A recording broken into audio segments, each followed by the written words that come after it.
ang karahasan, di mo papayagan. Ang iyong kaalaman ay sadya mong yaman. Sa dilim mo papansin ang iyong taglay na liwanag, kumikinang umaapaw sa kagandahan. Sa tibay mo't husay, talisay kang tunay. Mahalaga ka talaga sa ating bayan. Kamangha-mangha talaga, Juana. Di ka kukupas dahil ikaw ay ginto. Ginto. Ikaw ay ginto. Kapaligiran, bigay mo para sa ang katapusan. Kalusugan mo't prinsipyo ay mahalaga. Lahat tayo'y pantay, hindi dapat na iba. Ang iyong kalaman di babahagi sa karamihan. Hindi ka panghihinaan. Kahit ang mga batang kababaihan, may taglading kamangha-mangha. Kamangha-mangha talaga, Juana. Di ka kukupas dahil ikaw ay ginto. Ginto. Ikaw ay ginto. Kaya mong itaguyod ang karapatang pantao. Kung kaya nila, kaya mo rin ito. Kaya't wag na wag mong kalimutan, ikaw ay ginto. Dapat kabigyan ng halaga. Lahat ng tayo nagmula sa iyong sinapupunan. Ikaw may karapatang magdesisyon. Ang bagong sa ekonomiya ay hindi na iba. Hindi na iba sa aming kalalakihan. Isigaw sa maglabayan ang iyong kakayahan. Sa kaunlaran malaki ang iyong maiambag. Ika'y dito dapat bigyan ng Sa karangalan. tibay mo't husay, talisay kang tunay. May taglading kamangha-mangha. Kamangha-mangha talaga, Juana. Di ka kukupas dahil ikaw ay kamangha-mangha talaga, Juana. Di ka kukupas dahil ikaw ay ginto.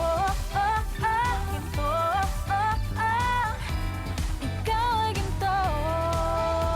Ginto. Ginto. Ikaw ay ginto.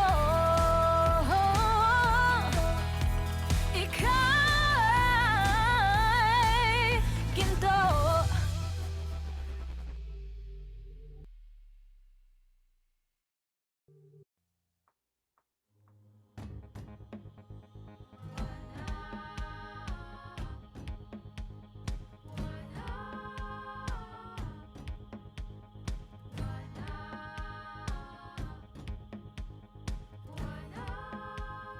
Ikaw ay may kakayahan, huwag matakot na humakbang.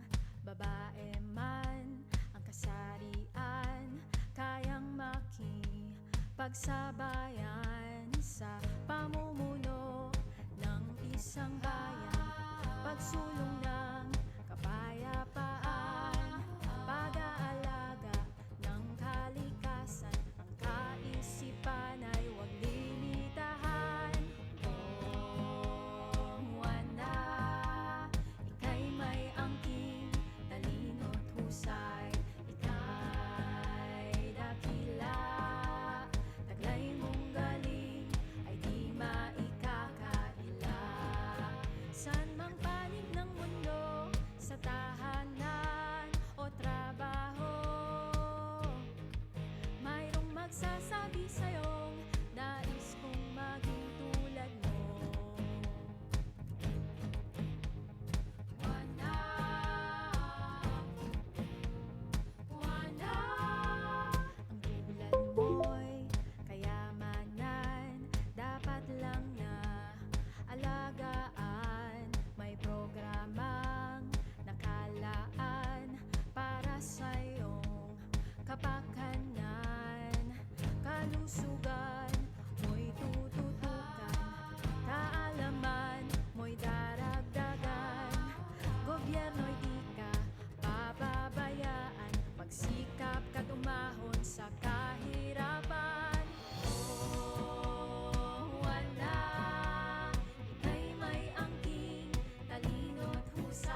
sa gitna ng kaguluhan, maging malaya ka sa anumang karahasan. Ang tulad mo'y inaahon sa kahirapan, dahil ika'y babae may taglay na karapatan. Dapat bahagi ka ng anumang larangan, sa papapasaya, ekonomiya at kapangyarihan.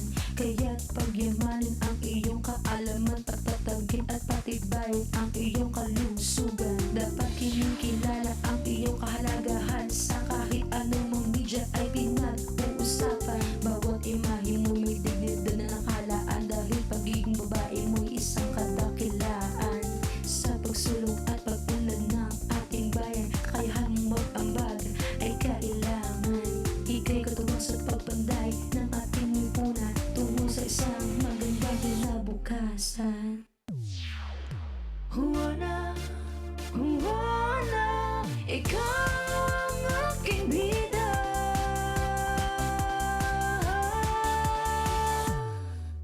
Juana, Juana, ikaw ang aking bida. Sumasamang bayan, sa'yo'y umaasa.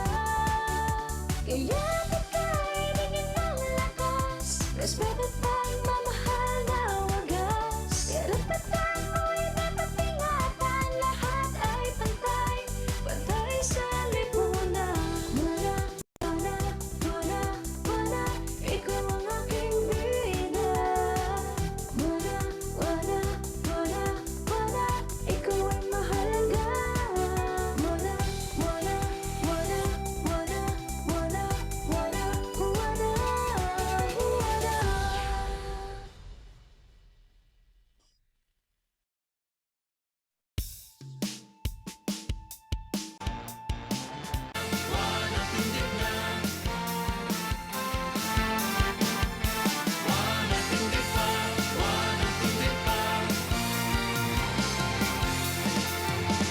Juana, musta ka naman?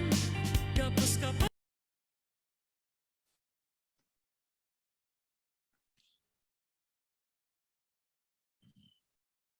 Hello.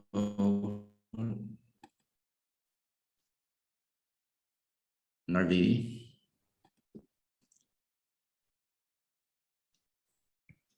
Hello.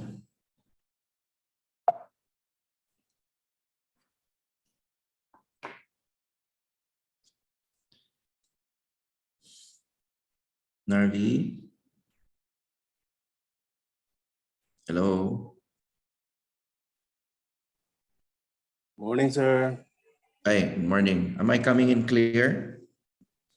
Very clear, sir. Okay. So okay na yung screen then. Stop sharing lang muna ako. Okay na yung screen, no? Yung share.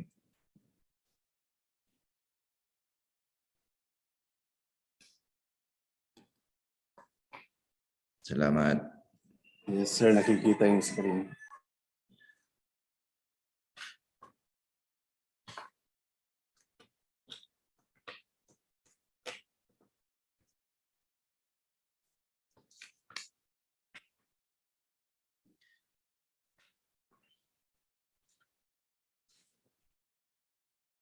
Hello po, good morning po sa ating lahat. While waiting po sa ating pong mga kasama, may we request po everyone to please fill out our registration form and our attendance form po. Yung link po natin nakashare na po sa ating mga screen, and it will also be shared through our chat box.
karahasan kanyang dama. Armadong tunggalian, sana ay magwakas na, karapatang pantao tanging hangad niya. Itong mga programa para kay Juana, edukasyon, pagsasanay sa ekonomiya, kaya niyang mamahala sa posisyon at progreso ng pagdedesisyon sa ating bansa. Tayo nang ituwid at palawakin ang landas para kay Juana. Halina't ang lawan at patagin ang landas para sa tulad kong Juana. Karapatang pantao'y pantayin, kababaihan ay palakasin, pagtulungan nating paunlarin, natayuan ang lahat ng Juana. Landas para kay Juana, landas para kay Juana.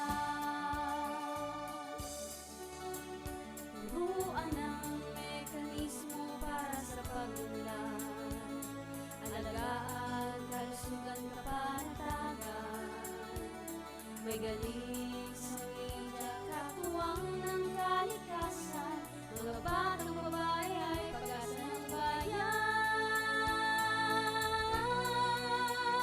Tayo nang ituwid at palawakin ang landas para kay Juana.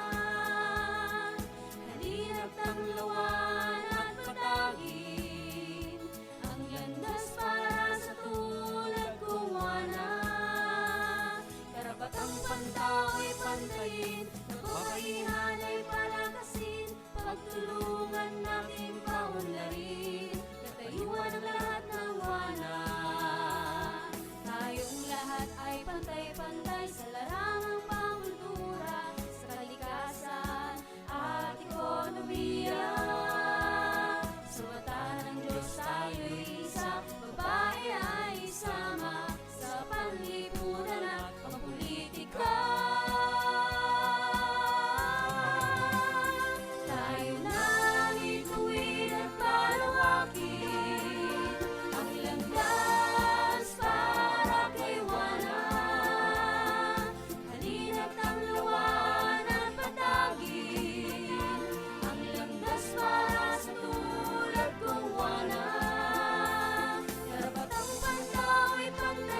pagsasanay at edukasyon ay kamitin. Kalusugan at kagalingan ay di may sandabi. Pangangalaga ng kalikasay ating layunin. Pagtibayin ng dignidad at karapatang pantao. Malayang pagdedesisyon at kapangyarihan. Tumayo, sumigaw, ikalat ang balita. Pantay-pantay lahat, walang pinagkaiba. Nararapat na ipaglaban ng tama. Ang susi ay nasa atin, kababaihan. Pagtataguyod sa pampinansyal na katayuan, ekonomiya at kabuhayan.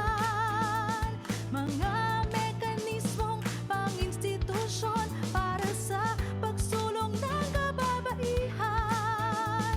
Sa media ay ang tamang pagsasalarawan. Tumayo, sumigaw, ikalat ang balita. Pantay-pantay lahat, walang pinagkaiba. Nararapat na ipaglaban ng tama. Ang susi ay nasa atin. Tumayo, sumigaw, ikalat ang balita. Pantay-pantay lahat, walang pinagkaiba. Nararapat na ipaglaban ng tama. Ang susi ay nasa atin, kababaihan. Kababaihan.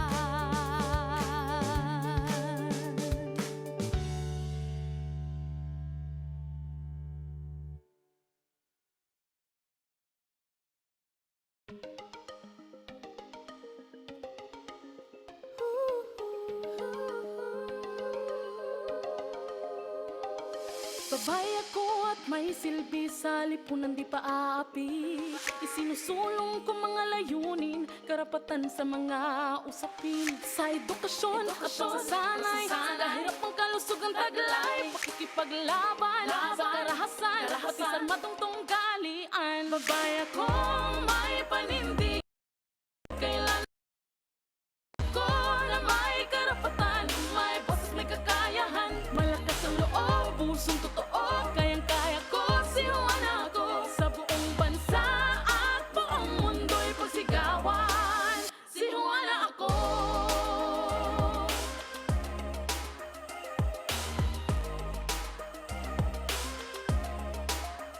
Babay ako, kayang pamunuan, magdesisyon para sa karamihan. Mekanismong dulot ay pagunlad, sa kababaihang ipatutupad. Sa usaping ekonomiya, karapatang pagtaot ng media. Sa kabataan, kalikasan, pagsunod ng buong sambayanan. Babay akong may panindigan, di matitinag kailan pa man. Babay ako na may karapatan, may boses, may kakayahan, malakas ang loob, pusong totoo. Kayang-kaya ko, sihuan ako sa buong bansa at buong mundo'y pagsigawan. Sihuan ako.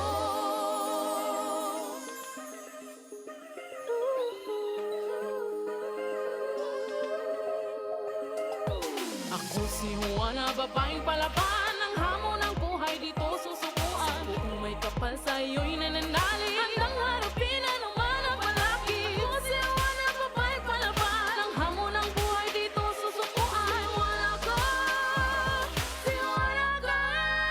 Babay ako, may panindigan, di matitinag kailan pa man. Babay ako na may karapatan, may boses, may kakayahan, malakas ang loob, pusong totoo.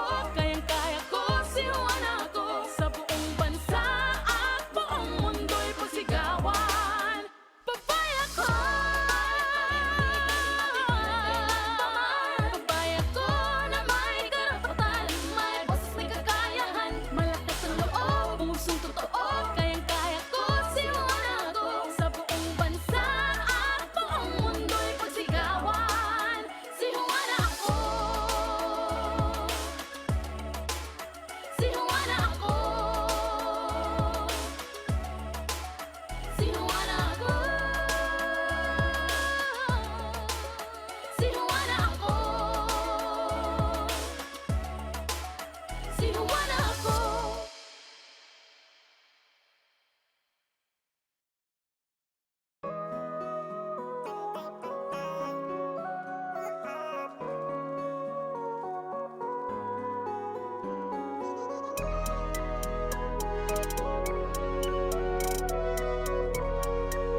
paraan upang ilabas ka sa apat na sulok ng kahirapan. Alisin ang takip na humahadlang upang maabot ang karangyaan. Ihahon sa sisidang pananaw, tradisyonal na patas sa kinalimutan. Ditulak ang dingding ng diskriminasyon sa ginagalawang lipunan. Sa labas ng kahon, tinig ng kababaihan. Tanong na madahalaga niyang di matatawaran. Sa labas ng kahon, may mga sigabong pagdiriwang sa pakinabang na tulad ng ang kanyang kakayanan. May paraan upang bigyan ka ng tamang paglingap sa kalusugan. Ang kini ng pagunlad na dulot ang edukasyong di nalilimitaha. Umakbang palabas sa parisukat na naghistulang kulungan. Patunayan kaya makipagsabayan sa mga pinunong kalalakihan. Sa labas ng kahon, tinig ng kababaihan. Tanong na madahalaga niyang di matatawaran. Sa labas ng kahon, may mga sigabong pagdiriwang sa pakinabang na tulad ng ang kanyang kakayanan. Panahon ng kahon ng media ay pawalang ka ng tuluyan. Ipakita ko ano ang tunay na taglay mong kagandahan. Panahon ng palayain ka sa kahon ng mga batas pang kalikasan. At isaalang-alang din ang iyong pangailangan at kapakanan. Sa labas ng kahon, tinig ng kababaihan. Tanong na madahalaga niyang di matatawaran. Sa labas ng kahon, may mga sigabong pagdiriwang sa pakinabang na tulad ng ang kanyang kakayanan. Panahon ng itaguyod ang karapatan laban sa karahasan. Sa madilim na kahon lumay sa pang-aabuso at pagkakipis sa digmaan. Paging mga munting kababaihan sa mundo'y sumisibo pa lamang. Huwag sa kahon arugain kundi sa bisig at pag-ibig na magulang. Sa labas ng kahon, tinig ng kababaihan. Tanong na madahalaga niyang di matatawaran. Sa labas ng kahon, may mga sigabong pagdiriwang sa pakinabang na tulad ng ang kanyang Naniniwala ako na dapat may boses din ng mga kababaihan sa mga nililikha at pinapasang batas para sa bayanan natin. Karapatan mo bilang isang batang babae. Makapaglaro, makapag-aral, magkaroon po ng magandang bukas.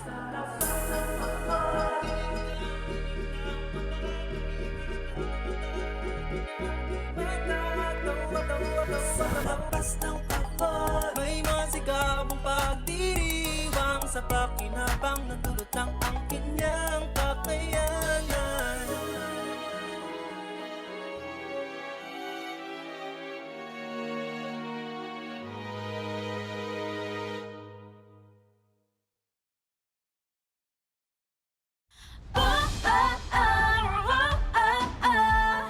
Kamangha-mangha talaga, huwala.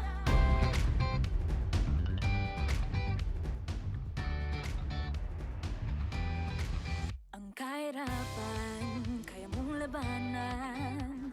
Ang iyong karapatan, hindi mo bibitawan. Ang karahasan, di mo papayagan.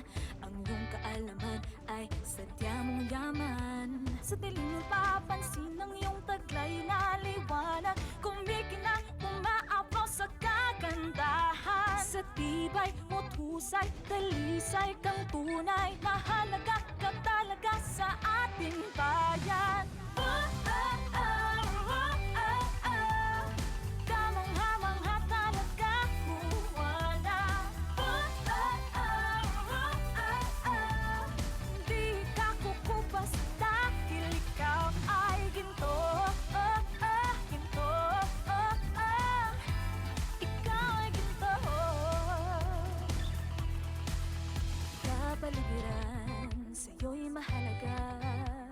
Bigay mo palasakit na walang katapusan. Kalusugan mo't prinsipyo ay mahalaga. Lahat tayo'y pantay, hindi dapat na iba. Ang iyong kalaman di babahagi sa karamihan. Hinding-hindi ka panghihinaan. Kahit ang mga batang kababaihan, may taglading kamangha-mangha.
pagsabayan sa pamumuno ng isang bayan, pagsulong ng kapayapaan.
Juana, Juana, Juana, Juana, Juana, Juana, na na na.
Yan, so good morning po sa ating lahat.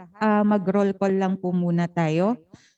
Paki-unmute na lang po yung atin pong mga microphones po.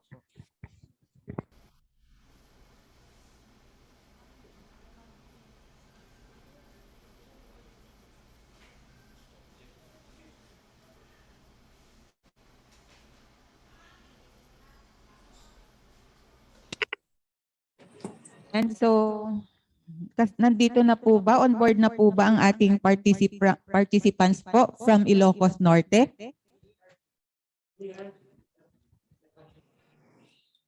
Yes, ma'am. Good morning po. From Ilocos Sur, DILG Provincial Office po ng Ilocos Sur.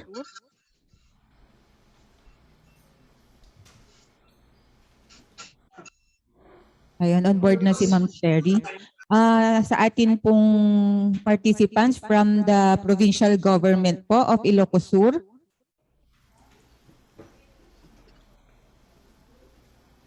Okay, so from the municipality of Narvacan po, on board na po ba tayo?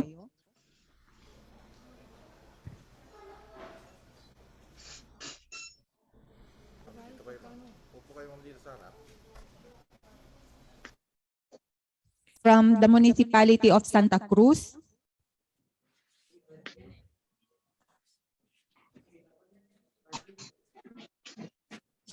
Ayan, so from the municipality of Tagudin. Ayan, meron na po. Hello po. Kaway-kaway. Ayan. So from the DILG Provincial Office po of La Union.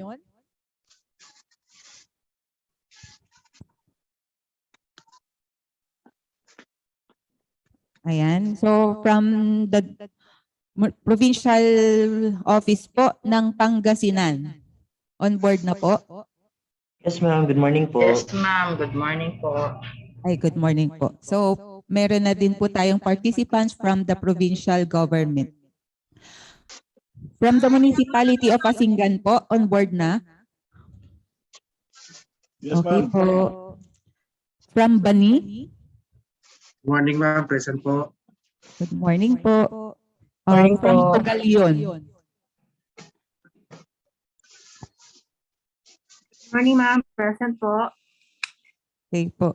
Okay, so from the municipality of Sual po. Gusto ko pa tayo. Dakilan. Lapasay.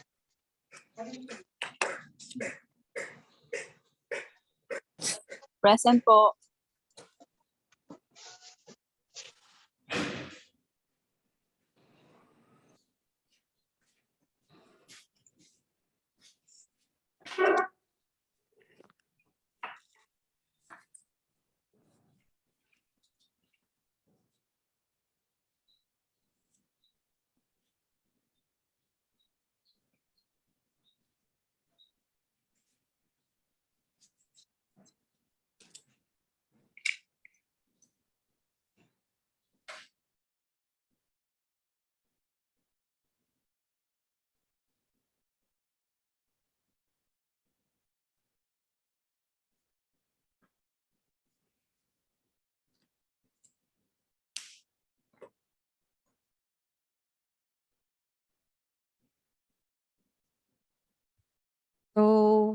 Ano din po pala, paki-fill out po sa mga bagong pasok po, paki-fill out yung atin pong registration form at yung atin pong attendance form. Thank you.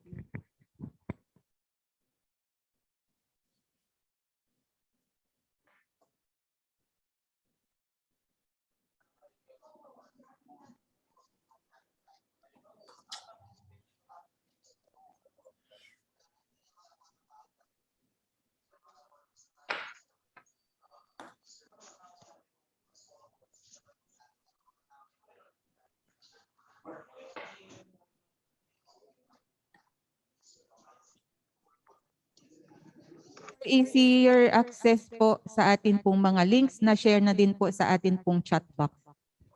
Thank you.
Yan. So, good morning po ulit sa ating lahat and start na po natin ang ating activity for today. So, may we request everyone po to settle down and have a moment of silence for our invocation to be followed by our pambansang awit.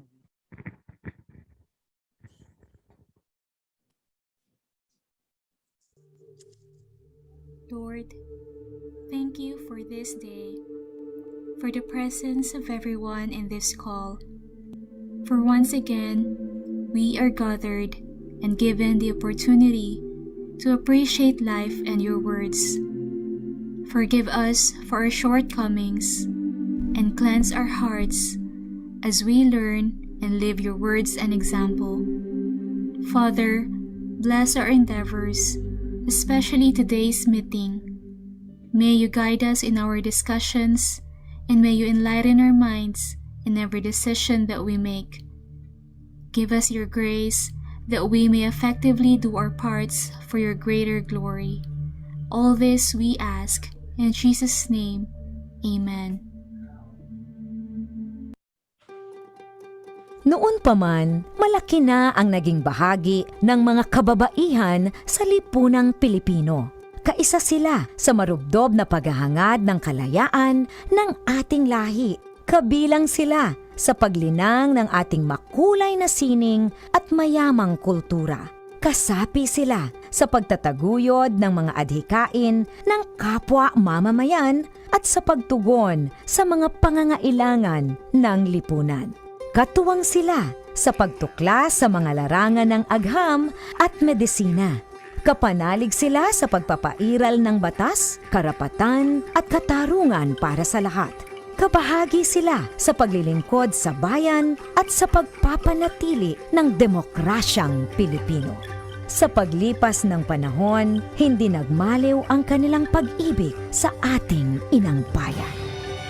Mga kababayan, ito ang alay ng mga kababaihang Pilipino para sa bayan. Tumayo po tayong lahat at sabay-sabay nating awitin ang pambansang awit ng Pilipinas. Kayang magiliw, pero sa silanganan, alam ng puso, sa gilid mo'y buhay. Lupang hiniram, dulot ka ng magiging, sa manlulupin, di ka masisigil. Sa lahat ng tulog, sa sigaw at sa lalim mong babang, may ginagang tula at awit sa paglayang minamahal. Ang isang ng watawat mo'y tagumpay na nagdiligin. Lumalang araw ng 100% buhay ay langit sa piling mo. Ang higaya na pag ay makakamit ang mga ray ng dahil sa'yo.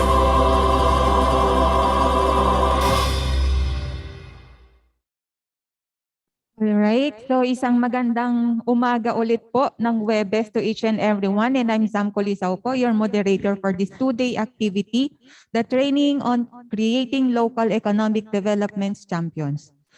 And we are grateful po for your attendance since we know you have so many important things to do, but then our activity on LED4LGUs po is likewise important and worthy of our time because it will be a great help po to our efforts in our economic recovery and development.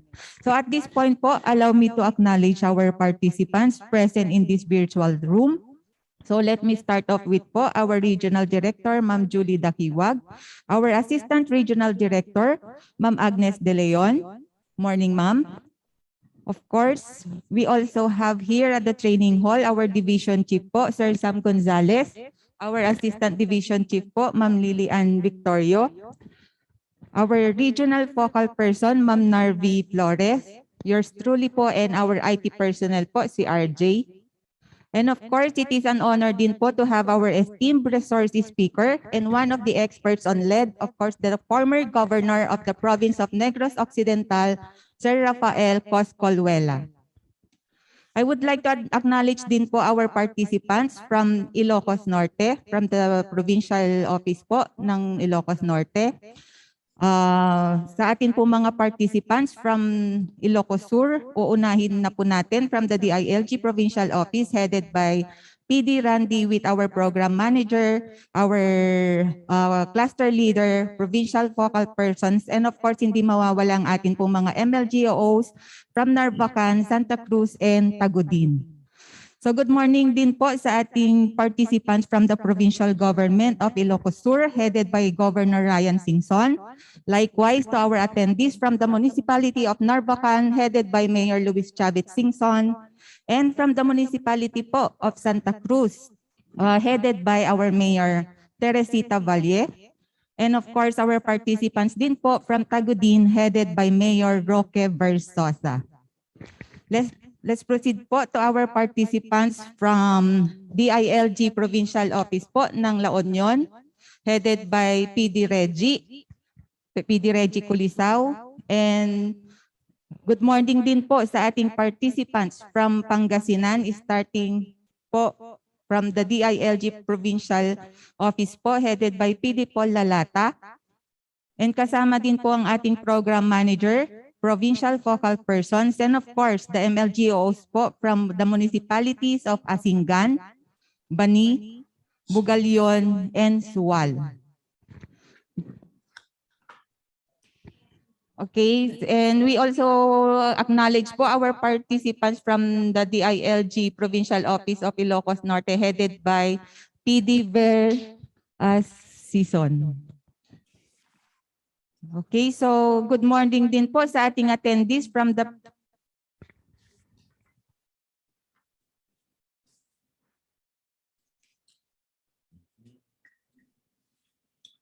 ating mga participants from the DILG Pangasinan din po. Isama na natin yung ating pong cluster leader, program manager, and our provincial focal persons.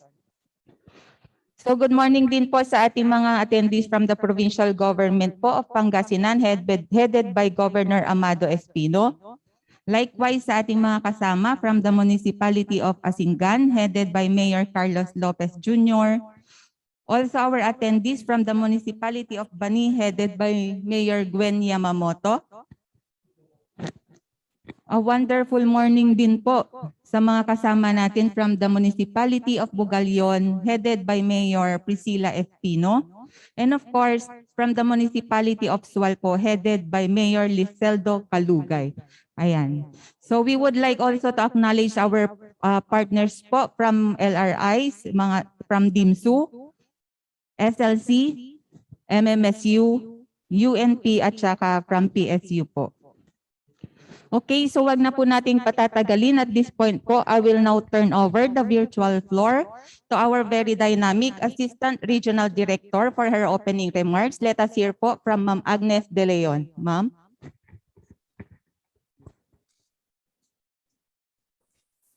Thank you so much, Sam. Sa ating pong mga participants ngayon, sa ating training sa araw na ito, gusto ko po silang bigyan ng pagpupugay, no, sa binigyan nilang oras para po sumali na naman, no. Alam ko po na mahirap pong mag-attend ng training sa harapan ng computer, pero siguro sa ngayon nasasanay na po tayo. Ito na po kasi yung ating trends, no, for the new normal, no. Last year, meron na naman po tayong mga LGUs na na-training tungkol dito sa LED, Local Economic Development. Isipin po natin, after the pandemic, sana nga po matapos na po ito at nasa ending na po tayo, kailangan nating mag-bounce back. Paano natin ito may sasagawa? Kailangan nating pagplanuhan at gawin kung ano yung mga nararapat na kailangan natin, no? Lalong-lalo na po sa pag-revive ng ating economy sa ating mga local government unit. Ang hamon ay nasa kamay po ng ating mga local chief executive. Kaya ngayong araw po, hindi lang po local chief executive at saka functionaries dun sa ating mga target barangays ang kasama natin ngayon. Sinama po natin ang ating mga provincial officials na makakatulong po. Kasi nga, ito po ay epekto ng ating Mandanas case na yung ating supervisory provisions doon ay dapat din pong ma-exercise na ng ating mga provincial government over sa kanyang component cities and municipalities. So yun po ang dahilan kung bakit may kasama na po tayo ngayon na galing sa ating mga provincial government sapagkat kasama po natin sila sa pagtahak natin ng landas patungo po sa pag-angat ng ating local economic enterprises at maging dynamic ang ating economy na naman po after the pandemic. Marami po tayong training, sigurado po ako this year for local economic development.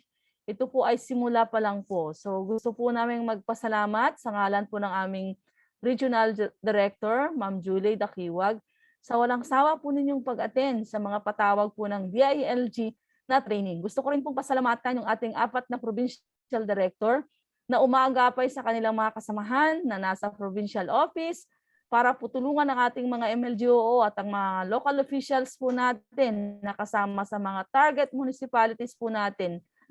Sapagkat ito po ay nakasama sa ating full nation of approach na palagi, no? Hindi na lang po sa ating RCSP o kaya sa ating mga EO70, Pero sa lahat na po ng programs na kung maaari, na kung saan po, ma-exercise po natin yung samahan sa pagbuo at pagbalangkas ng mga hakbang para po ma-revive po natin ulit ang ating economy kasi marami pong epekto ito, hindi lang po yung pandemic, pati rin po yung nangyayari ngayon sa Ukraine. So ang ating mga kababayan, kailangan natin tulungan sila to engage in a meaningful na kung saan magkaroon sila ng kita, no? Ito ay nakasalalay sa ating mga local chief executives, sa ating mga local government units. So muli po, gusto ko rin po magpasalamat sa ating LGCDD team na kung saan palagi po silang naghahanda kung paano po mas aktibo at mas innovative ang kanilang pagbigay ng mga training sa ating mga local government unit. Kasama ng ating mga local resource institute na very active po na kasama natin. Siyempre, kasama din po natin ang galing sa ating central office. So magandang umaga po sa ating lahat. Maraming salamat po. Good luck and stay safe always. Thank you very much again. Maraming salamat po, Ma'am ARD. At this point po, may we request po everyone to open their cameras for us to have our virtual photo ops po. Ayan, so hold your smiles lang po in 1, 2, and 3.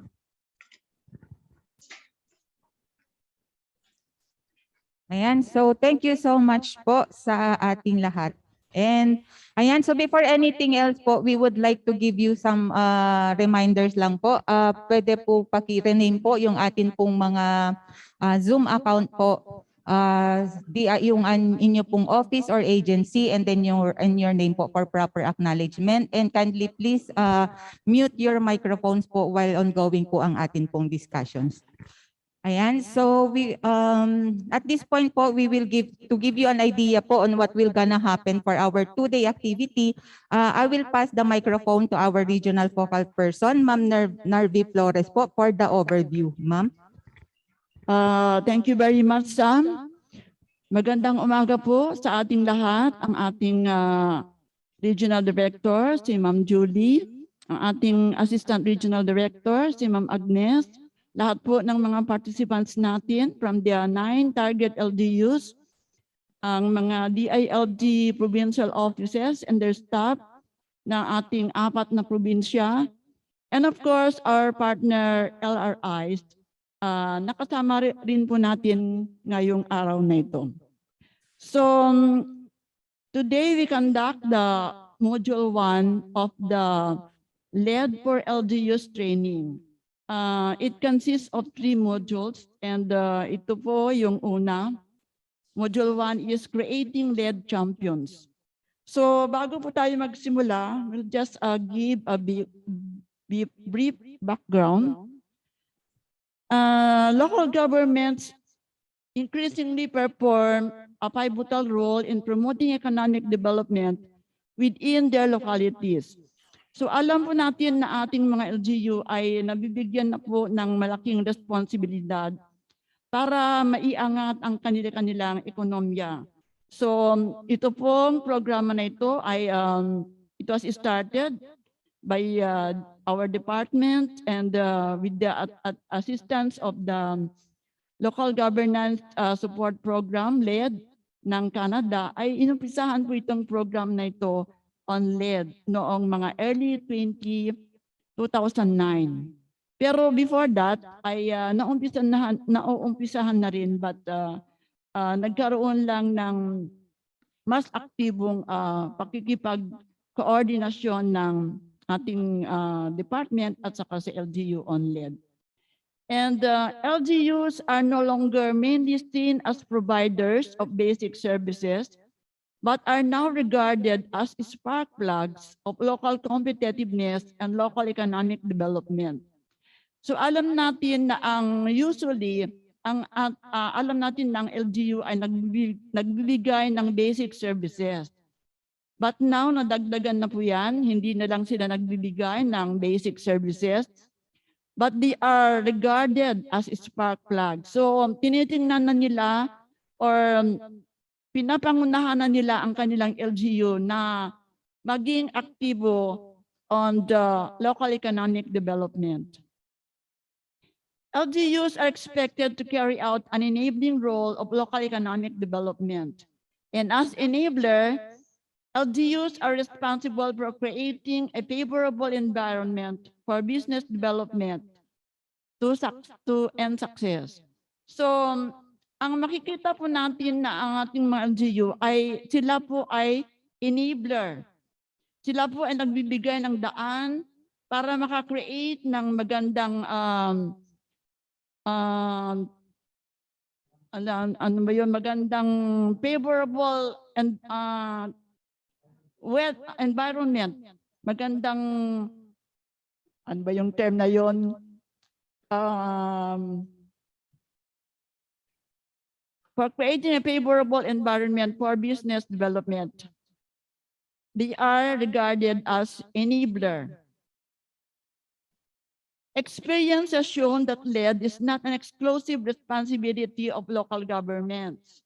LED is joint responsibility of various stakeholders that work together to harness local resources for sustainable and balanced local economic growth.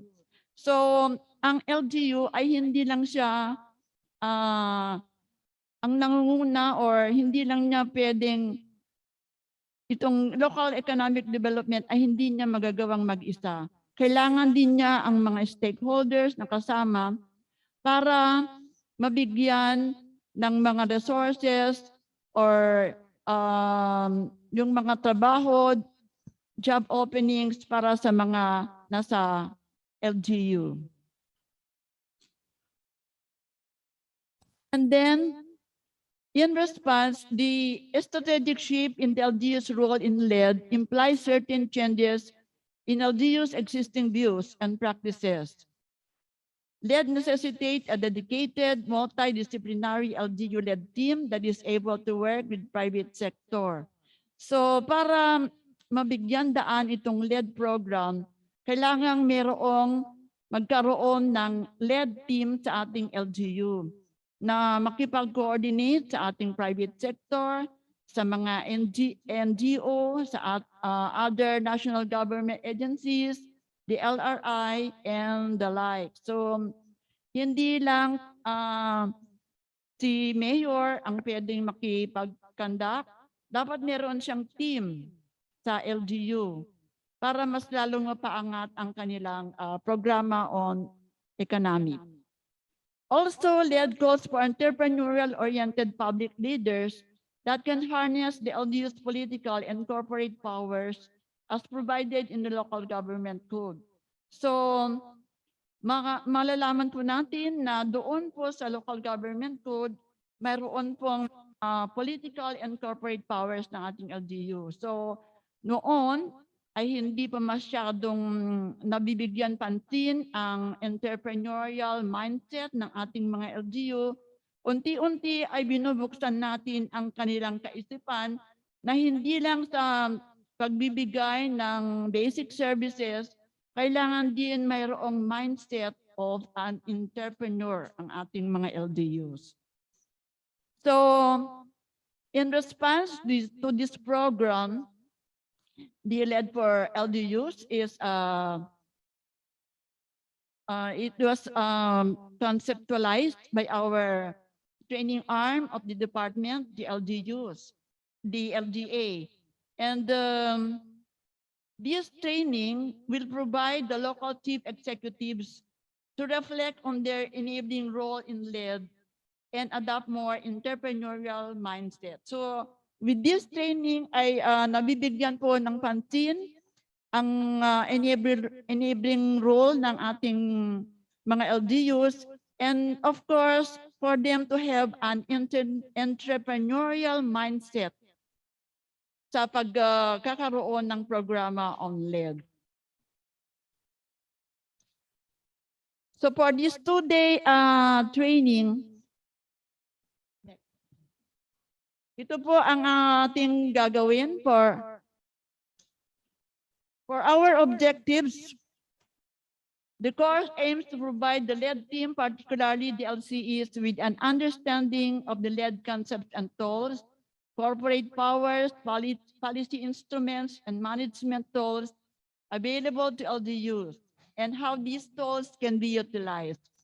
So, ini-explain po dito sa ating module kung ano yung mga iba't ibang concepts and tools on LED, mga corporate powers, and how these tools can be utilized by our local government units. And in particular, the course will describe the drivers of a more competitive and business-friendly local government. Ano ba yung mga drivers? Discuss the explicit ways to harness LGU corporate powers and other policy instruments. So, madi-discuss din dito kung ano yung mga corporate powers ng ating LGU. Explain the importance of efficient management system and structure to support local development, and identify key actions that will broaden LED governance. So, in a nutshell, ito po yung ating mga objectives. Itong training natin on the creating LED champions. And for our 2 days activity, for the first day, session 1, ito po yung mga ating topic na ating mapapakinggan at mapapag-aralan. First is the introduction to local competitiveness and investment promotion. This is making the LGUs investment ready. On this session, on this topic, the concept of competitiveness is introduced, as well as the enabling role of LGUs in stimulating investment and economic growth. So next topic on session 2 is promoting good governance to foster economic development, that is embracing entrepreneurial leadership mindset. This session presents the principles of good governance by promoting good practices on LED that highlights innovation and collaborative partnerships as hallmarks of an effective leader. And for the last session, for the day 1, session 3, appreciating inclusive and sustainable LED, that is promoting smart economic growth strategy. This session will introduce the concept, the process, and models of sustainable LED.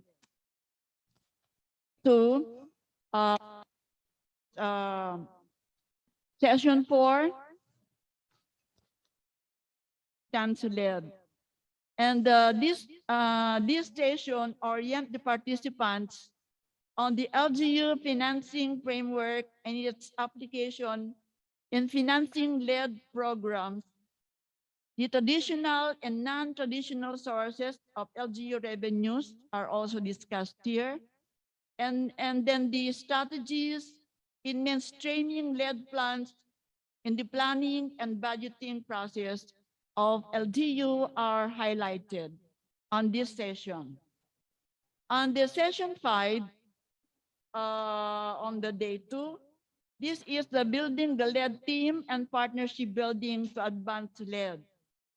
This session will provide emphasis on sustainable LED as multi-stakeholder and participatory process where the public, business, and non-government sector work together to find solutions to common economic problems. So partnership po ito ng ating mga stakeholders together with the public, the business, NGOs.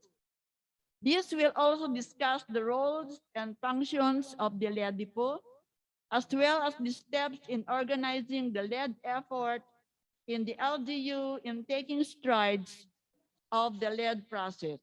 And then the last session for the day 2 is session 6.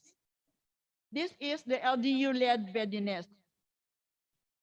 An LGU LED readiness assessment tool will be introduced as a means to gauge LGU's readiness for LED. So, paano natin makakandak itong mga sabi ko na mga session. Number 1, yung mga methods natin na nagagawin ay magkakaroon tayo ng lecturette. Meron po tayong mga resource persons na inimbitahan para sila ay magsalita sa mga iba't ibang topics na nabanggit.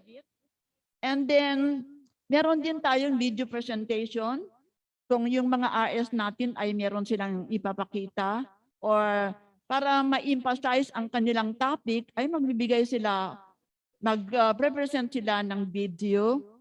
And next, games. If there is time, magkakaroon ng games para naman magkaroon naman ng idea or idea ng ating mga participants on what the topic is na nakaka-relate doon sa topic. Maybe our RS, our resource speaker will provide games. And then peer-to-peer sharing or grouping. So habang naka-Zoom tayo, meron din tayong peer-to-peer or mag-share din ng ating mga LGU kung ano ba ang kanilang experiences on LED sa kanilang lugar. And then we have the usual open forum. So dito sa open forum, usually after the end of the topic ay magtatanong ating mga participants. And then kung hindi naman sila makapagtanong, they can just write their question sa chat box. And makikita po namin dito kung ano yung kanilang tanong. And then we will give the question to the resource speaker. And networking breaks, siyempre habang nagsasalita ay tuloy pa rin ating pag-uusapan dahil magkakaroon din na tayo ng mga coffee breaks and still we can go and connect with each other. And of course, meron din po tayong workshop para kung ano man po yung napag-aralan doon sa topic na sinasabi sa atin ay malalaman natin and then on hand ay ma-experience natin kung ano yung mga pinag-uusapan doon sa particular na topic. Then ito po yung mga target LGUs natin na nabanggit na kanina nung ating opening program. Of course, ang ating target ngayon taon na ito ay the province of Pangasinan, the provincial government of Ilocos. Meron pong 3 munisipyo sa Ilocos and 4 sa Pangasinan. And I would like to congratulate po ang ating mga participants na ito dahil kayo po ang napili. And hopefully, ang ating mga mapag-aralan dito ay makakatulong sa pag-develop ng ating ekonomiya in the future and in the next years to come. And of course, ating mga participants, nasabi na rin kanina, nabanggit ang ating mga local chief executives, ang ating mga local economic development and investment promotion officer. Sana meron na po tayong lahat ng LED po sa ating mga LGU dahil kailangan na po natin because of our economic programs.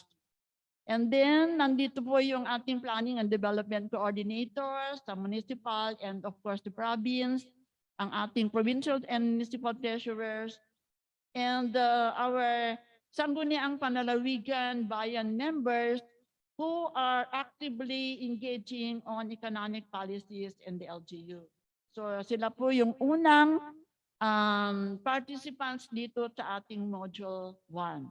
And of course, we also invited our DILD field officers from our provincial directors, program managers, cluster leaders, provincial focal persons in our 4 provincial offices, and also our LRI partners, especially on the MSAC. Meron po sila dito na, sila rin po dito ay nandito na participant. And para naman po ma-optimize ang ating learning process, ang ating mga participants are encouraged to share relevant ideas. Kung ano po yung meron kayong idea na ma-share sa grupo, you are free to share your ideas. And then take notes on items you find important. Mag-take notes din po kayo kung ano po yung makikita ninyo na importante na makakatulong sa inyong LGU. And of course, nandyan po mag-collaborate. Meron po tayong mga other LGUs. Kung meron po tayong iniisip na pwede tayong magtulungan sa isa't isa, that is, pwede tayong mag-collaborate sa kanila. And ask questions. Lalong-lalo na po ang ating mga resource speakers ay mga experts on economic development ay pwedeng po kayong magtanong sa kanila. We are very lucky kasi itong mga ating resource speakers po ay they are our speakers on the national level. Pag nagkakandak po ng mga national training ng ating LGA or kaya BLGD sa central office, sila po ang laging natatap na magbigay or mag-resource person, especially on economic matters. So, maswerte po tayo dito sa Region 1.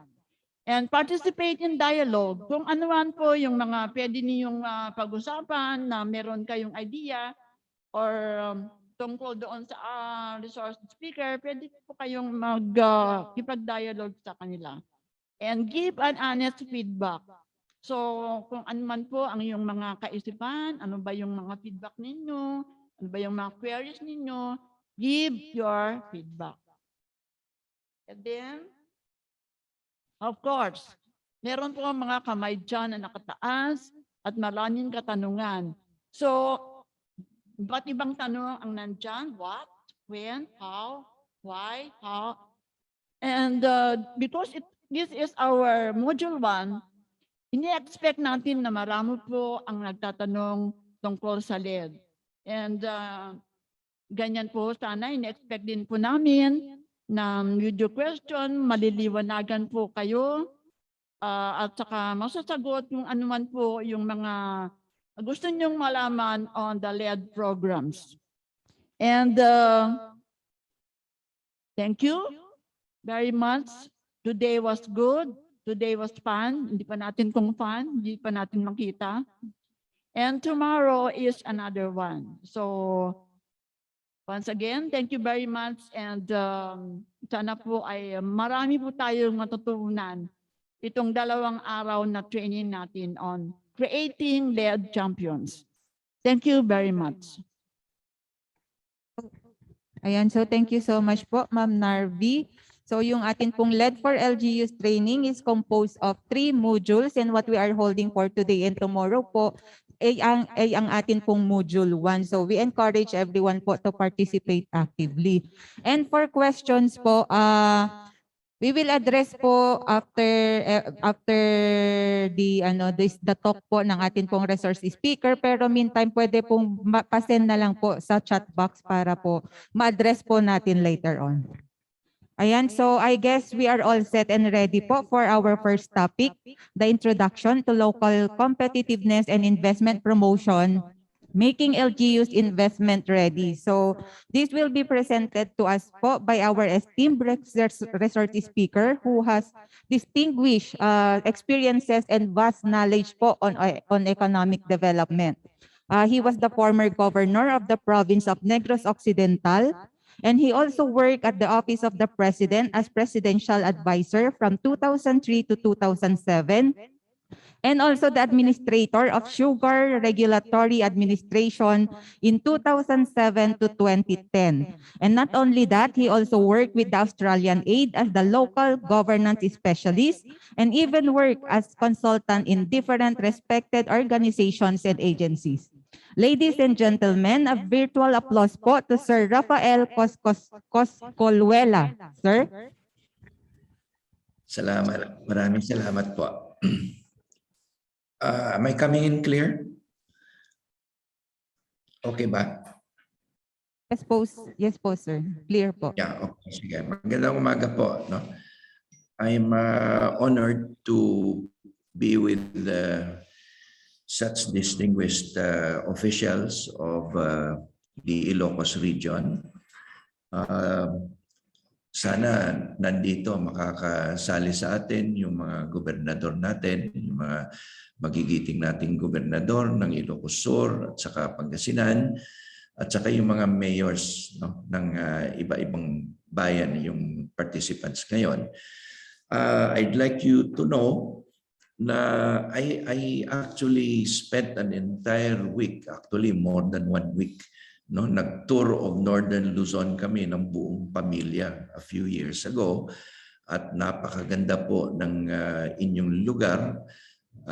Yun lang nga, kulang yung 1 linggo para maikot lahat ng lugar doon, ano. But we thoroughly enjoyed our vacation, yung buong pamilya. And one of the things that we noted was talagang malakas yung tourism industry in the region. Unfortunately, dahil sa tawag nito, yung COVID, yung pandemic, ay lahat tayo apektado, yung lalo na yung ating tourism industry, no. But I think this series is now very timely because siguro naman we're on the way to recovery. So maganda yung makapaghanda yung mga LGUs dahil sa nasabi na nga, the LGUs are going to play a very, very important role not only in the delivery of essential services but in promoting local economic development.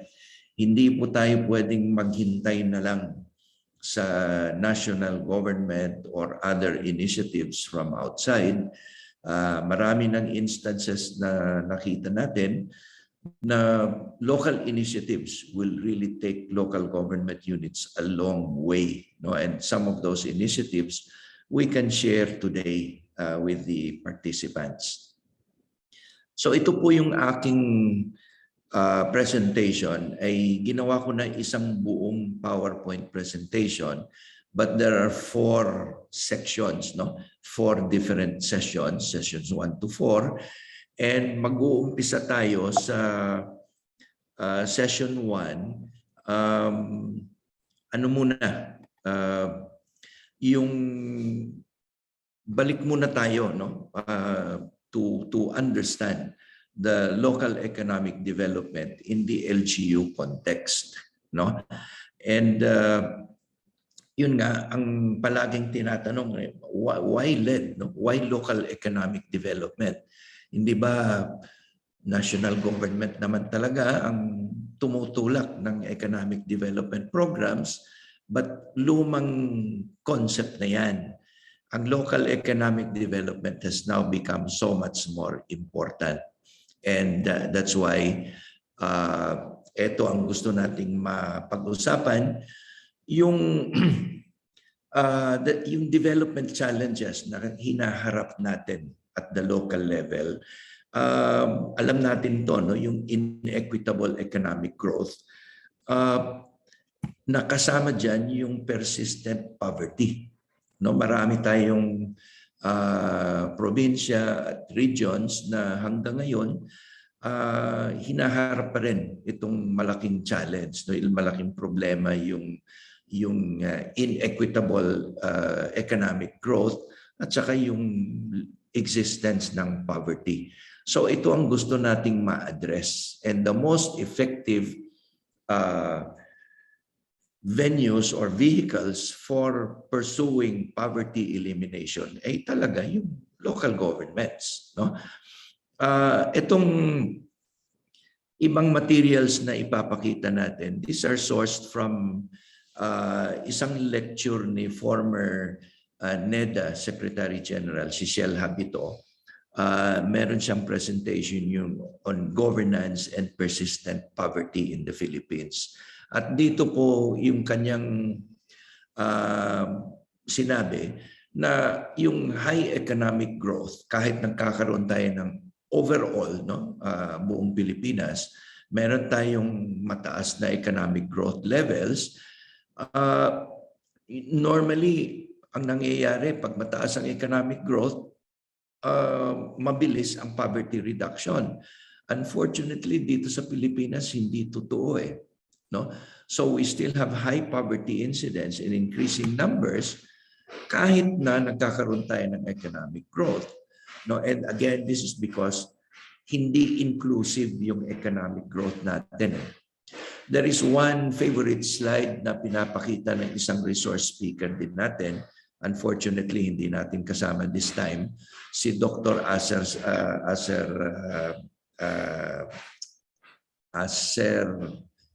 Yung kanyang illustration ng cone that shows yung karamihan ng pera, ng yaman ng Pilipinas nandun napupunta sa Metro Manila, no? Sa yung the capital of the Philippines.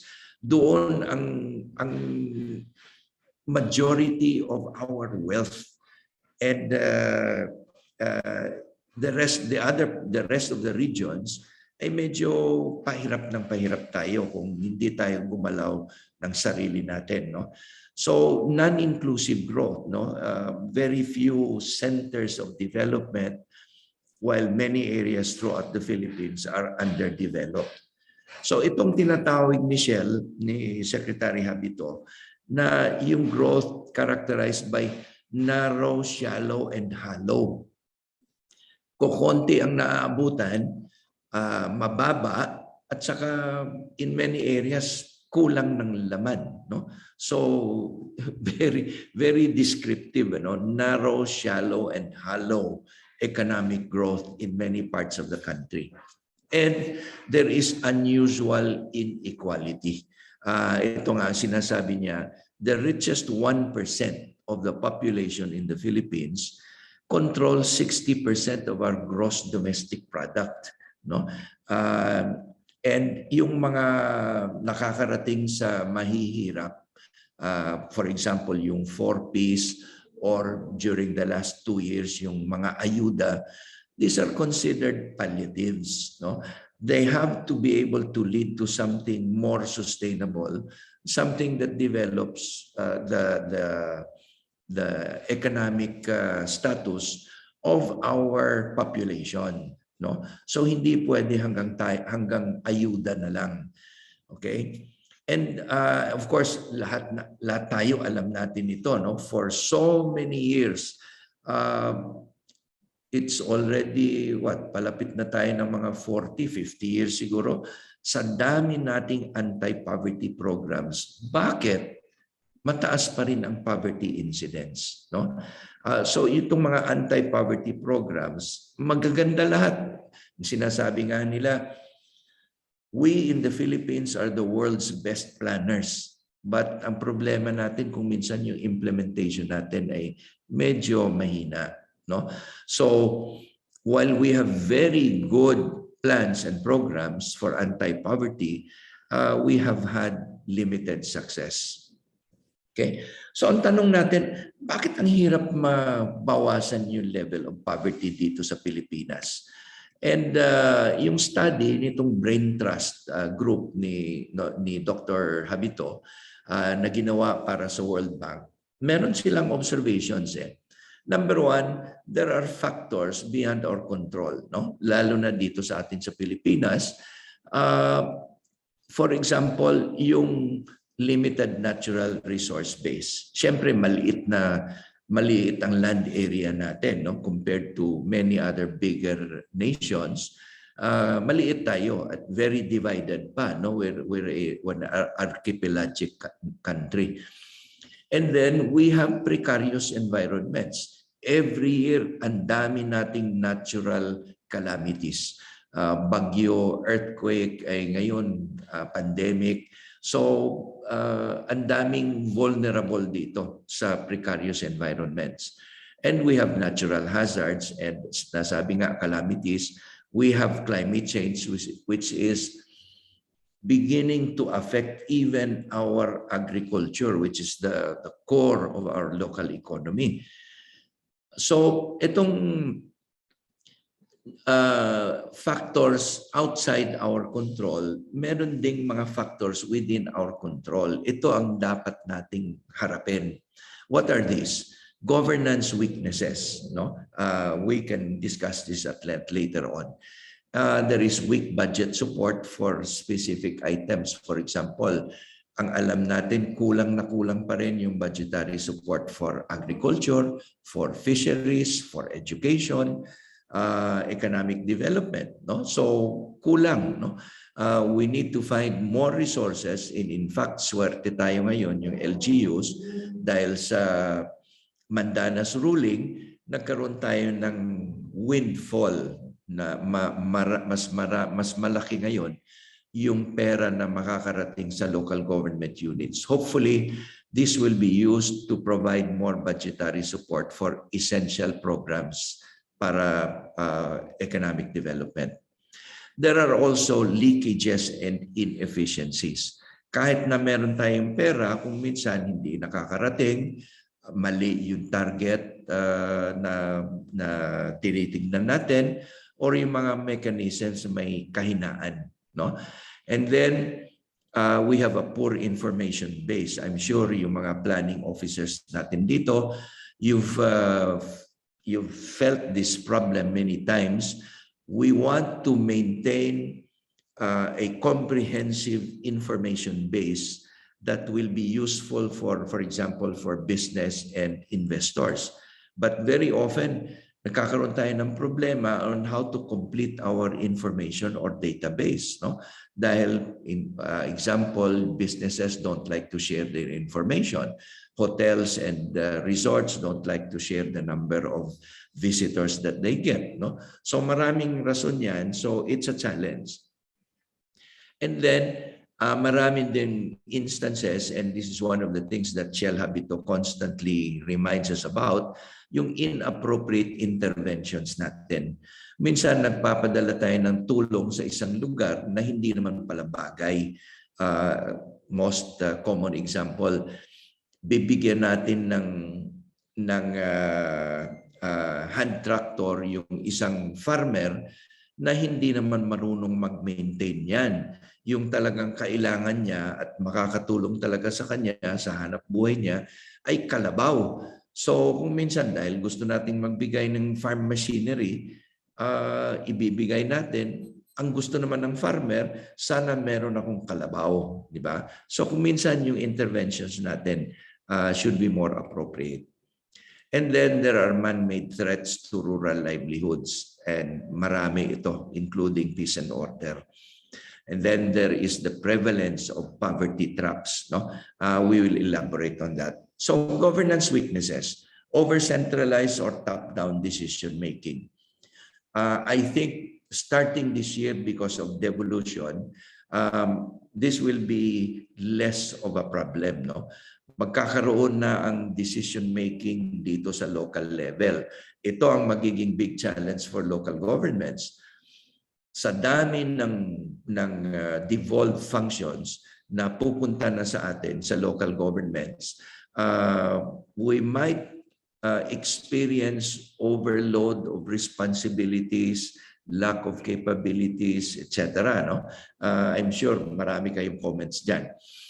Weak horizontal and vertical coordination. Minsan, and I think common din sa atin lahat ito, merong ginagawa, merong mga programs and projects, yung national government agencies, na dumadating sa ating probinsya o lungsod, wala naman tayong alam or wala tayong control, hindi natin na-influence kung minsan yung mga decisions ay hindi masyadong appropriate para sa lugar natin, or kung minsan talagang nakakarating lang, hindi natin alam. No? So hopefully there will be more coordination, both horizontal as well as vertical. Weak capabilities, especially at the LGU levels. We'll discuss this more later on. Lalo na as more and more functions are devolved to local governments, we find that our capabilities are more and more challenged. Yung losing LGU economic enterprises, ito, mapag-usapan din siguro ito, yung when we talk about entrepreneurial leadership against enterprising LGUs. Minsan, marami tayong mga LGUs na want to go into local economic enterprises. Pero palugi naman. So kung minsan sayang ang pera dahil tinatapon lang natin sa losing economic enterprises. But then also, there are many local enterprises that are money makers, and I'm sure you can find many of those in your own localities. Yung LGU fiscal surpluses, ito yung tinatawag nating absorptive capacity ng LGUs. Lalo na this year, with a large increase in internal revenue allocation and the availability of more funds, baka hindi natin ma-absorb lahat, hindi natin magamit. So, minsan malungkot ito. We have the resources but underutilized. Inadequate budget support, especially for social services, education, health, housing. Malaking backlog natin sa housing. Kulang tayo ng support for agriculture and fisheries and so on. And then yung leakages and inefficiencies, weak targeting approaches, minsan hindi nakakarating sa dapat na mapuntahan ng resources. Yung, for example, yung may findings na up to 62% of targeted assistance for the poor, hindi naman nakakarating sa kanila. 80% of the poor do not receive the needed assistance. And as I said before, may bias for Metro Manila. Malaking pondo ang nakakapunta sa Metro Manila where it should be going more to the other provinces and regions. Inappropriate interventions, minsan hindi bagay yung technology na ini-introduce natin sa isang lugar. For example, hybrid seeds, lalo na ngayon mataas masyado yung presyo ng chemical fertilizers. Alam naman natin, hybrid seeds require plenty of chemical inputs. Ang mahal na ngayon, so baka palagi ko nagkakaproblema na yung ating mga farmers. So dapat ma-introduce natin more and more yung organic farming to become less dependent on chemical inputs. Costly solutions, maraming examples yan. For example, farm-to-market roads na madalas naman kailangan i-maintain against horses or carabaos. Or in one example here in our province, cable system. Rather than build a road, gumawa ng several hundred meters of a cable system that shortened travel time from a half day to 30 minutes. So yun, without spending on a road, nagkaroon ng cable systems. Ito example, Sarangani, meron din doon. And then now we're also promoting native pigs rather than yung mga hybrids, and then agricultural extension workers, instead of depending on extension workers from the Department of Agriculture or other sources, nagkakaroon ng peer-to-peer mentors, farmers to farmers. The example here is Negros Oriental. So maraming cases pa rin ng inappropriate interventions, and many of these are unsustainable. For example, yung below market interest rates or subsidies. Magandang tignan, for example, subsidized inputs, farm inputs, but hindi naman pwedeng masustain ito forever. At baka masanay yung farmers to continuing subsidies. Pag tinanggal yung subsidies, hindi na alam kung anong gagawin. So we have to be mindful always na lahat ng interventions kung pwede can be sustained. Okay. So man-made threats, yung political and social conflict, yung sa Mindanao, peace and order, dito sa Visayas, meron din problema. And then yung environmental carrying capacity natin, maraming areas tayo na over-exploited, yung fisheries areas natin, yung ating mga mining and quarry areas, over-exploited. And then there are monopolies and trading cartels and yung mga marketing structures that depress farm gate prices.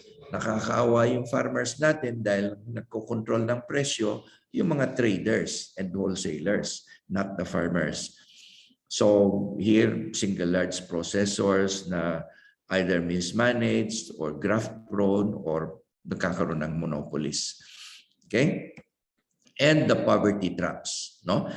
Captured agricultural marketing system. Dito kawawa yung ating farmers and fishers, yung nakikinabang palagi yung traders and processors, no? Dapat we should find ways of empowering our producers and lessening the costs of the along the value chain, lessening the cost of trading, processing, marketing costs, etc., and giving more profits to the producers mismo. Traditional lack of access to farm credit, mahalang mag-utang ngayon, di ba? Minsan usury na. And then market monopolies, cartels, and syndicates. Hanggang ngayon, meron pa tayo niyan. Okay? So, again, Secretary Habito has said, high economic growth through big investments does not necessarily lead to inclusive growth, no?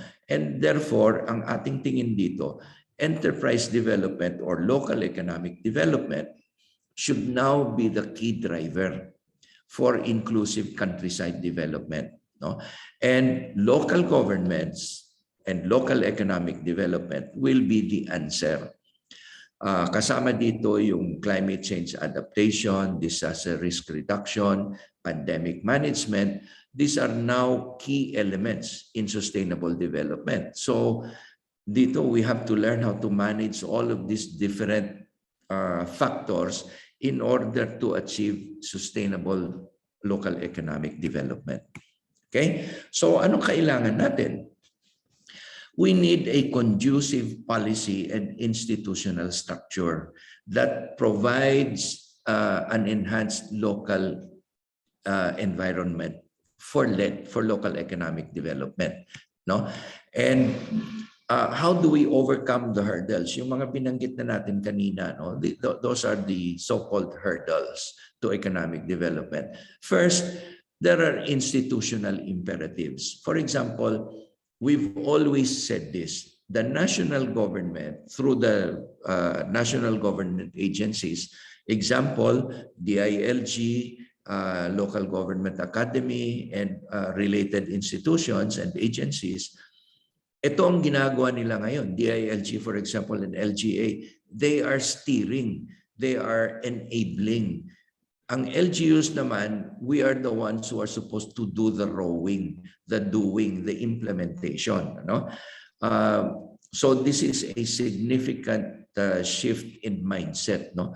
Let the national government steer, provide the direction, provide the resources, provide the guidance, the capability building, and let the LGUs do the work. Number two, community-driven development. We have to get our local communities engaged and involved in the pursuit of development. No? Hindi pwede top-down. Sinasabi natin palagi, dapat bottoms up, hindi ba?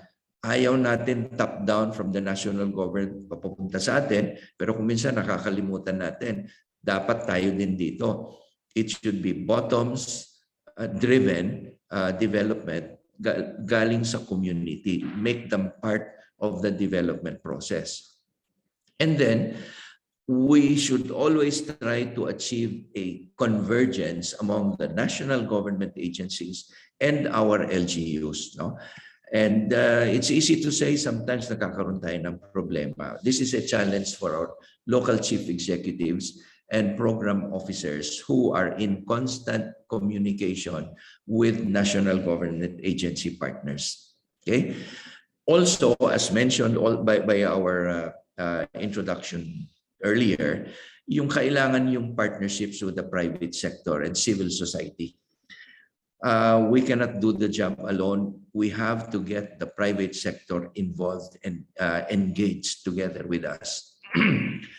And as mentioned, LGU entrepreneurial leadership.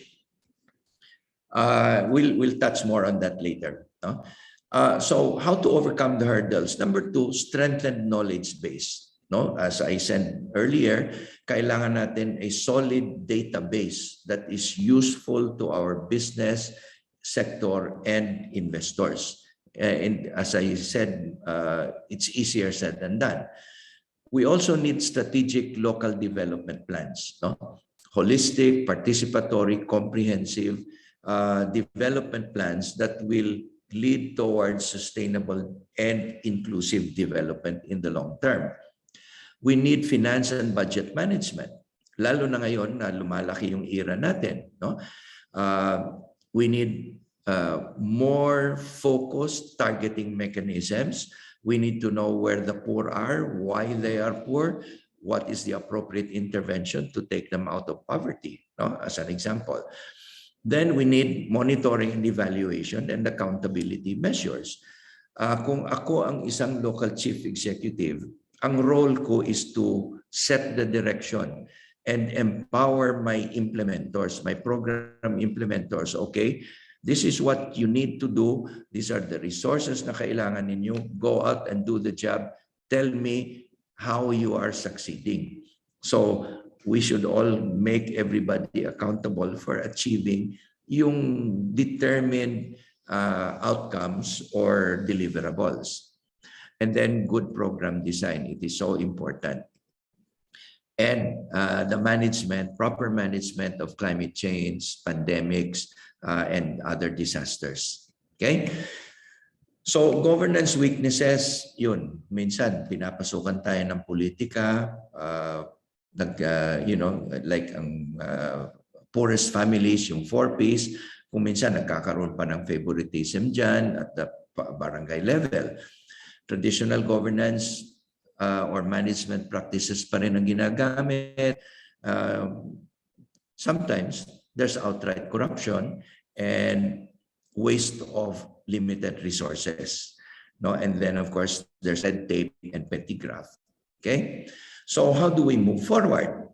Local economic development, and we define this as the process of creating wealth by using resources, human, physical, natural, and capital resources to produce and sell goods and services. Parang ang simple, ano? It sounds so simple. Economic development, you use resources to produce goods that you can sell and make a profit from, and therefore, distribute development to all sectors. But there are so many constraints actually. So this has become now, local economic development has become an urgent LGU priority. No? We need to attract domestic and foreign investors and local entrepreneurs in order to, number one, like in the case of the Ilocos region, stimulate our tourism, no? Or in the current case, to allow tourism to recover. Number two, develop the local economy. And number three, generate more jobs in the countryside. After all, ito lang naman kung minsan ang hinahanap ng karamihan ng ating mga kababayan, trabaho that is sustainable and will provide them with viable livelihoods. Okay? So there are now, because of this, there are new questions that need fresh answers. No? Anong tinatanong ngayon? Handa ba tayo? No? What is the level of readiness of local governments and communities to compete in and profit from local and global markets? No? Lumalaki yung local as well as global markets. But are we benefiting from these growing markets? Diba? Or are we limiting ourselves to just the same old markets over and over, year after year? No? So are we ready to create new enterprises to attract more tourists and bring in more investments? No? So itong mga tanong na to, pag hindi natin tinanong and prepare to answer them directly, baka hindi tayo handa, we will be overtaken. Okay? So these are the questions that are being raised now. Ito, no? The end of our session 1, we leave you with this question. In view of the need for promoting local economic development, bringing in more investments, creating more jobs, bringing in tourists, becoming attractive to outsiders, etc. Handa ba tayo? No? Of course, maraming questions dyan. No? There are so many connected questions to this simple question. Is your LGU ready? No? So this ends our session 1. If there are any questions or comments, we can take your questions at this time, no? Before we move on to session 2, which will be local economic development through governance and entrepreneurial leadership. So if there are any questions, we can take those questions at this time.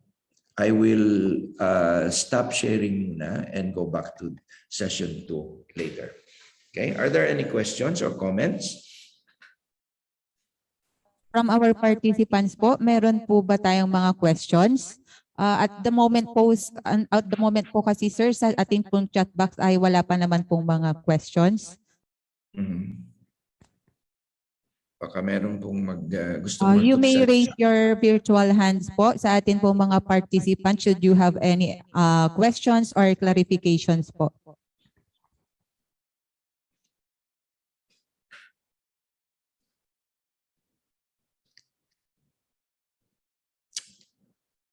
Mukhang wala, no? Ganun ba kaklaro yun? Wala pa naman po tayong questions, so we can proceed now po sa atin pong session 2. Thank you po. Sige po. Okay. So let me go back to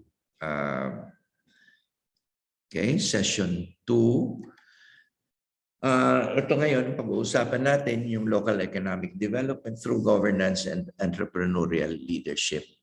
Okay? Yung goal natin dito sa local economic development is really to transform yung ating LGUs into local economic development champions. No? Every single LGU from the provincial down to the local level, the barangay level even, must become local economic development champions. In other words, magkakaroon tayo ng bagong perspective. Hindi lang delivery of basic service mentioned by our introductory speaker. Iba na ngayon ang papel ng local government, no longer just the traditional. Okay? So, nagkakaroon tayo ng malaking pagbago, a shift, the big shift. No? Ang tinatawag natin dito ay entrepreneurial leadership and lead-oriented LGUs. Yung hinahanap natin ngayon, yung progressive LGUs na nagkakaroon ng bagong paradigm, no? A new kind of thinking. No? Ang pinag-iisipan ngayon, strategic policies and programs, pursuit of local economic development, inclusive and sustainable development, building up a business-friendly and competitive environment, and then introducing entrepreneurial leadership that builds communities of prosperity. So, iba na yun. Yung dati, and I'm guilty of this. No? When I was governor for 9 years, much of my time was spent on delivering what I referred to as the basics. Diba? Only later that I begin to realize that if you don't actually introduce initiatives to develop your local economy down to the lowest possible level, ang demand for social services, basic health services, etc., will continue to increase. Habol ka na lang ng habol ng provision of social services when in fact you should be trying to develop self-sustaining, self-reliant local communities. Di ba? So communities of prosperity, yun ang hinahabol natin. Unfortunately, meron tayong tinatawag na kompetisyon. Lahat tayo, if we begin thinking of local economic development, investment promotion, tourism promotion, we need to remember maraming kompetisyon among ourselves, no? So there are far fewer investors than there are communities or local governments who are trying to attract them. Diba? So let's say there are 1,000 possible investors who are looking for opportunities in tourism or in special economic zones. And they're not only looking at Region 1 or the Ilocos region, they're looking at the entire country and they're asking themselves, saan ba magandang magtayo ng ating negosyo? Is the local government business friendly? Is the local chief executive a welcoming type of local chief executive? Is the local bureaucracy capable of providing us with what we need? No. So we need to remember, ang competition is always asking all of these questions. Saan ba ang pinakamagandang lugar na pwede nating puntahan? Okay? So aggressive LGUs ay hindi na nag-aantay for trickle-down development to happen. Sila mismo ang naghahanap nito.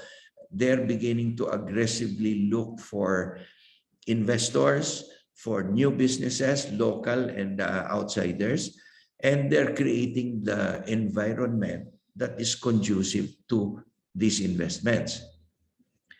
So yung capacitated LGUs, they're adopting now proactive measures to develop their local economies. Okay? As I said, hindi na mag-aantay sa ibang tao or ibang ahensya. We need to take proactive measures, and therefore we also need to understand what are investors looking for, what are they allergic to, and how do we attract them? How do we convince them na it's going to be good for you to come into our area? Okay, so there are several guiding principles, no? In pursuing institutionalized and sustainable LED, we need to do this through, number one, proactive enabled LGUs, no? Na merong malakas na entrepreneurial leadership and sustainable development approach ang palaging iniisip. No? Number two, strong support systems, policies, and services. For example, kanina tinanong, kompleto na ba tayo sa LEDIPs, yung Local Economic Development Investment Promotion Officers?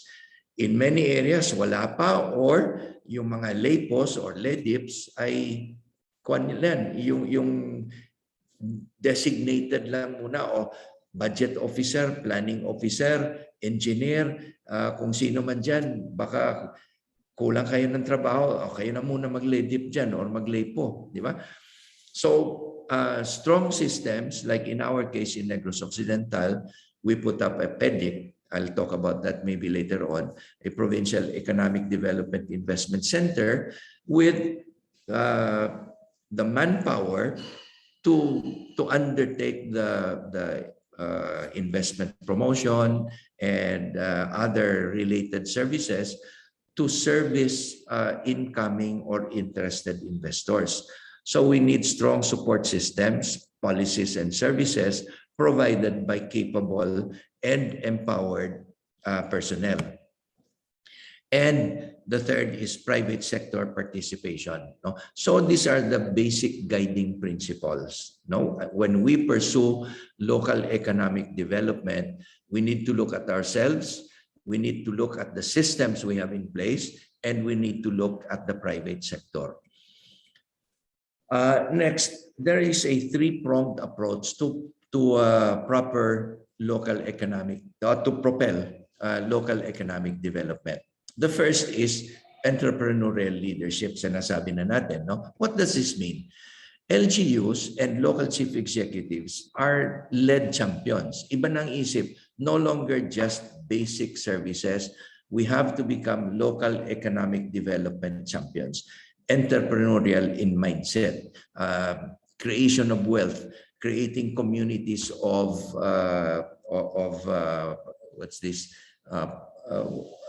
development. And then second, yung support systems development. Anong ibig sabihin?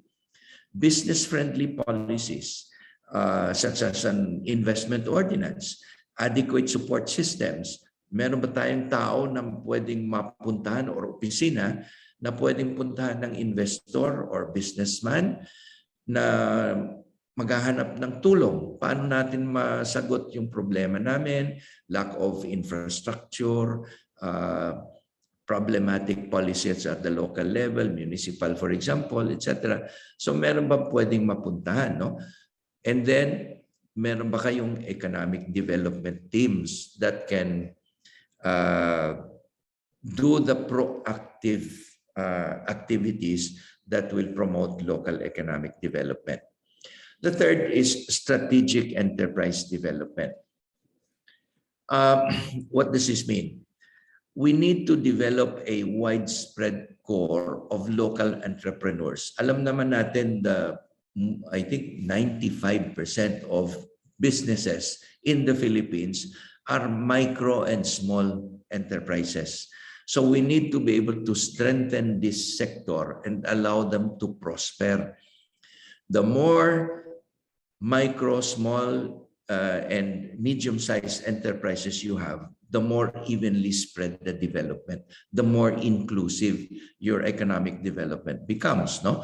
So you need to provide them with capital,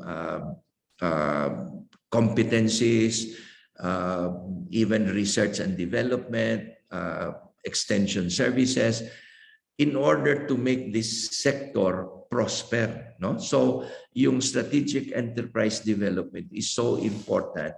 At kayo lang ang nakakaalam kung ano ang dapat sa inyong lugar. No? Many times, for example, yung mga national government agencies, they design programs para sa atin and then they deliver or download the funds pero nakaplano na yung programa or mga interventions. Ang maganda, do the planning, identify what is appropriate in your area. For example, yung matagal na nating ginagawa, yung tawag nito, specific enterprises sa ating lugar that makes use of our local advantage.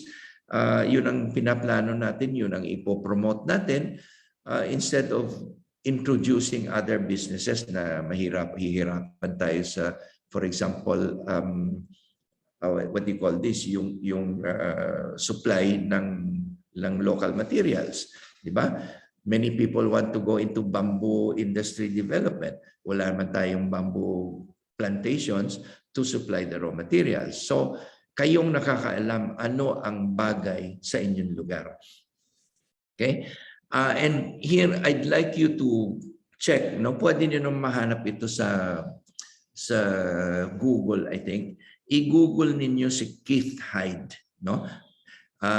Yung pinag-uusapan niya yung success factors in rural industry development in Australia. He's talking about 40 to 50 years of experience in developing rural industries. And he has identified the important success factors. What makes rural industries succeed and what makes them fail. No? So very useful. Hindi naman mahaba yung article niya. If you find the time, hanapin niyo to. Si Keith Hyde, Success Factors in Rural Industry Development in Australia. Almost all of these are applicable sa ating situation. Okay? So what about the local chief executive as lead champion? No? Mayors, governors, barangay captains even. No? We talk about the entrepreneurial leader, and I'd like to share this with you. Ito again shared by Dr. Aser, who is one of our resource persons. The difference between the bureaucratic versus the entrepreneurial local chief executive. No? Tignan ninyo to and ask yourselves, nasaan ka ba dito? No? Sometimes you will tell yourself both. No? Are you conservative or innovative? Are you risk averse or are you a risk taker? Are you reactive, always waiting for things to happen before you react? Or are you proactive? Are you looking ahead? Are you rules-oriented or results-oriented? Are you monopolistic or competitive? Do you look at your organization and focus on strengthening your organization?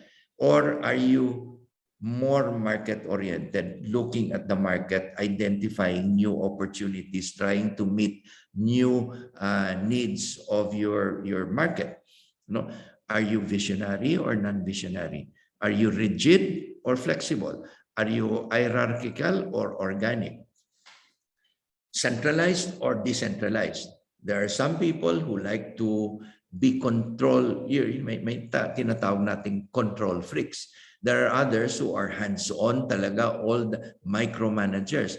But there are others naman who like to decentralize, who like to delegate, who choose the right implementers and let them do the job, enable them. No? And then, yun, are you control-oriented or customer-oriented? So, it will be useful to ask yourselves, no?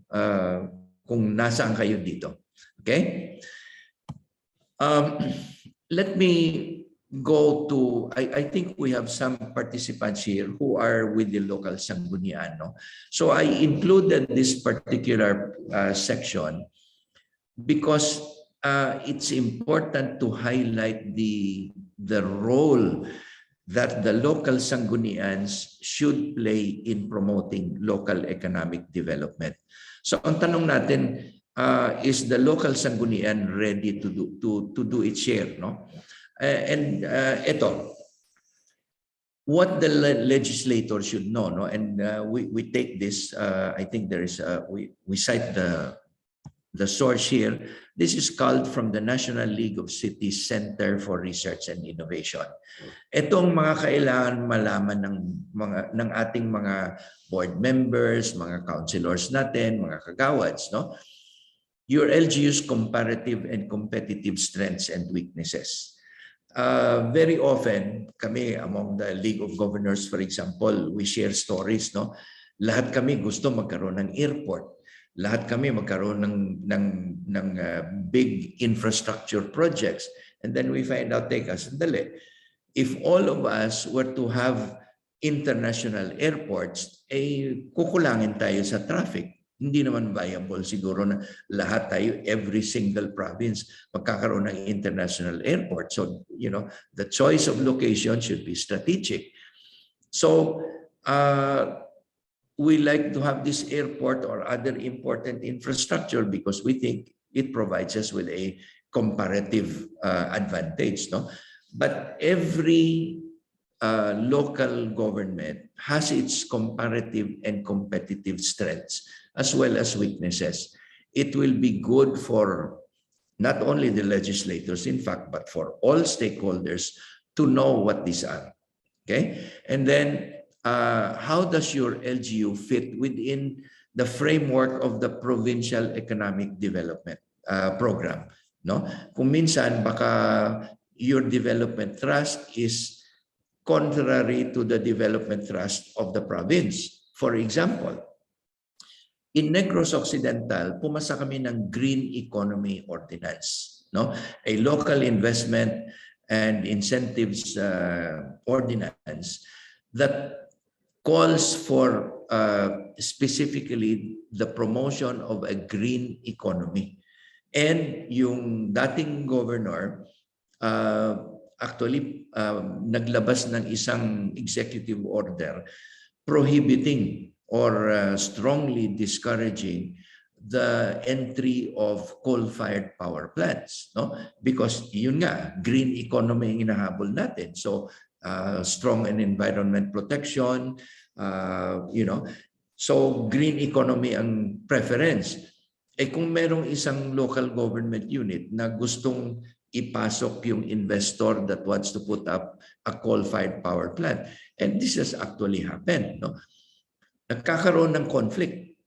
And very often, the LGU is tempted to consider, for example, proposals from proponents of coal-fired power plants, no? As an example lang. Because magkakaroon siya ng local income, di ba? And that always happens, no? There are all kinds of incentives and benefits offered by these proposed investors. But if this is contrary to the development framework ng probinsya, then you have to decide, ano ba? Do we want to be consistent with our development framework, or gusto ba nating kontrahin ito, no? So we should know, no? Your LGU should fit as much as possible within the framework of the provincial government's development program.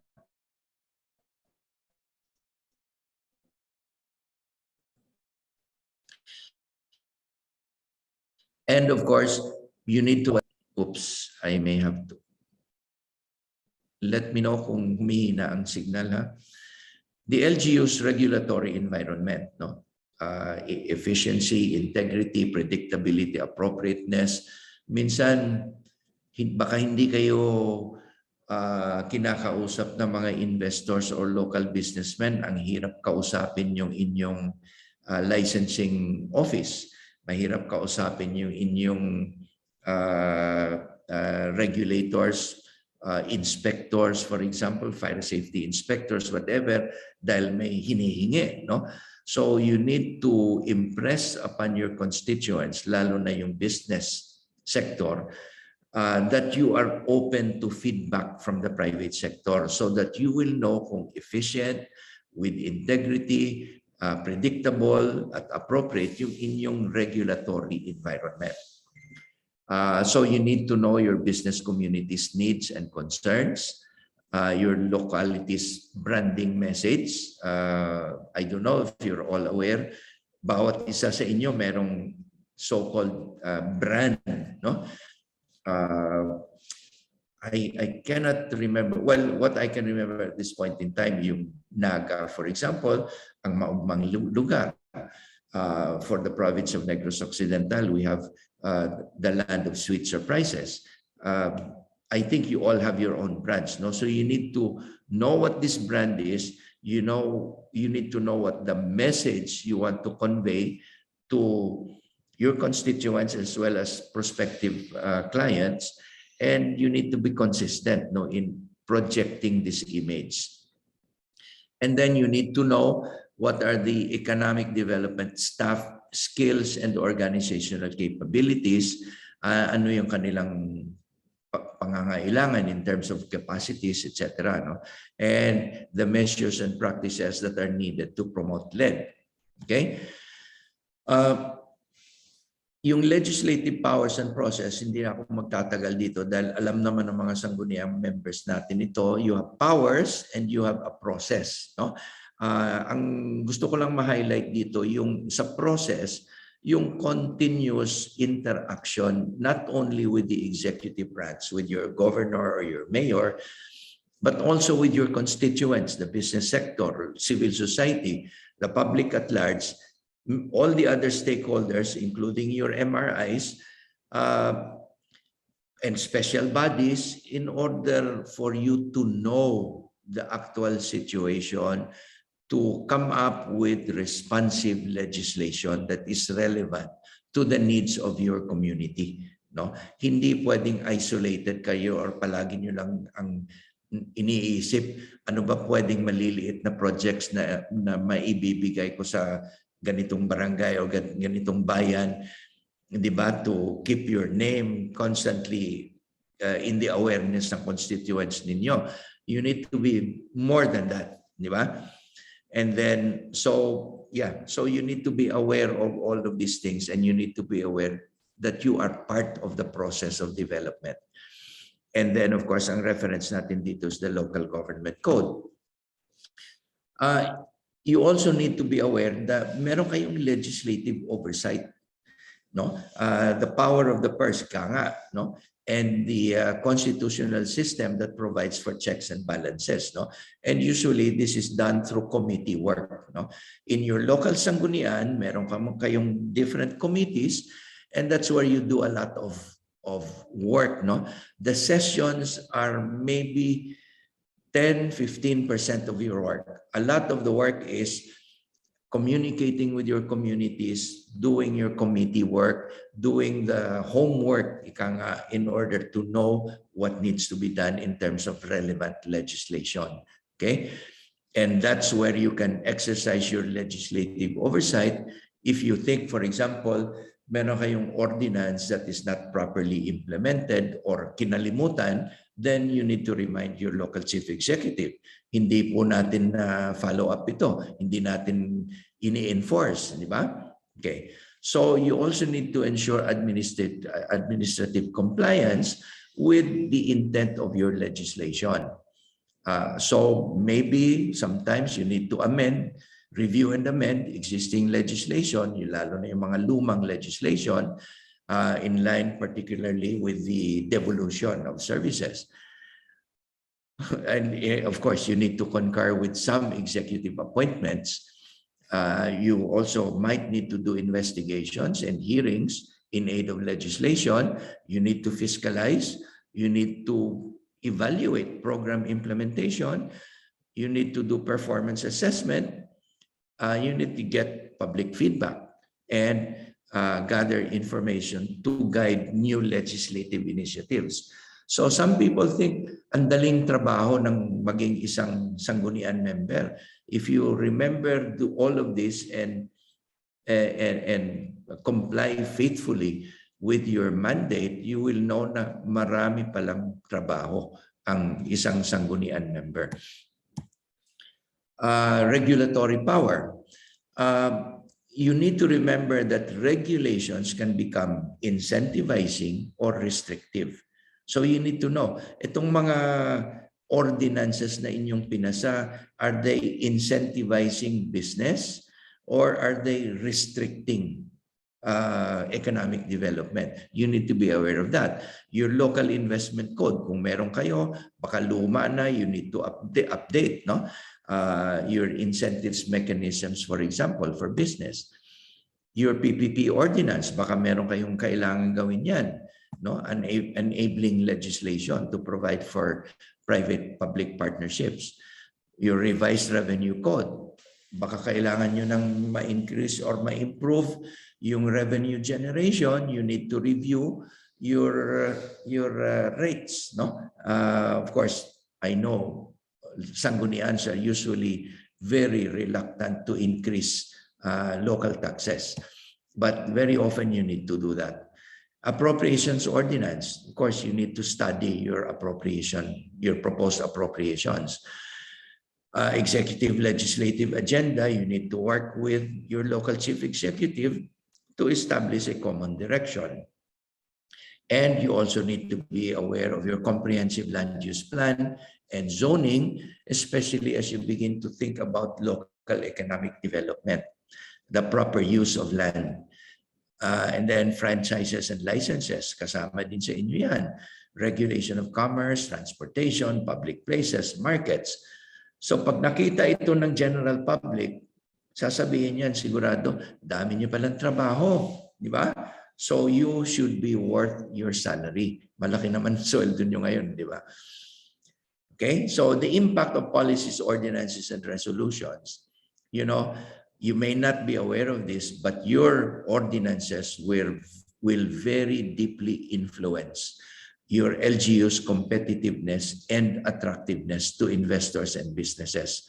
For example, our green economy ordinance, no, or the provincial investments and incentives code. There are certain provisions there that for example, make it attractive for businesses to come in if they are environment friendly. No, in fact, there are incentives provided for businesses that are investment or environment friendly.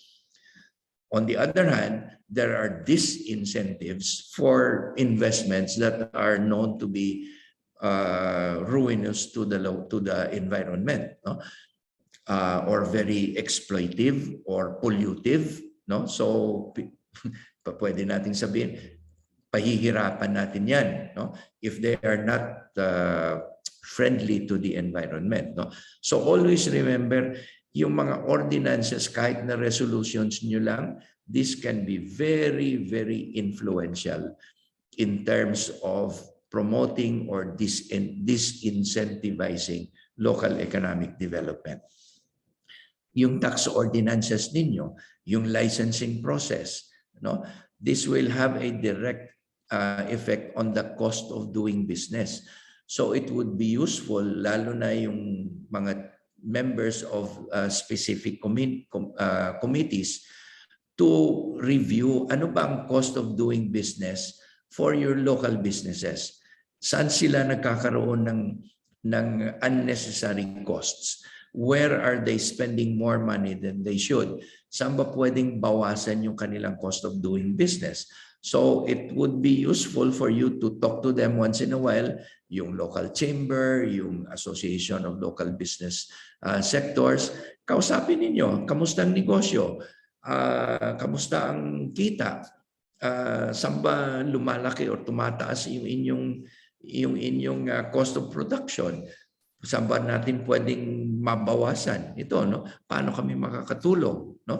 So if you understand their needs, their concerns, maybe you can go back to your ordinances and design something more suitable for them. Okay?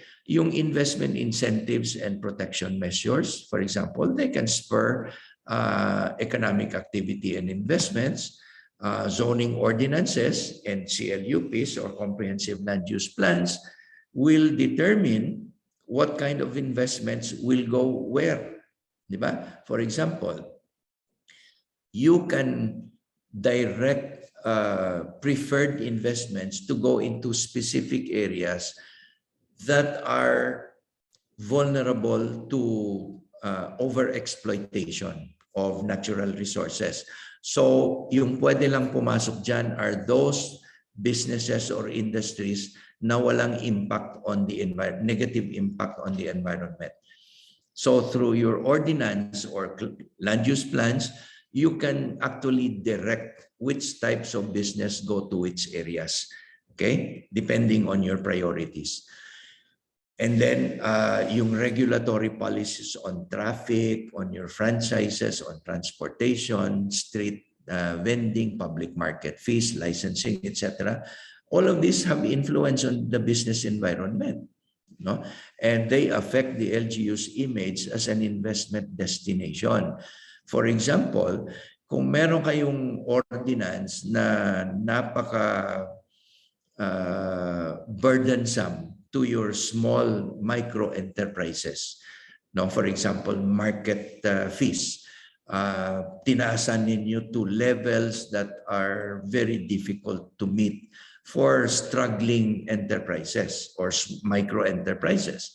Baka naman pwede nyo isipin, bawasan nyo na yan, total, maliit lang naman ang kikitain nyo dyan, look for other sources of tax income and allow these small businesses to prosper first, di ba? And find other ways to benefit from the prosperity that they will find, no? So yan, your regulations will have a very significant influence on your local business. Development plans and annual budgets. You're the ones who approve that. This, for example, your annual budget. If I were a businessman and I look at your annual budget, I will be looking at where you are proposing to spend your 20% development fund, your special development funds, or other sources of funds that will be helpful for the business sector. It will tell me kung ano ang priorities ninyo. It will tell me kung ano ang attitude ninyo towards local business. If, for example, yung inyong budget is more skewed towards the building of fancy infrastructure. Example lang, I don't mean to hit at anyone, but for example, there are many LGUs that want to put up yung magandang city hall, di ba? Dito nangyari sa amin yan, pagandahan na ng city hall. But yung mga ibang negosyante nagrereklamo, hindi nyo pa nga naayos yung ating merkado. Magpapagawa kayo ng magandang city hall to spend 700 million pesos. Yung ating merkado dyan, you spend 300 million. Ang laking tulong na sa amin lahat yan. No? So they might get this signal na hindi kayo masyadong friendly sa kanila, you're more interested in projecting something else. No? So yun, whatever you appropriate, that will send very clear signals to your constituents kung ano ang priorities ninyo. Okay? Regulatory procedures can be cumbersome. So if these are cumbersome or expensive or costly, you should know that. Local policies that can create an enabling environment for business and local economic development. Ito ang palagi ninyong dapat hanapin. Saan tayo makakatulong? Okay? So how can legislators promote LED? Work with the chief executive in formulating a strategic local economic development framework, fiscalize where needed, support where appropriate, take the executive legislative agenda seriously, connect with constituents, understand their needs, without becoming hostage, of course, no, to parochial demands. Find ways to enable the business and MSME community, help create a climate conducive to investments and commerce. Think wealth creation, not just poverty reduction. Always, ganito na ang mindset dapat natin eh. How do we create wealth? No? Hindi na poverty reduction. Creation of wealth is more important. And then do your homework. Okay? So that ends session 2. If there are any questions, we can stop sharing and I'll be open to comments, questions, reactions.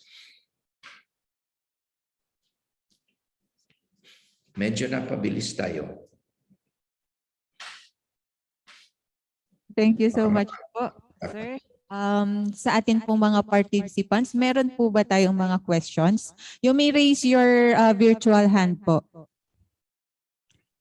And unmute po kung meron po kayong mga questions or clarifications or any concerns po na gusto niyo pong ipahatid.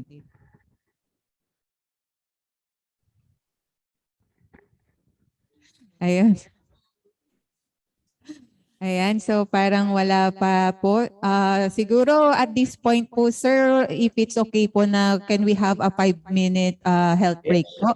Baka pagbalik natin ay meron na po silang mga questions and clarifications. All right, Okay po. Thank you po. So let's have a 5-minute health break po. Thank you.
Morning po ulit sa ating lahat.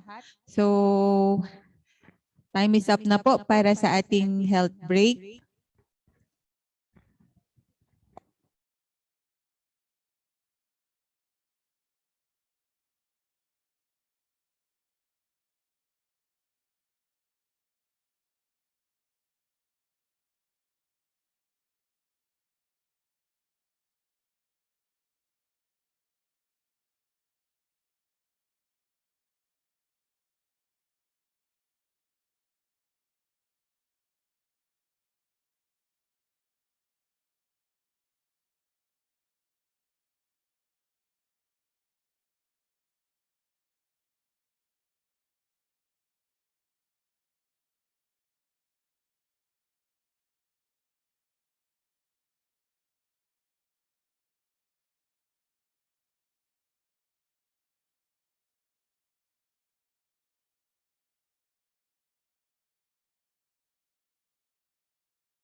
So sa atin pong mga participants, wala pa din po ba tayong mga questions or clarifications?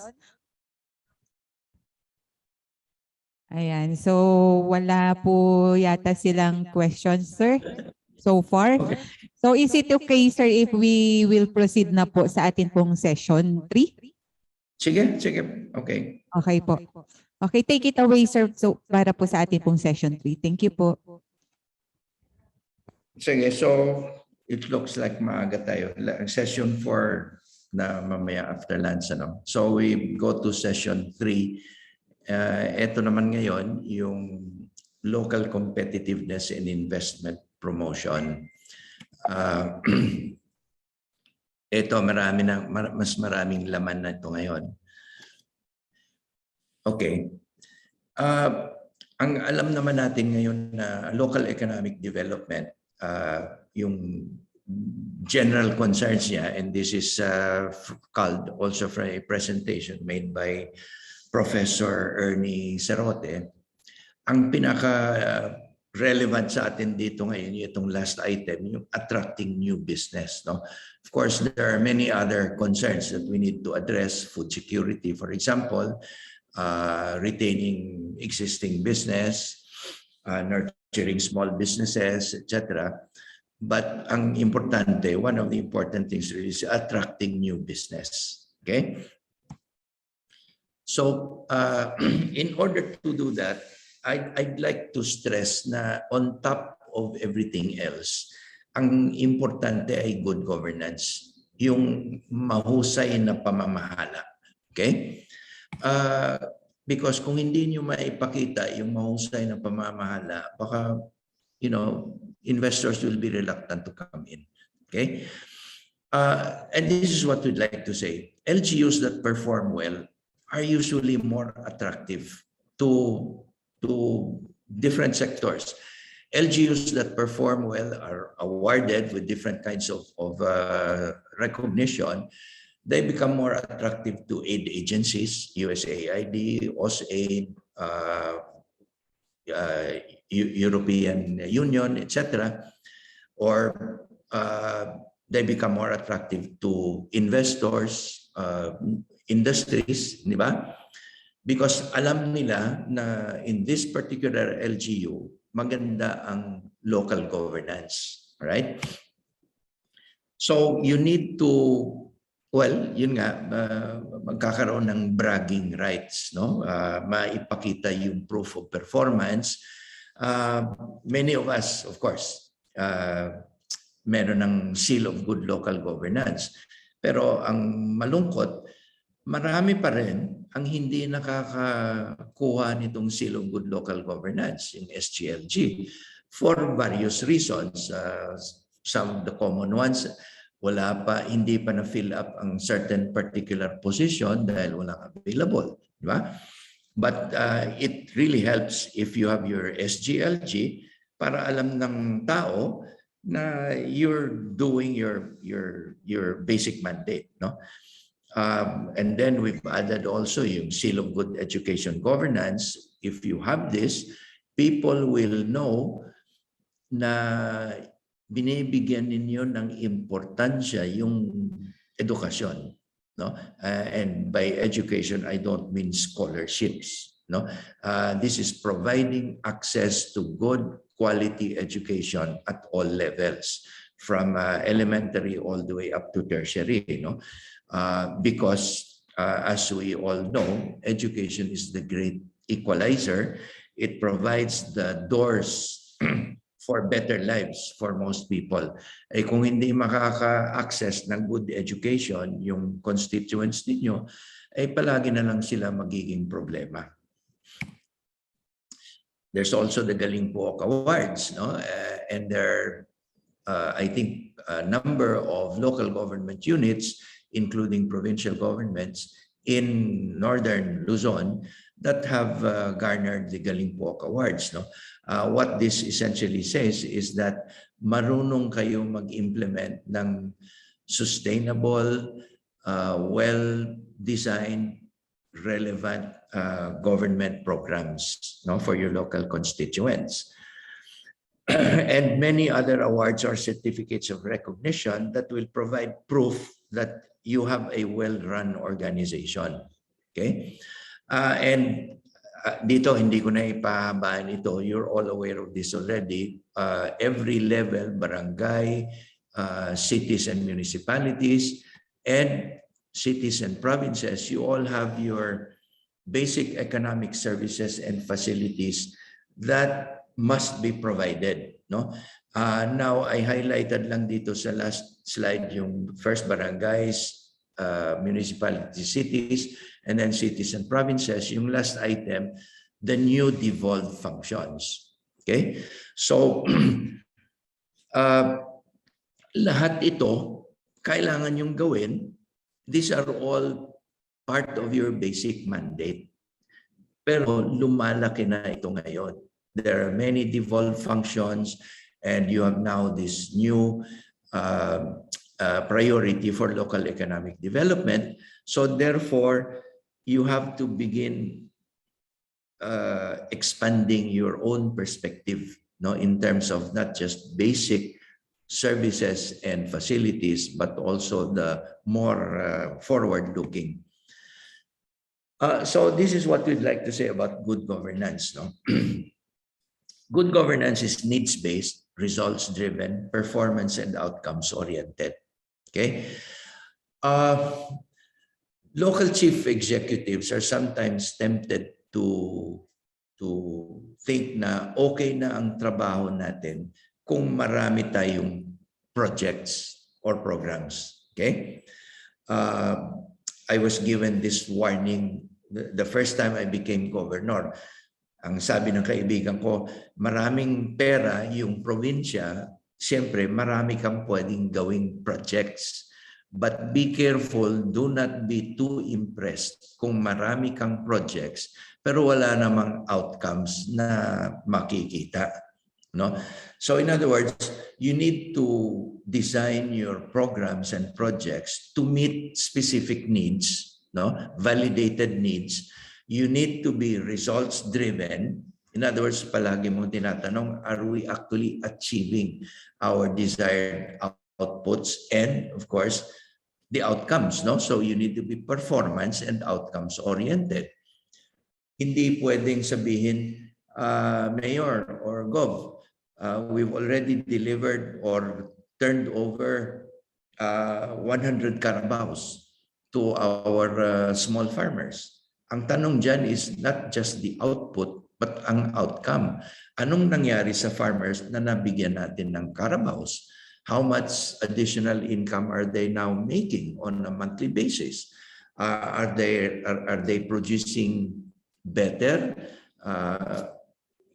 more rice, for example, or more corn or more tobacco because they now have this carabao? How did this input affect the outcomes for this particular sector? No?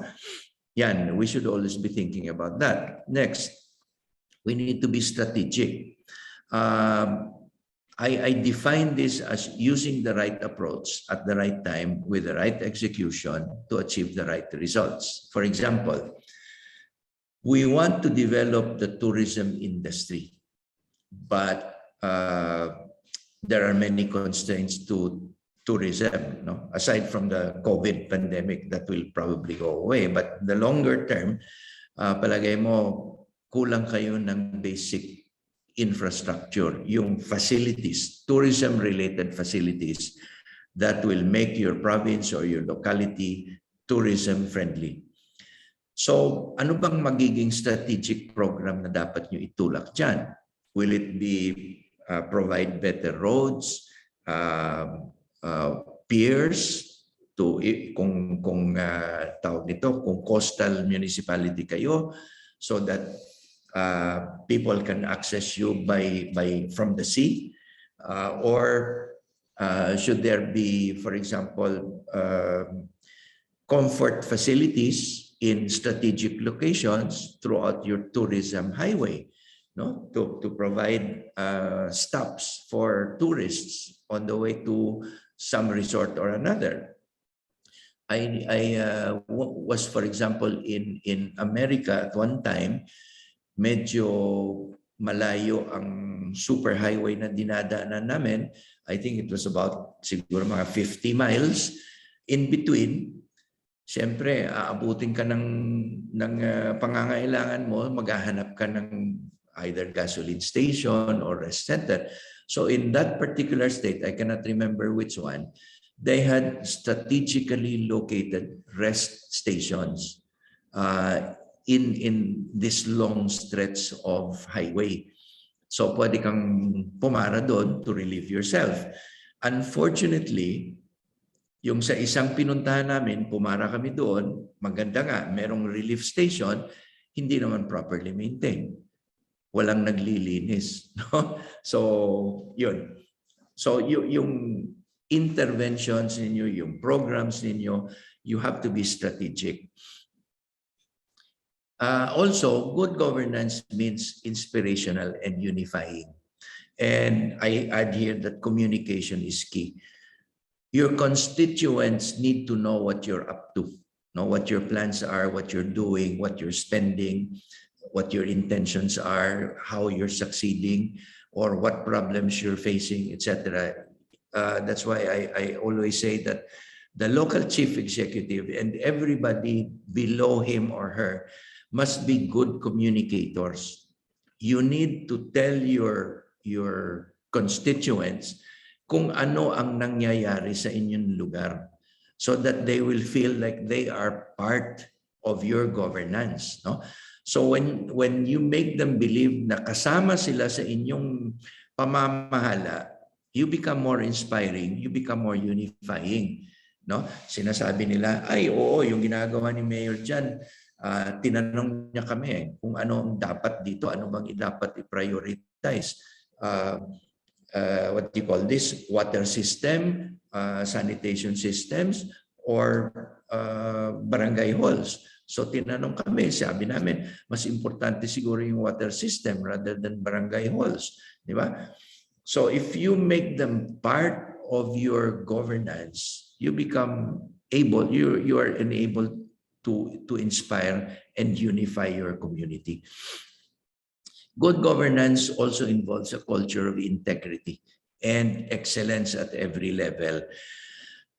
For example, if you take pride in running a tight ship, no, in your municipal government, for example, and you say na, oh, I have everything under control.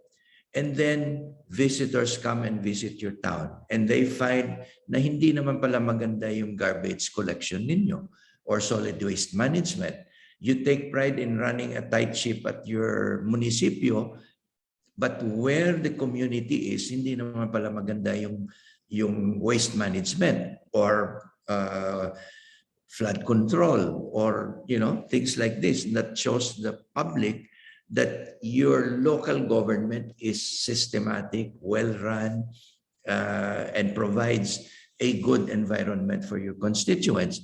So sasabihin ng tao, itong mayor namin nagyayabang na maganda ang pagtakbo ng kanyang munisipyo, pero hindi sila marunong kumolekta ng garbage dito sa aming barangay or sa aming community. Di ba?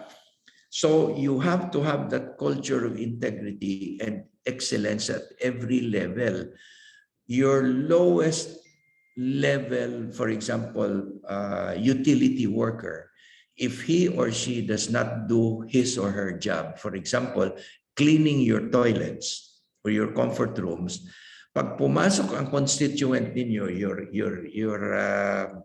clients, pag pumasok sa munisipyo, pupunta sa CR at sasabihin, wala yatang naglilinis dito or walang tubig o hindi magandang, all of these things. And this happens very often.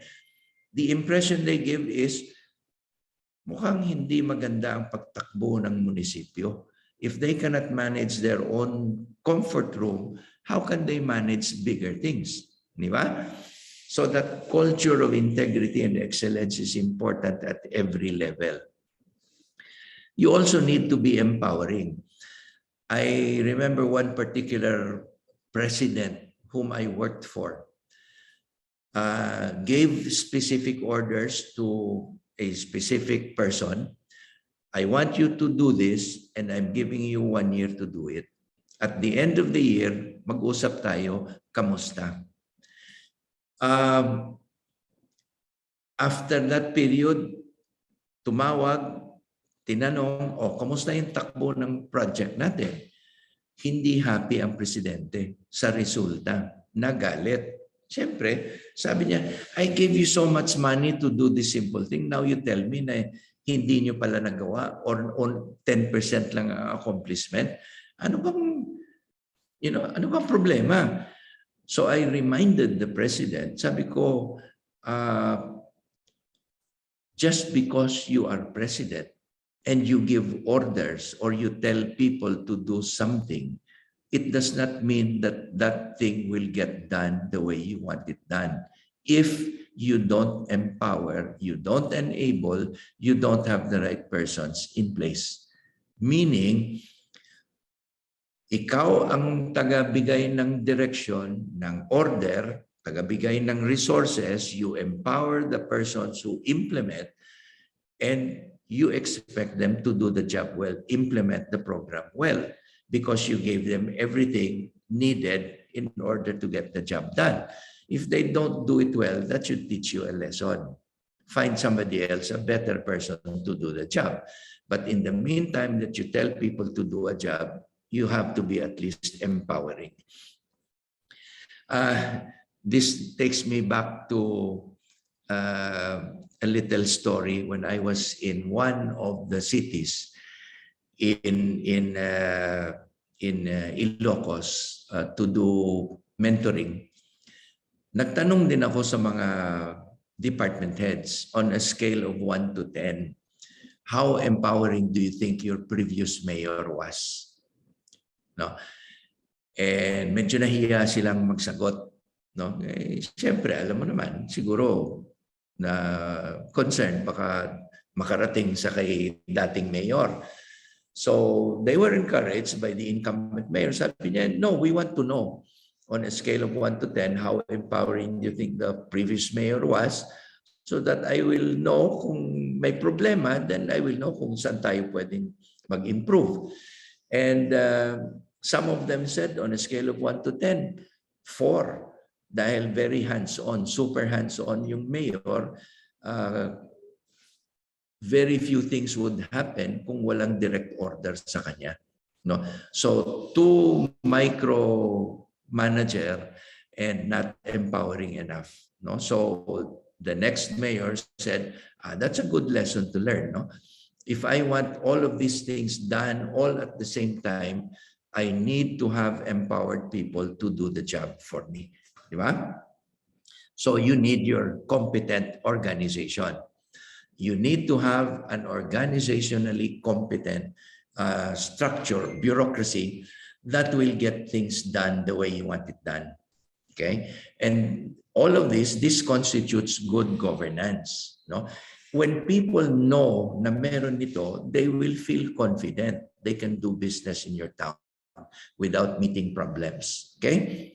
So I'll show you some example. No? The provincial government of Negros Occidental also has been involved in many initiatives to promote local economic development. And some of these were, for example,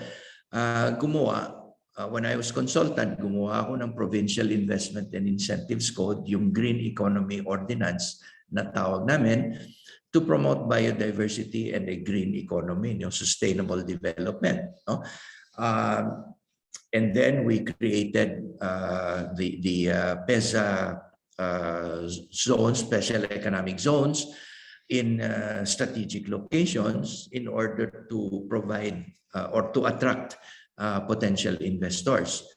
And then we promote, of course, the provincial government because we were known to be beset by peace and order problems, insurgency, etc. for many, many years, especially during my 13 years in the provincial government. We had to constantly answer potential investors about the threat of insurgency and peace and order, no, in many of our areas. No? So for a long time, the provincial government has tried to address the peace and order situation to create this impression na meron na tayong peace and order dito, hindi na problema yung insurgency or lack of peace and order in many areas in the province. No? And then many other programs, anti-drug abuse, peace, the Provincial Peace Integration Development and Unification Program, a comprehensive local integration program for former rebels. These were all intended to address the peace and order problem. Also, developing BFCLs, no, or business-friendly and competitive LGUs, no. So, capacity building of the LEPOs, no, the local economic development and investment promotion officers. In the case of the provincial government, this was done, maybe 5-6 years ago, way before the onset of the pandemic, and it was a problem then finding LEPOs with the right skill sets. Now, I think it's still a problem. Pag-uusapan din natin yan. Establishment ng negosyo centers, marami din sa inyo, meron na yan. And partnership ito with the DTI and the private sector, yung SMED Council namin. The streamlining of the business process and licensing systems of local governments under our LGSP-led program. Workforce monitoring and assessment tool, and our workforce development program under Trabajo. For example, we went into the promotion of the BPO industry, no? The business process outsourcing industry.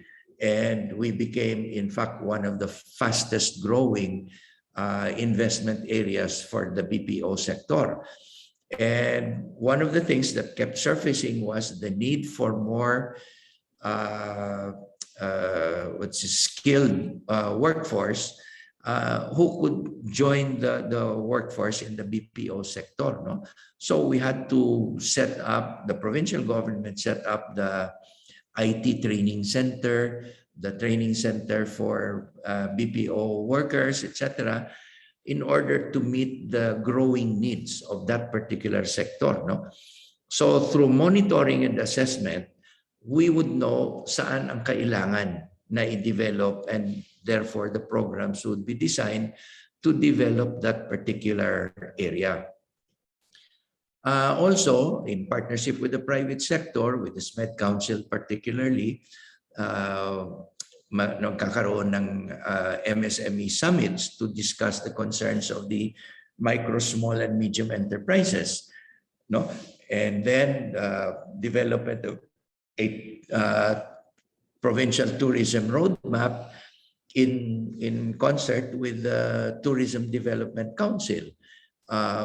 For example, nagkaroon through this roadmap, we were able to identify specific areas with specific development approaches for tourism. Ibig sabihin, hindi pwedeng magko-compete lahat yan, dapat complementation. So yung on the coastal area, beach resorts, etc., that type of tourism attractions. Dito naman sa bundok, ibang klase naman, and so forth. No? And then even ang culture, food, etc. All of this were taken into consideration and put together into a tourism roadmap for the province. And that was done in concert with the Tourism Development Council. In other words, our stakeholders. Okay, we also put up the PEDIC, the Provincial Economic Development Investment Center, right after the investment ordinance was passed. We also had, in terms of enterprise development, the provincial government set up a rice processing center in Bago City. We had we still have the Nolitsi, or the IT Training Center. And we have, in fact, also the Cyber Center, an enterprise, a provincial-owned enterprise that provided the space for BPO investors. Okay, so marami pang examples yan, and I'm sure you can think of your own. Now, so what are the good governance indicators? Yun ang sinasabi natin: SGLC, LG, Galing Pook, Best Tourism-Oriented LGU, Best Tourism Event, Provincial Festival, Excellence in Environment Management, Gawat Pamahalaan ng Lahi. All of these are proofs of performance, of good governance, no?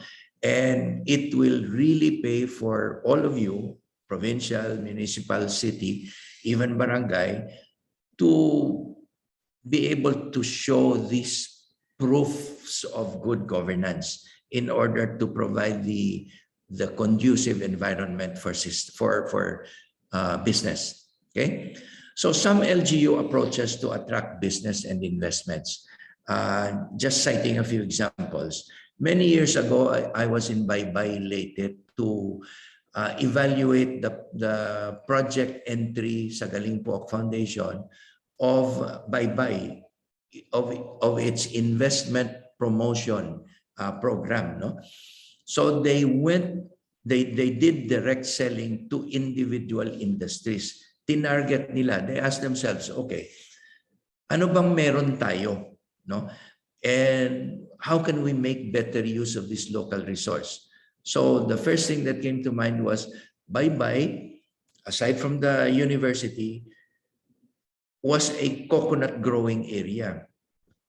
Very large ang coconut production nila on an annual basis. Ang problema, all of their copra was being purchased by middlemen, by brokers, by agents. And the copra, the raw material, was being sent to oil processing plants in Cebu or elsewhere. Yung yaman ng Baybay, ng coconut farmers, was leaving the municipality. So they decided, let's talk to coconut processing businesses. No? Let's ask them, baka pwede ninyong maitayo yung coconut processing plant dito mismo where you have the raw material. So dinala nila yung several investors, they showed them the whole town, they showed them the production, the coconut growing area, they gave the data, and they said we can even organize the coconut growers into cooperatives so that they can deal directly with you. Wala nang middleman, wala nang agents. You deal directly with the coconut growers. And the mayor and the congressman were playing the role of not only, what do you call this? Parang we invite you, we ask you to come, and we will take care of you. We will hold your hands during the investment process, during the building of your facilities, etc.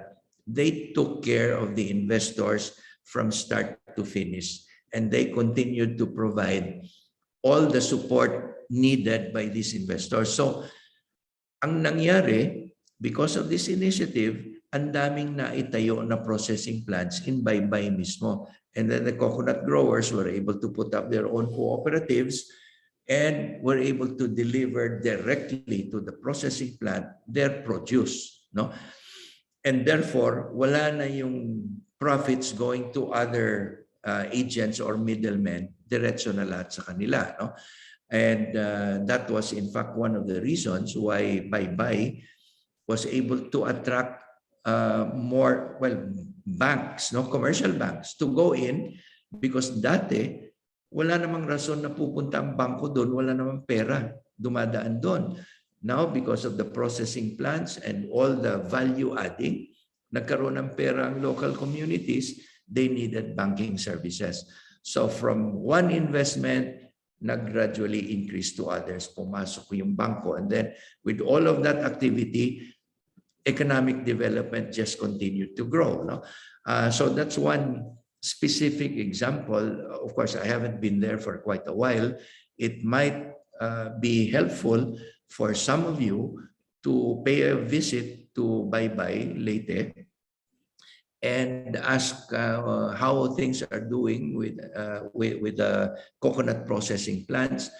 They have one processing plant there, I think it's French, that processes coconut water. Usually, tinatapon yung coconut water. With that plant, they're able to export coconut water to Europe. Another one processes coconut coir into, or rather, abaca, fiber, into fiber for currency. And the fiber is exported to Japan for the printing of Japanese currency. And then, of course, the usual coconut oil mills. No? So, magandang naging resulta. I just don't know kung anong current status, but it might be useful for some of you to pay a visit. And then the other one, attracting real estate developers to set up local industrial estates to attract locators. No? In the case of Negros Occidental, for example, there are a few industrial estates already set up. And unfortunately, because of the COVID pandemic, medyo all plans have been put on hold. No? But if you have these facilities in place, it will become easier to attract new investors. Okay? So that ends session 3. Yeah, maybe we can entertain all your questions from session 1 to 3 before lunch break.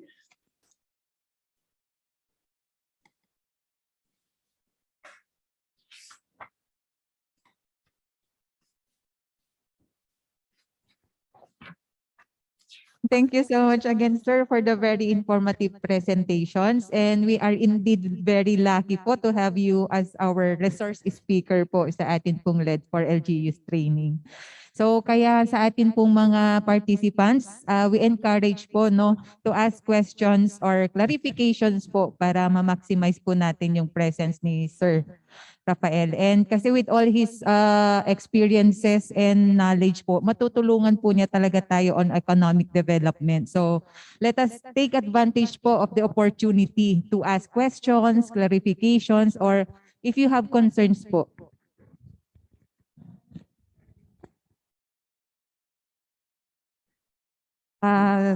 So from our participants po ng Province of Pangasinan, are there any questions or clarifications po?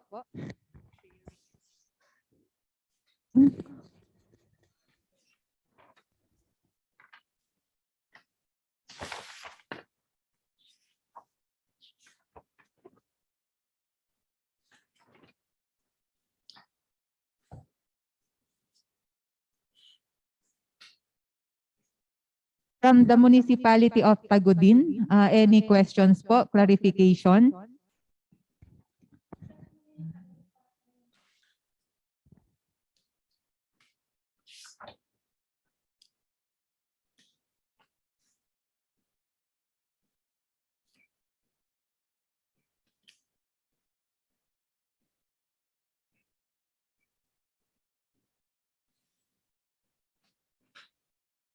So siguro yung nitty-gritty na sa session 4, yung LEPOs, LEDIPs, etc., yung mechanics doon, mga prescriptions, but that will be in session 4.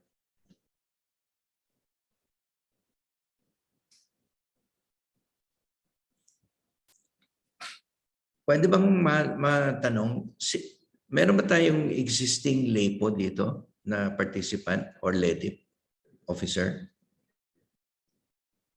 Meron po, sir, from the municipality of Tagudin po. Is it a full-time permanent position or acting designated? Sino po sila nandyan? Ang LEPO or LEDIP?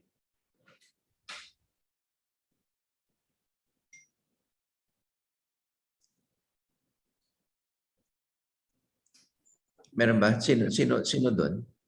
Maybe we can get some inputs from him or her. Yes. Sir. Yes. Sir. LEPO kayo? Are you permanently or designated? Designated LEPO, sir. Again, I'm sorry. I'm a municipal treasurer at the same time designated LEPO. May we request po yung atin pong LEPO po from Tagudin to please come forward para po mas malinaw po yung atin pong audio. Thank you. Okay, po.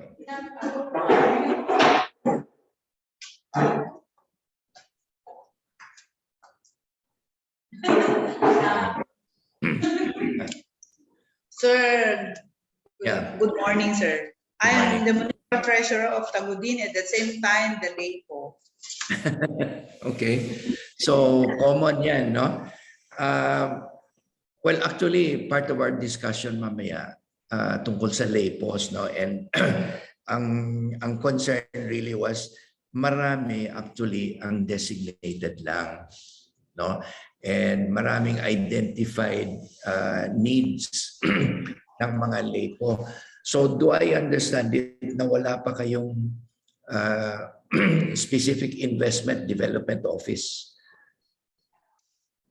Wala pa, sir. Pero doon sa office namin, sir, kinikater namin yung mga problems and the needs of our investors or mga SMEs namin, sir. And not the planning office. Because sa iba naman, planning office yung kanilang ginagamit. Not the treasurer. Yes, sir. Sa treasury officer. Okay, actually very unusual kayo, treasurer ang na-designate. Yung iba, budget officer, planning officer, or special projects. Sir, yes. Sa office ko kasi nandoon yung EBPLS, so hindi pa siya separated. Yes, right. So, yeah, yung licensing system ninyo nandun eh. Yes, sir.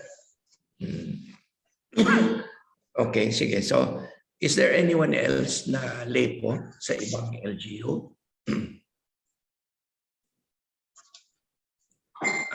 Ma'am, were you asked to come up with an investment promotion program? Meron ba? Did your mayor ask you to come up with an investment promotion program?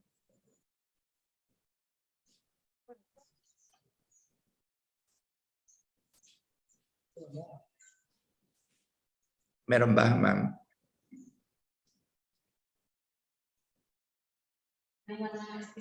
Ma'am Treasurer? Hello, ma'am. Baka pwedeng masagot ni Apo MPDC? Sila po yung nag-schedule noon ng mga LIIC natin, mga investment promotion.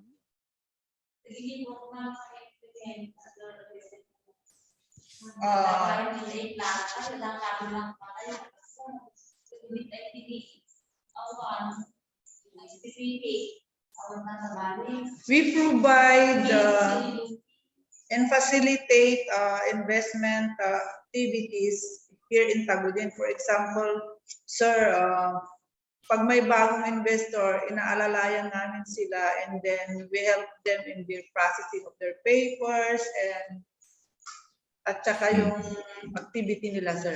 Yun lang ang activity namin na ginagawa dito, sir. Tinutulungan namin sila, sir. Okay, sige. Salamat.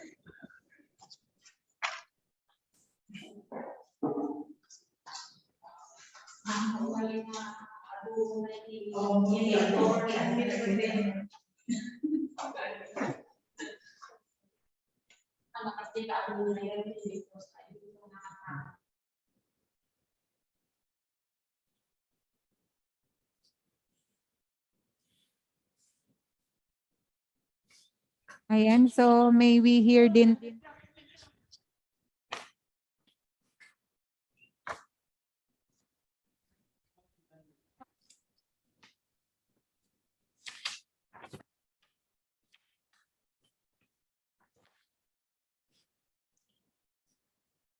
May we request din po yung atin pong participants from other LGUs to share po yung kanilang or to answer din yung question po ni Sir Rafael kanina if permanent ba yung kanila pong position, if they have already the office mismo na physical office na talaga siya, separate office, or if they have their investment promotion programs or plan po.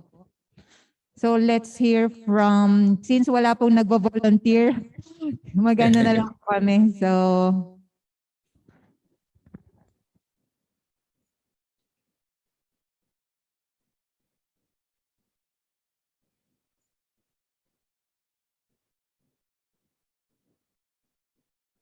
participants po sa Narvacan, may we hear po?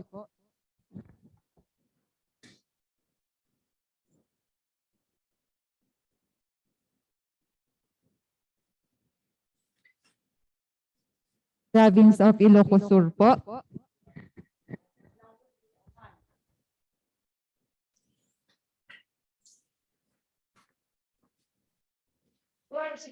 Good morning po. Bale designated lang po yung lay po sa amin. Oh, okay. Anong position kayo sa planning? Bale po, planning officer 1 po ako dito, sir. Okay, yeah. It looks like common experience ninyo, no? Sa municipal level, designated ang isang existing permanent officer. Parang wala pa po atang permanent officer dito. So, is this the first time na bigyan kayo ng exposure to LED or sa trabaho na? Bale newly appointed lang po ako ngayon dito sa planning. PPTO po namin. So, first time niyo po ito? Yes po, sir. Okay. Alright. So, yeah, actually sa session 4, dyan lalabas yung concerns natin tungkol sa LEPOS. So, I would presume therefore that the other municipalities, siyam kayo, di ba? 7 or 9? 9. Most of you would therefore be acting LEPO kung meron man.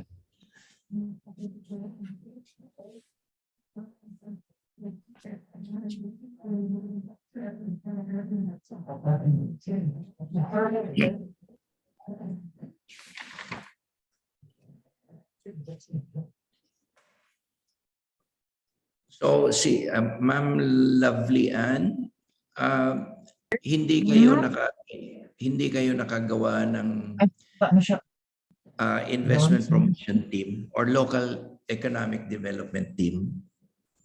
Kayo lang mag-isa? Wait lang.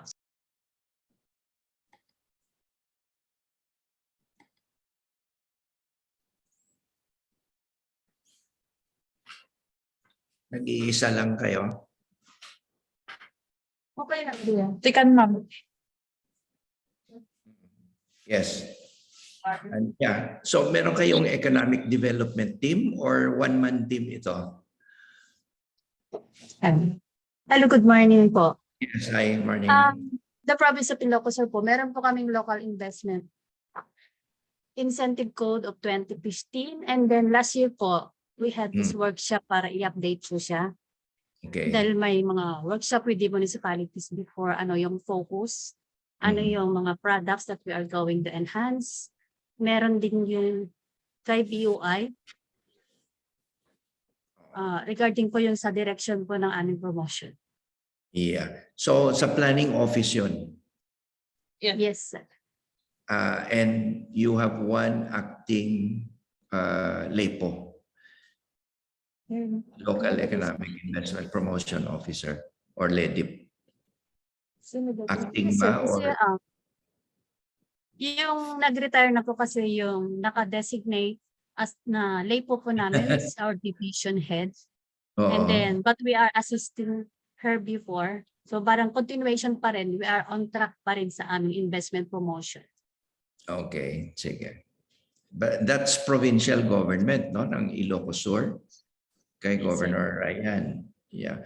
So, do the LGUs, itong mga kasama ninyong LGUs, do they request for assistance from you for investment promotion or economic development planning?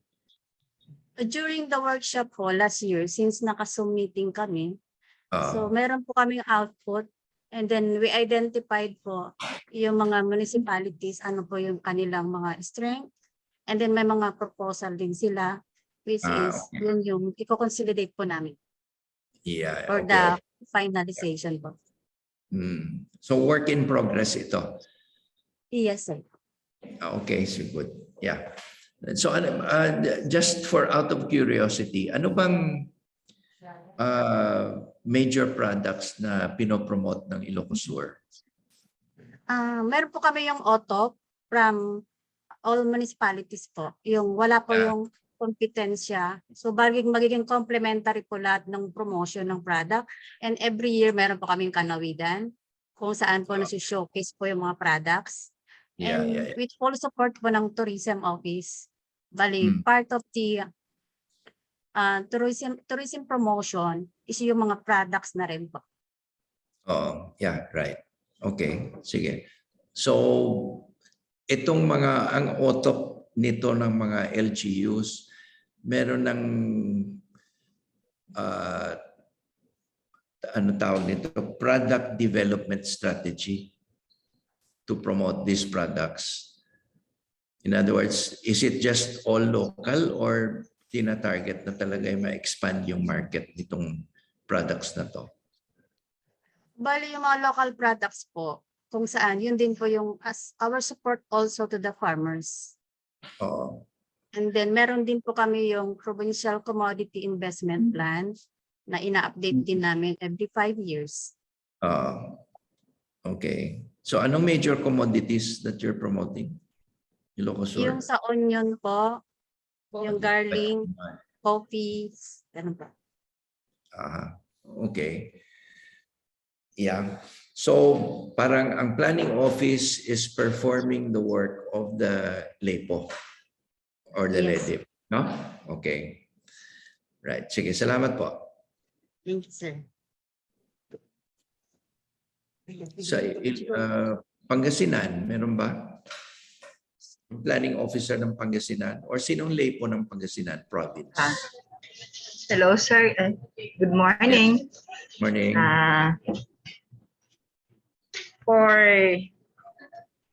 For the province of Pangasinan, our designated or acting LEPO is our Provincial Planning and Development Coordinator, sir. Okay. We already have our Pangasinan Investments and Incentives Code. Good, yeah.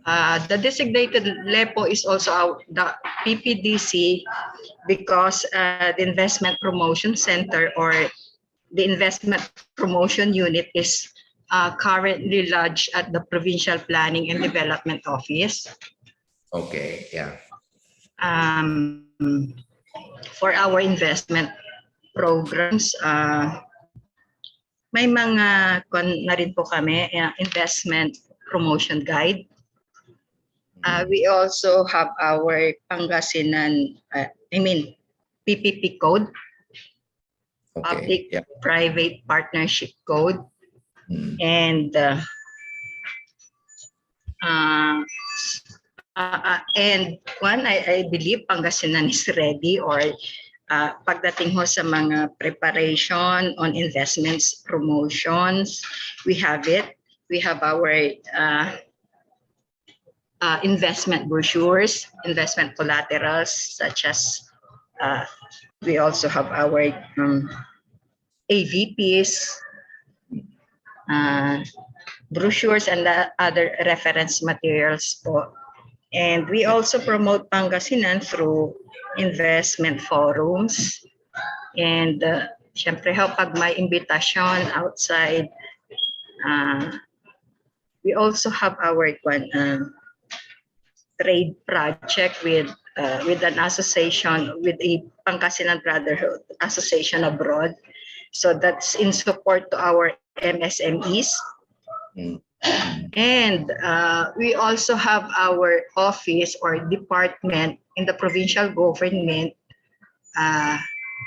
named Provincial Population, Cooperative and Livelihood Development that also caters to the needs of our MSMEs, and they also are in charge of organizing community associations. They train them and they provide capital to these associations. That's a that's part department of, or division? It's a department, sir.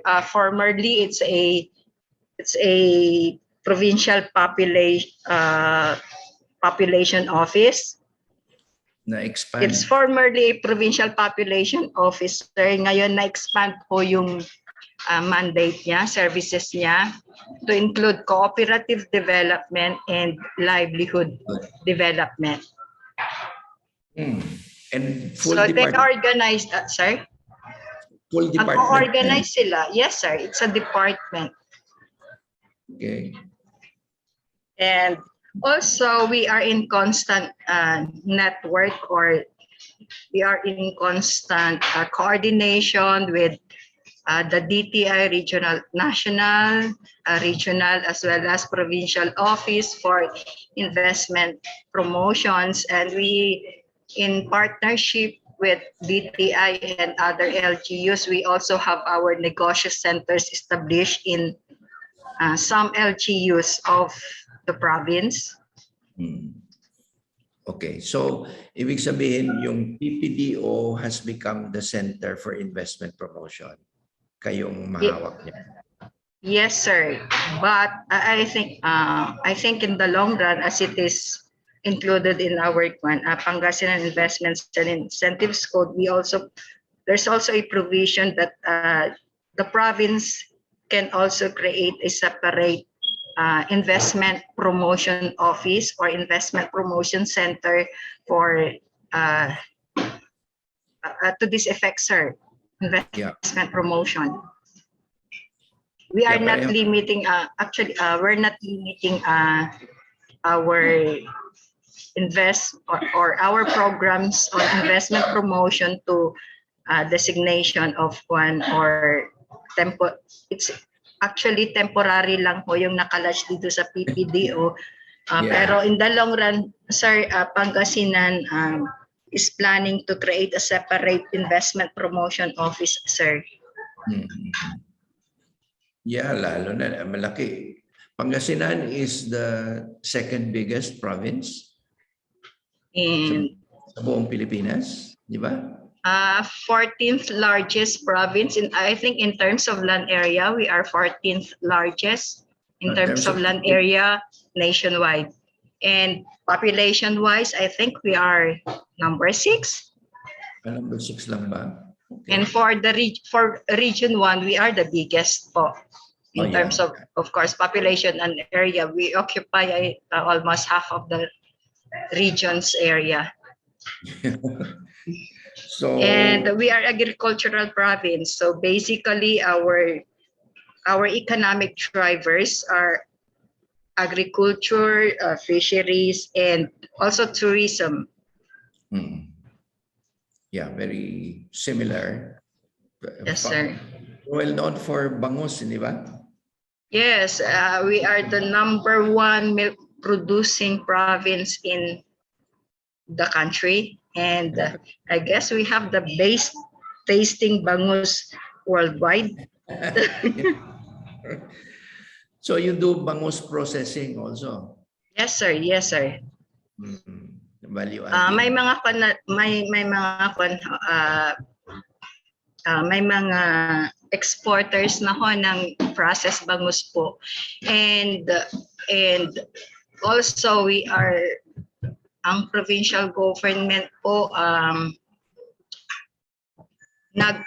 we are currently embarking on establishing food processing facilities, one of which is bangus processing po, for livelihood, for the creation of livelihood. Provincial owned yun? Sir? Owned by the province? Yes, sir. Siya yung nag-establish ng yung facilities. And then we plan to, and then sir? Magiging common service facility yan. Yes, sir. Although may mga private entrepreneurs din ho na meron silang bangus processing business. Bakit pa kayo magtayo? Competition lang yon. In support to livelihood creation, livelihood support po for Pangasinenses, yung mga hindi ho kaya, at least man lang ho makapagbigay ng, maka-create ng jobs, hanap buhay. Okay, yeah. Good. So may balak kayong magtayo ng investment center mismo, separate office. Will it be under the office of the governor or under PPDO? Separate department? Most likely, sir, initially siguro it would be under the office of the Gov. Yeah, division level. Yeah, those are the details na pwedeng ma-investigate ninyo how other provinces and LGUs are doing it. May iba, isang one-man team lang, may iba na nagtayo talaga ng office. Like pareho dito sa Negros Occidental, we put up the PEDIC, the Provincial Economic Development Investment Center, manned by, hindi naman malaki ang staff complement niya, but at least full-time sila. And what they do is they gather essential information or data. They handle inquiries from potential investors, requests for information, and then assist in processing, also in the application for availment of incentives under the investment code. So may naka full-time na, separate from the PPDO. Although ang nagman ng office actually galing sa PPDO, parang transfer. Yeah, transfer lang. But it's a permanent position na created na talaga under an ordinance following the passage of the investment code. So, hopefully siguro kayo, yes, sir, gagawin nyo. Hopefully po, magkakaroon po. At yung ginagawa ko ng Investment Promotion Center na sinasabi nyo rin po sa inyo, yun din ho actually ang ginagawa ho namin dito sa PPDO. Meantime na wala pa ho kaming separate investment promotion unit. Yeah. Actually, it can be a division of PPDO, but full-time. Kasi isang problema, well, actually, we'll take it up later after lunch. Yung yes po, na-designate na LEPOs, kulang ng skills or training.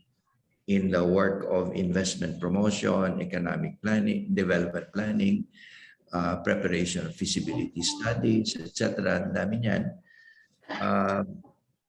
Preparation of commodity development plans, etc. No? So, I would like to check mamaya kung if the acting LEPOs or the ones who are designated feel na they can benefit from further training, more specific training to provide them with the skills to function as LEPOs. So I don't know kung nagkaroon kayo ng skills assessment, ng training needs assessment for economic development and investment promotion. Meron ba kayong skills or training assessment? Hindi ko po alam kung yung exact na training pero but may mga umaattend naman ho kami. By the way, sir, I am a PDO for under the PPDO. Our LEPO, nasabi ko nga po kanina, is the PPDC.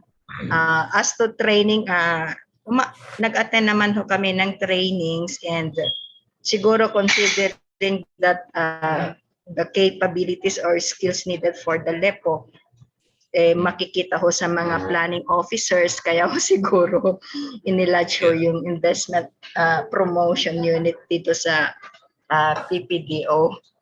Yeah, right. Sige, salamat po. Welcome po. Salamat din po. So it's 12 o'clock. Do you want to break? Siguro po, that ends po our morning session and we will just continue po our session 3 for later po after lunch. 1 o'clock?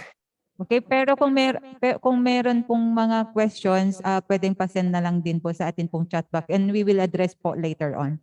Okay, so thank you so much po sa ating lahat and that ends po our morning session. So let us all be back at the virtual room po at 1:30 p.m. Okay lang po, sir? 1:30. 1:30. Opo. Okay, all right. Okay po. Okay, thank you so much po and have our lunch na po. Thank you.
Kamangha-mangha talaga, huwana.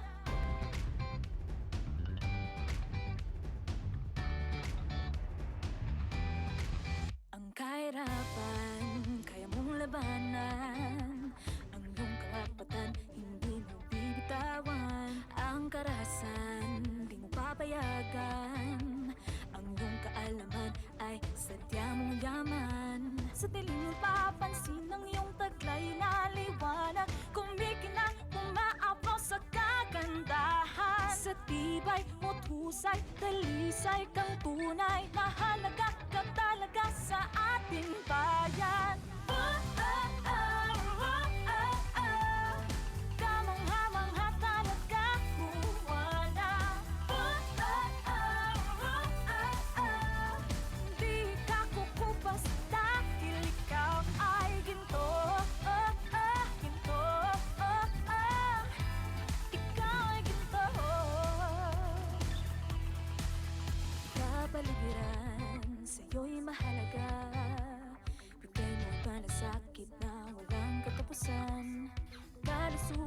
bawat prinsipyo ay mahalaga. Lahat tayo'y pantay, hindi dapat na iba.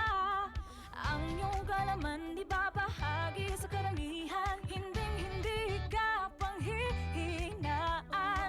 Kahit ang mga batang kababaihan, may taglading kamangha-mangha. Kamangha-mangha talaga, Juana. Di ka kukupas dahil ikaw ay ginto. Ginto. Ikaw ay ginto. Kaya mong itaguyod ang karapatang pantao. Kung kaya nila, kaya mo rin ito. Kaya't huwag mong kalimutan, ikaw ay ginto. Dapat kabigyan ng halaga. Lahat ng tayo nagmula sa iyong sinapupunan. Ikaw may karapatang magdesisyon. Ang bagno sa ekonomiya ay hindi na iba. Hindi na iba sa aming kalalakihan. Isigaw sa maglambayan ang iyong kakayahan. Sa kaunlaran malaki ang iyong maiambag. Ika'y dito dapat bigyan ng Sa karangalan. tibay mo't husay, talisay kang tunay. May taglading kamangha-mangha. Kamangha-mangha talaga, Juana. Di ka kukupas dahil ikaw ay kamangha-mangha talaga, Juana. Di ka kukupas dahil ikaw ay ginto. Ginto. Ikaw ay ginto. Ginto. Ginto. Ikaw ay ginto. Ikaw ay ginto.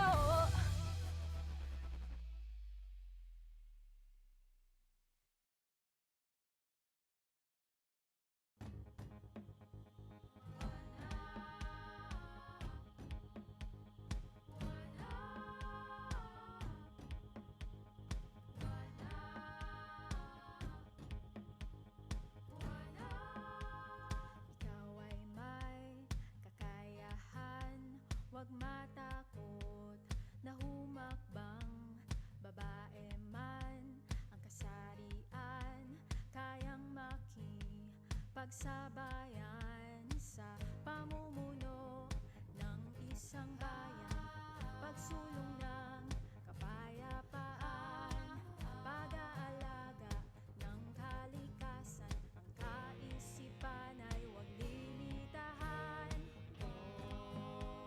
Juana, ika'y may angking, talino't husay. Ika'y dakila, taglay mong galing ay di maikakaila. Saan mang panig ng mundo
Juana, Juana, Juana, Juana, Juana, Juana, na na na. Sa Juana, nagmula ang buhay na ipinula, na siyang dumami at kumalat sa lupang malaya. Dahil sa'yo may buhay ang ating mundo. Dahil sa'yo may pag-ibig ang bawat puso. Juana, Juana, ikaw ang aking bida. Sumasamong bayan, sa'yo'y umaasa. Kaya't ika'y bigyan ng lakas, respeto at pagmamahal na wagas. Karapatan mo'y dapat ingatan, lahat ay pantay, pantay sa lipunan. Juana, Juana, Juana, Juana, ikaw ang aking bida. Juana, Juana, Juana, Juana, ikaw ay mahalaga. Juana, babae ka, di ka mahina. Ano man ang kanilang kaya, kaya mo rin, Juana. Pantay na pagtingin sa'yo ay ituring. Bawat isa ay mayroong kakayahang angkin. Juana, Juana, ikaw ang aking bida. Sumasamong bayan, sa'yo'y umaasa. Kaya't ika'y bigyan ng lakas, respeto at pagmamahal na wagas. Karapatan mo'y dapat ingatan, lahat ay pantay, pantay sa lipunan. Juana, Juana, Juana, Juana, ikaw ang aking bida. Juana, Juana, Juana, Juana, ikaw ay mahalaga. Di ka dapat naipit sa gitna ng kaguluhan, maging malaya ka sa anumang karahasan. Ang tulad mo'y inaahon sa kahirapan, dahil ika'y babae magtaglay na karapatan. Dapat bahagi ka ng anumang larangan, papapasaya, ekonomiya at kapangyarihan. Kaya't pagyamanin ang iyong kaalaman, patatagin at patibayin ang iyong kalusugan. Dapat kinikilala ang iyong kahalagahan, sa kahit anumang media ay pinag-uusapan. Bawat imahe mo may dignidad na nakalaan, dahil pagiging babae mo'y isang kadakilaan. Sa pagsulong at pag-unlad ng ating bayan, kakayahan mong mag-ambag ay kailangan. Ika'y katuwang sa pagpanday ng ating lipunan, tungo sa isang magandang kinabukasan. Juana, Juana, ikaw ang aking bida.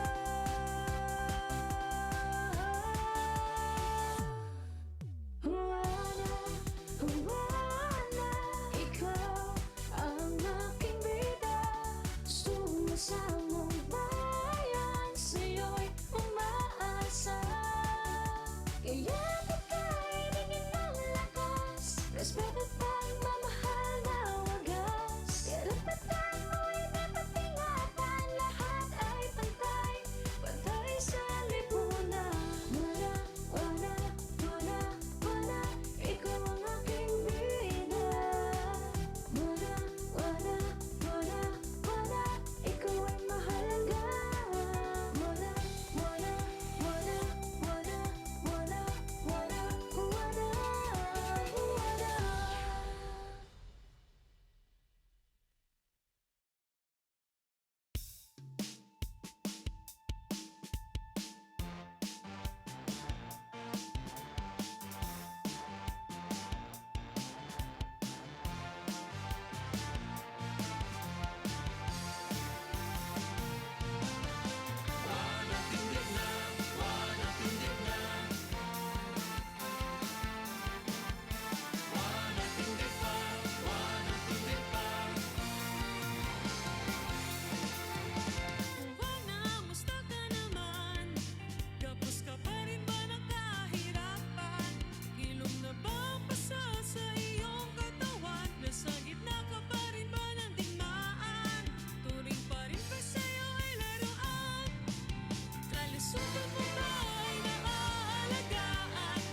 social media, paano siya nilarawan? Mahinang kasarian o may patas na karapatan? Mahusay iwana, sadyang kamangha-mangha. Ang tagumpay ni Wana ay tagumpay ng bansa. Patas oportunidad sa kanya ikaw at galing niya ay sapat. Patas na sistema sa kanya padama, kayang-kaya ni Wana. Sana'y mas tumibay ang mekanismo para ang batang si Wana ay tuluyang mahasa upang maging isang babaeng ganap na pambihira. Buhay mo, Wana, may saysay at halaga. Kaligtasan mo, Wana, kaligtasan ng bansa. Mahusay ni Wana, sadyang kamangha-mangha. Ang tagumpay ni Wana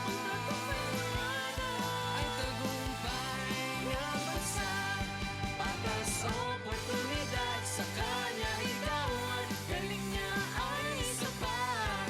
Patas na sistema sa kanya padama, kayang-kaya, kayang-kaya, Wana natin bigtan.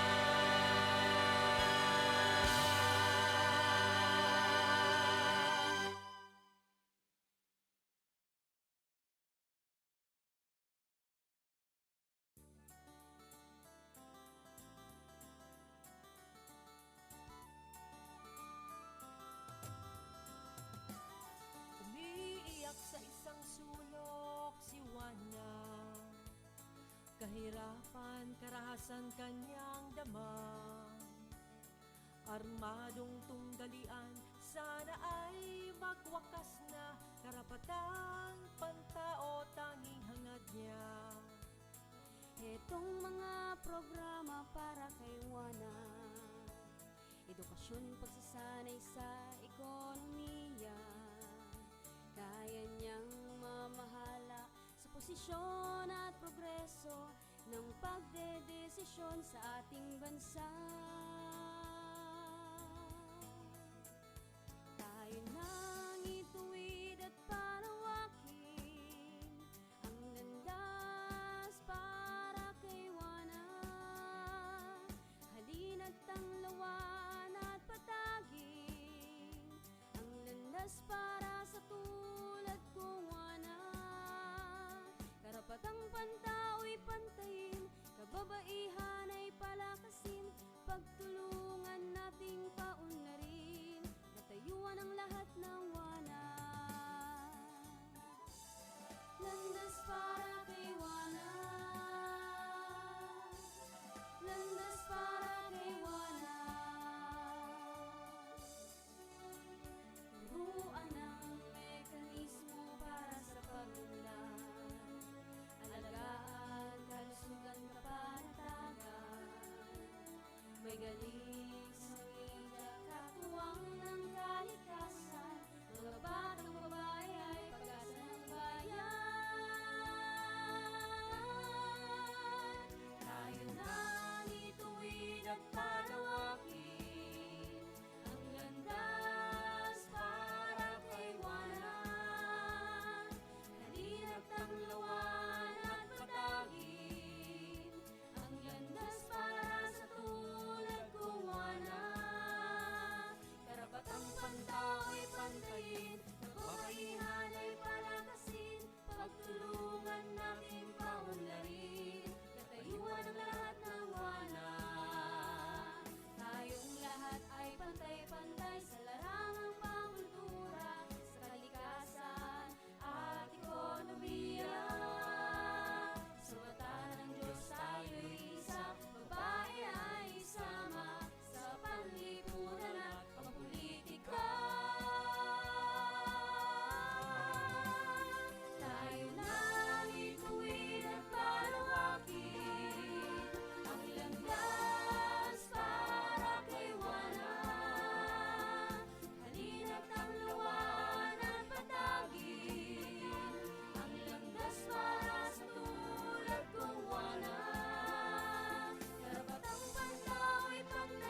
sumigaw, ikalat ang balita, pantay-pantay lahat, walang pinagkaiba.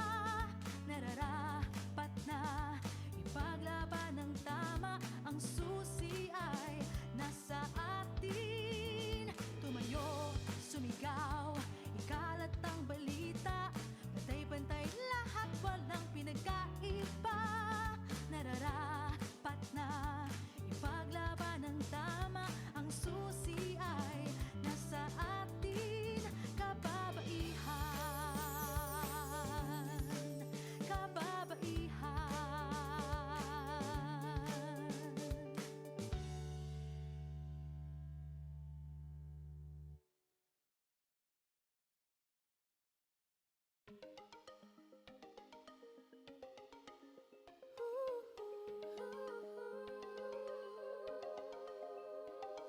Babay ako at may silbi sa lipunan di pa aapi. Isinusulong ko mga layunin, karapatan sa mga usapin. Sa edukasyon at pagsasanay, kahirap ang kalusugan taglay, pakikipaglaban sa karahasan, pati sa matungtong galian. Babay ako may panindigan, di matitinag kailan pa man. Babay ako na may karapatan, may boses, may kakayahan, malakas ang loob, pusong totoo, kayang-kaya ko, sinuwan ako sa buong bansa at buong mundo'y pagsigawan.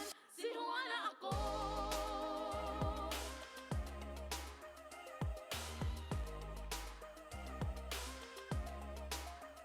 Babay ako, kayang pamunuan, magdesisyon para sa karamihan. Mekanismong dulot ay pagunlad, sa kababaihang ipatutupad. Sa usaping ekonomiya, karapat ang pagtaot ng media. Sa kabataan, kalikasan, pagsunod ng buong sambayanan. Babay ako, may panindigan, di matitinag kailan pa man. Babay ako na may karapatan, may boses, may kakayahan, malakas ang loob, pusong totoo, kayang-kaya ko, sinuwan ako sa buong bansa at buong mundo'y pagsigawan. Sinuwan ako.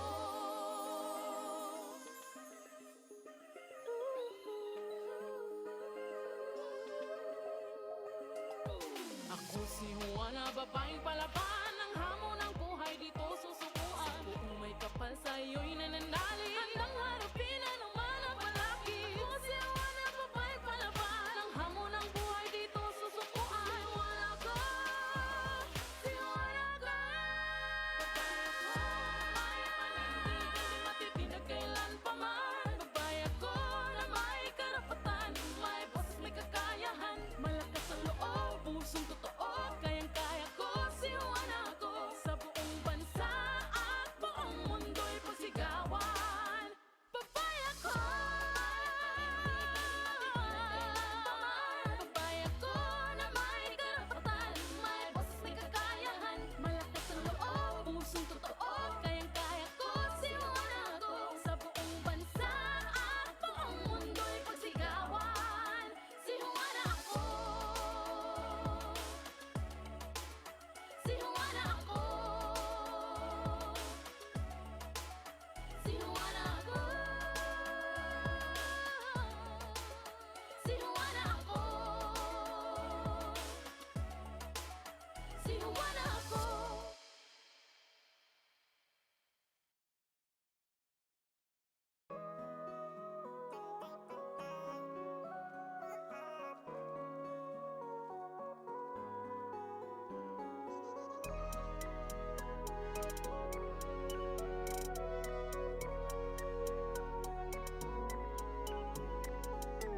May paraan upang ilabas ka sa apat na sulok ng kahirapan. Alisin ang takip na humahadlang upang maabot ang karangyaan. Pinahon sa sisidang pananaw, tradisyonal na batas sa kinalimutan. Ditulak ang dingding ng diskriminasyon sa ginagalawang lipunan. Sa labas ng pagpag, tinig kang tinig ng kababaihan. Tanong na madahalaga niyang di matatawaran. Sa labas ng pagpag, may mga sigabong pagdiriwang sa pakinabang na tulad lang ang kanyang kakayanan. May paraan upang bigyan ka ng tamang paglingap sa kalusugan. Ang kininang pagunlad kalidad na dulot ang edukasyon di nalilimitaha.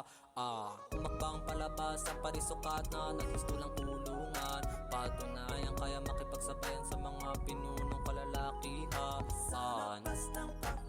Dinig kang dinig ng kababaihan, tanong na madahalaga niyang di matatawaran. May mga sigabong pagdiriwang sa pakinabang na dulot ng angkin niyang kakayanan. Panahon ng kahon ng media ay pawalang ka ng tuluyan. Ipakita ko ano ang tunay na taglay mong kagandahan. Panahon ng palayain ka sa kahon ng mga batas pang kalikasan. At isaalang-alang din ang inyong pangailangan at kapakanan. Sa lapas ng kapal, dinig kang dinig ng kababaihan, tanong na madahalaga niyang di matatawaran. Sa lapas ng kapal, may mga sigabong pagdiriwang sa pakinabang na dulot ng angkin niyang kakayanan. Panahon ng itaguyod ang karapatan laban sa karahasan. Sa madilim na kahon lumay sa pang-aabuso at pagkakipis sa digmaan. Maging mga munting kababaihan sa mundo'y sumisibo pa lamang. Huwag sa kahon arugain kundi sa bisig at pag-ibig ng magulang. Sa lapas ng kapal, dinig kang dinig ng kababaihan, tanong na madahalaga niyang di matatawaran. Sa lapas ng kapal, may mga sigabong pagdiriwang sa pakinabang na dulot ng angkin niyang Naniniwala ako na dapat may boses din ng mga kababaihan sa mga nililikha at pinapasang batas para sa bayanan natin. Karapatan mo bilang isang batang babae. Makapaglaro, makapag-aral, magkaroon po ng magandang bukas.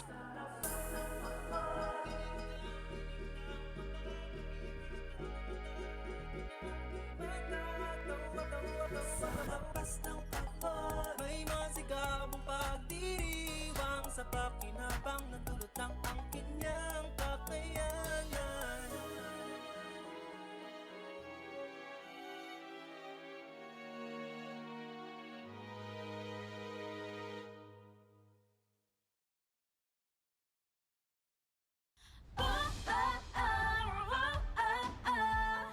Kamangha-mangha talaga, huwana.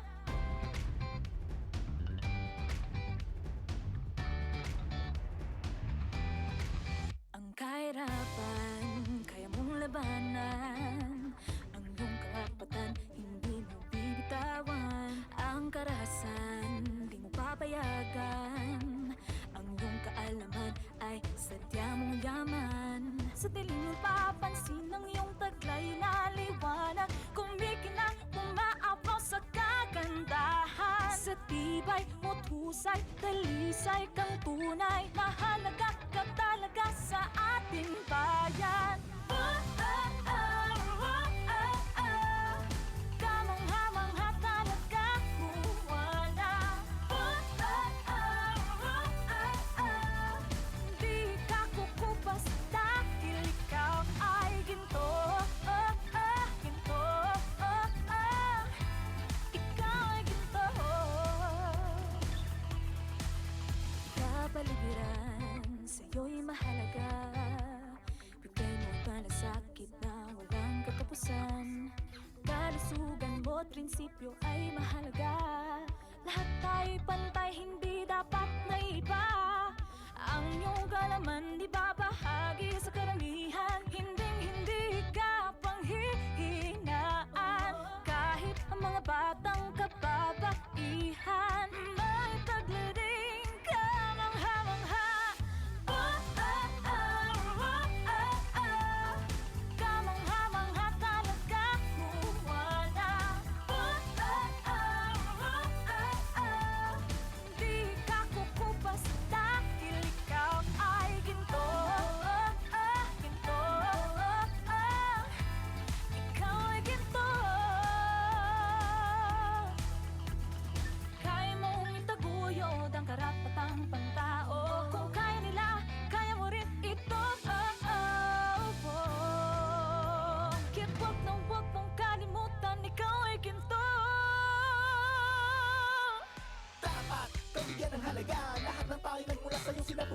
kalayaan. Ikaw may karapatang magdesisyon. Ang bagno sa ekonomiya ay hindi naiba. Hindi naiba sa aming kalalakihan. Isigaw sa maglabayan ang iyong kakayahan. Sa kaunlaran malaki ang iyong maiambag. Ika'y dito dapat bigyan ng karangalan. Sa tibay mo't husay, dalisay kang tunay. May taglading kamangha-mangha.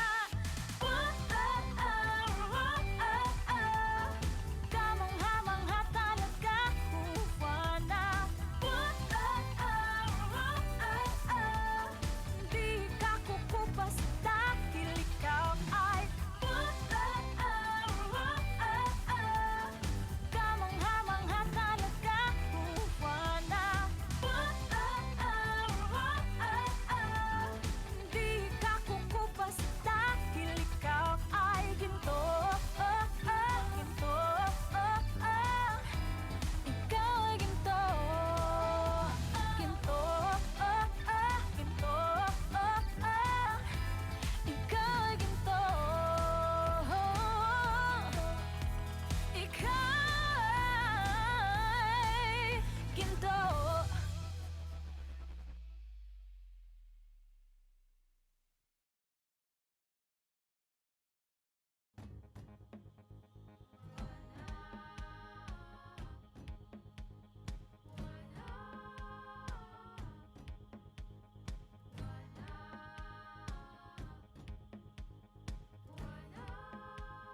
Ikaw ay may kakayahan, huwag matakot na humakbang. Babae man ang kasarian, kayang makipagsabayan sa pamumuno ng isang bayan.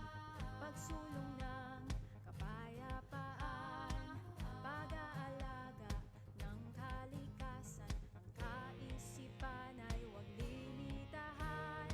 Oh, Juana, ika'y may angking, talino't husay. Ika'y dakila, taglay mo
Juana, Juana, Juana, Juana, Juana, Juana, na na na. Sa'yo, Juana, nagmula ang buhay na ipinunla, na siyang dumami at kumalat sa lupang malaya.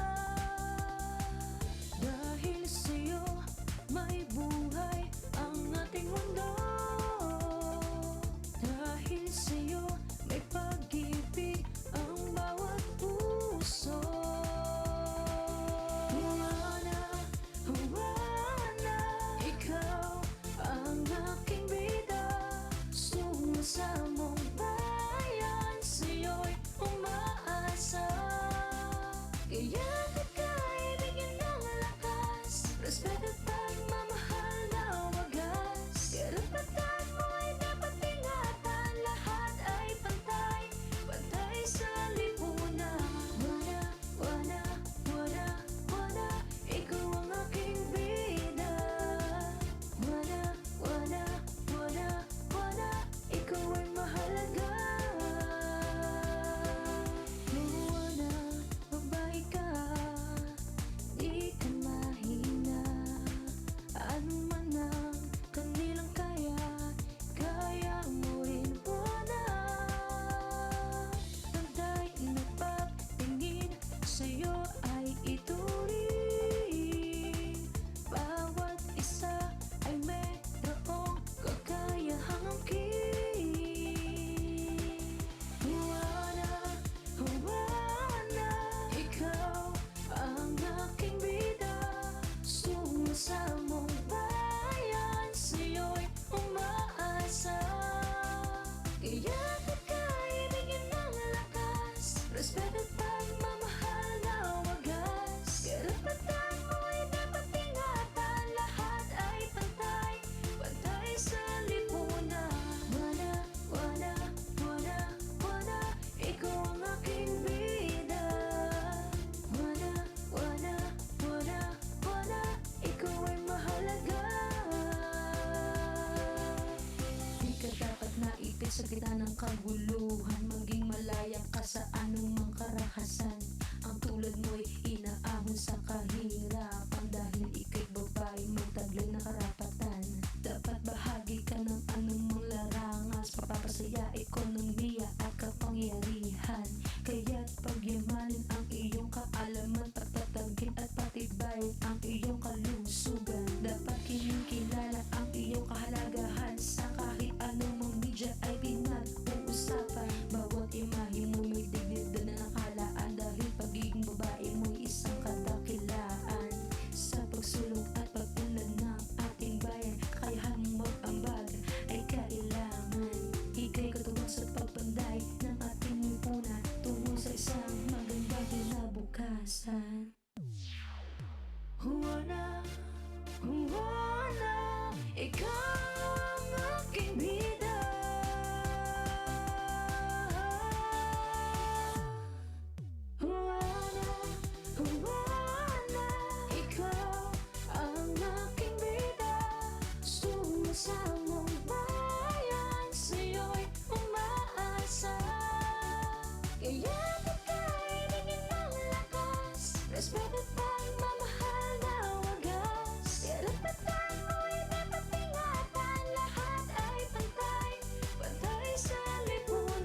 kahirapan, karahasan kanyang dama.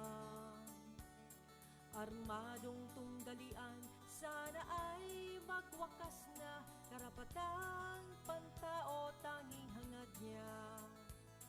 Itong mga programa para kay Juana, edukasyon, pagsasanay sa ekonomiya, kaya niyang mamahala sa posisyon at progreso ng pagdedesisyon sa ating bansa. Tayo nang ituwid at palawakin ang landas para kay Juana. Halina't tanglawan at patagin ang landas para sa tulad kong Juana. Karapatang pantao'y pantayin, kababaihan ay palakasin, pagtulungan nating paunlarin, katayuan ang lahat ng Juana. Landas para kay Juana, landas para kay Juana. Turuan ang mekanismo para sa pag-unlad, alagaan, kalusugan, kapanatagan. May galing sa media, katuwang ng kalikasan, mga batang babae ay pag-asa ng bayan.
Anong nilalaman ng iyong puso?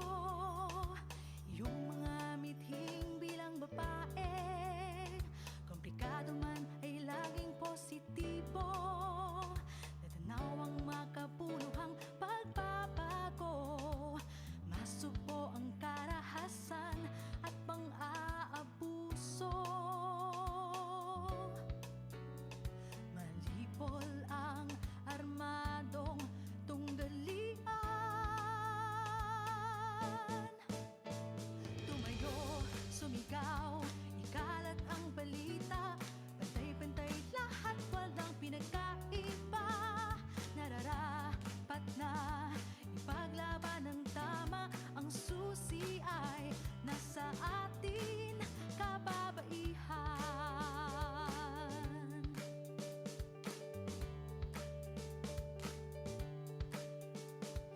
Ligtas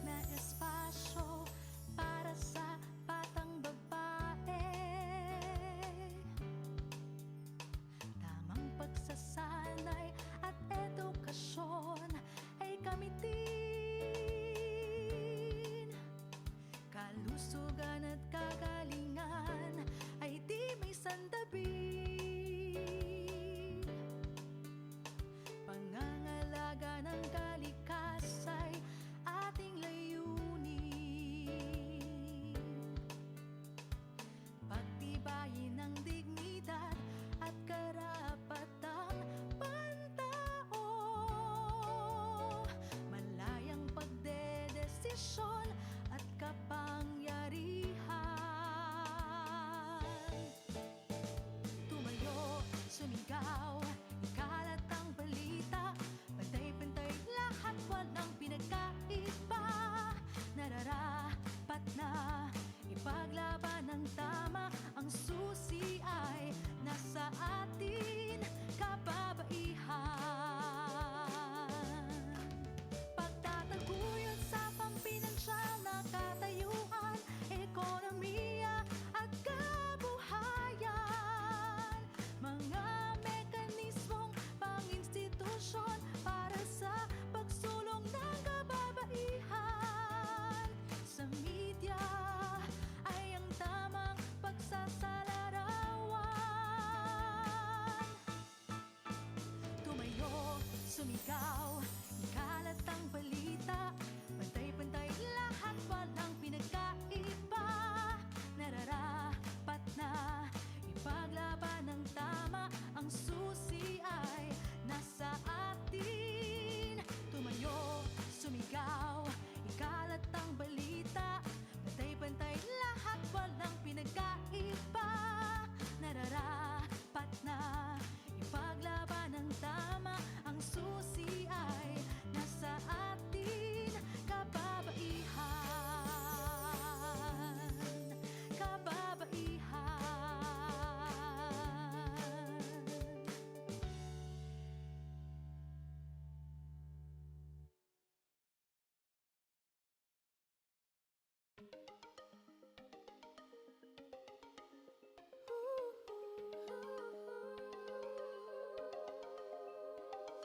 Babay ako at may silbi sa lipunan di paaapi. Isinusulong ko mga layunin, karapatan sa mga usapin. Sa edukasyon at pagsasanay, sa kahirap ang kalusugan taglay, pakikipaglaban sa karahasan, pati sa matungtong galian. Babay akong may panindigan, di matitinag kailan pa man. Babay ako na may karapatan, may boses, may kakayahan, malakas ang loob, pusong totoo, kayang-kaya ko, sihuan ako sa buong bansa at buong mundo'y pagsigawan. Sihuan ako.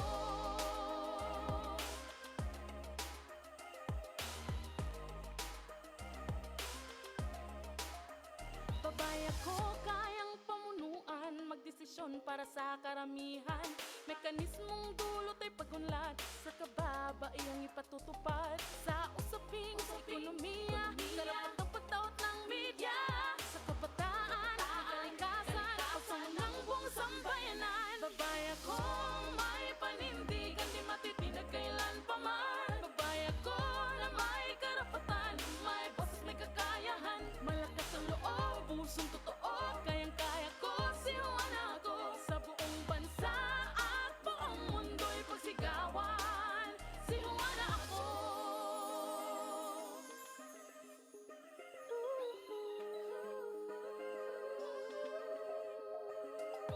Ako si Juana, babaeng palaban, ang hamon ng buhay dito susukuan. Sa buong may kapal sa'yo'y nananali, handang harapin anuman ang palaki. Ako si Juana, babaeng palaban, ang hamon ng buhay dito susukuan. Si Juana ka, si Juana ka.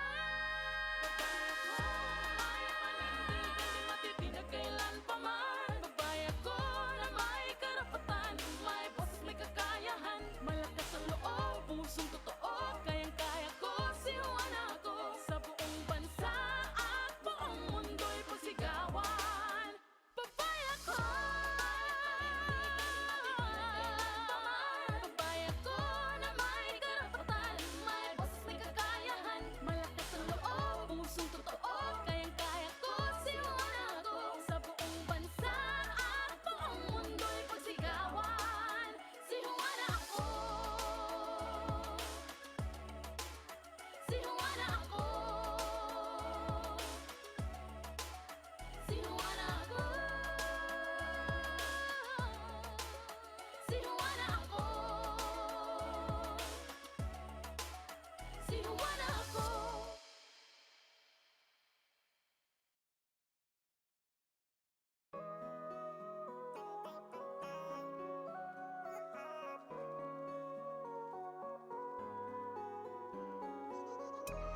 ka sa apat na sulok ng kahirapan. Alisin ang takip na humahadlang upang maabot ang karangyaan. Ihahon sa sisidang pananaw, tradisyonal na batas sa kinalimutan. Ditulak ang dingding ng diskriminasyon sa ginagalawang lipunan. Sa labas ng kahon, tinig ng kababaihan. Tanong na madahalaga niyang di matatawaran. Sa labas ng kahon, may mga sigabong pagdiriwang sa pakinabang na tulad ng ang kanyang kakayanan.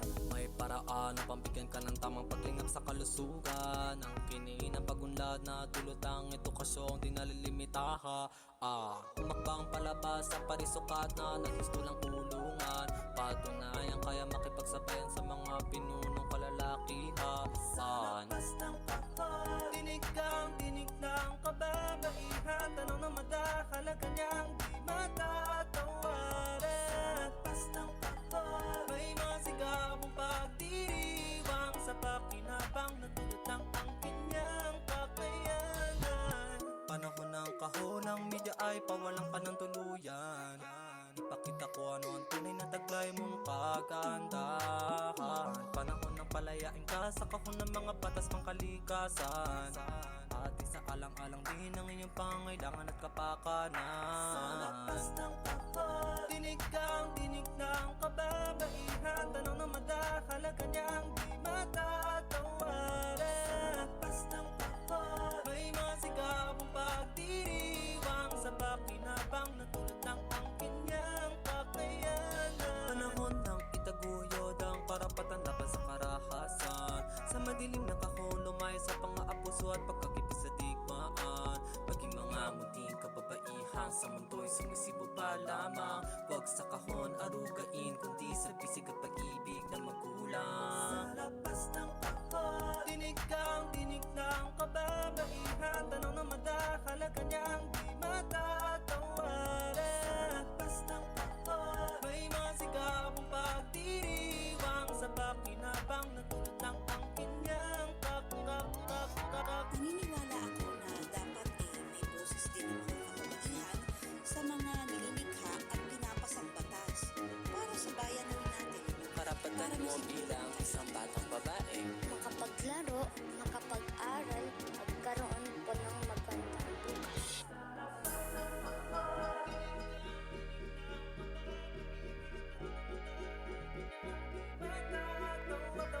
Sa labas ng kahon, may mga sigabong pagdiriwang sa pakinabang na dulot ng ang kanyang kakayanan.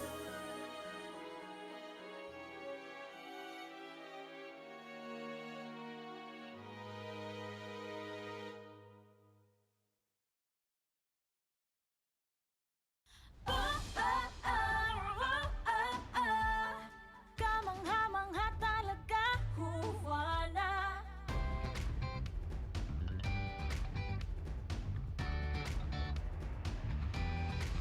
Ang kahirapan, kaya mong labanan. Ang iyong karapatan, hindi mo bibitawan. Ang karahasan, di mo papayagan. Ang iyong kaalaman ay sadya mong yaman.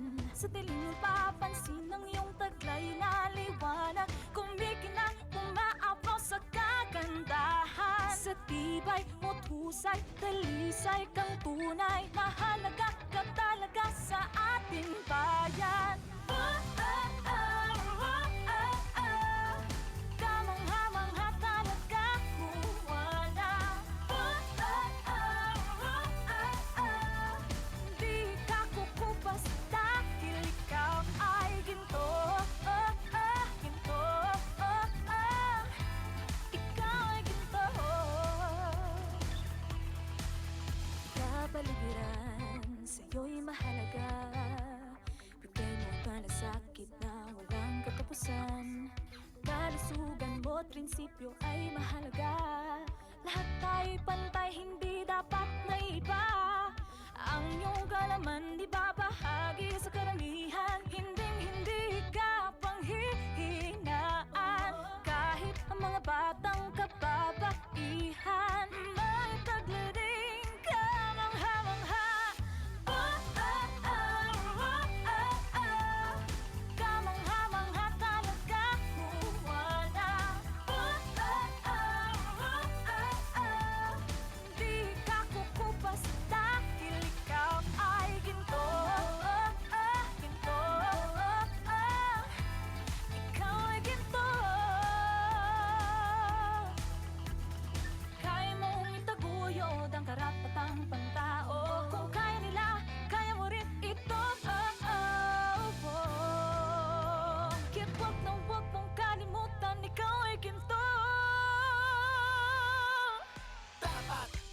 halaga. Lahat ng tayo nagmula sa iyong sinapupunan. Ikaw may karapatang magdesisyon. Ang bagno sa ekonomiya ay hindi na iba. Hindi na iba sa aming kalalakihan. Isigaw sa maglambayan ang iyong kakayahan. Sa kaunlaran malaki ang iyong maiambag. Ika'y dito dapat bigyan ng Sa karangalan. tibay mo't husay, dalisay kang tunay. May taglading kamangha-mangha. Kamangha-mangha talaga, Juana. Di ka kukupas dahil ikaw ay kamangha-mangha talaga, Juana. Di ka kukupas dahil ikaw ay ginto. Ginto. Ikaw ay ginto. Ginto. Ginto.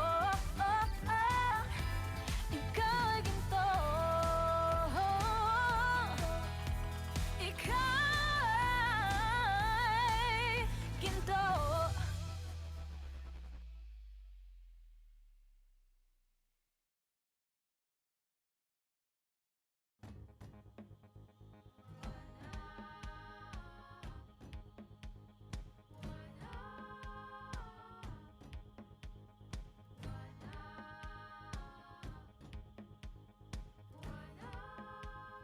Ikaw ay may kakayahan, huwag matakot na humakbang.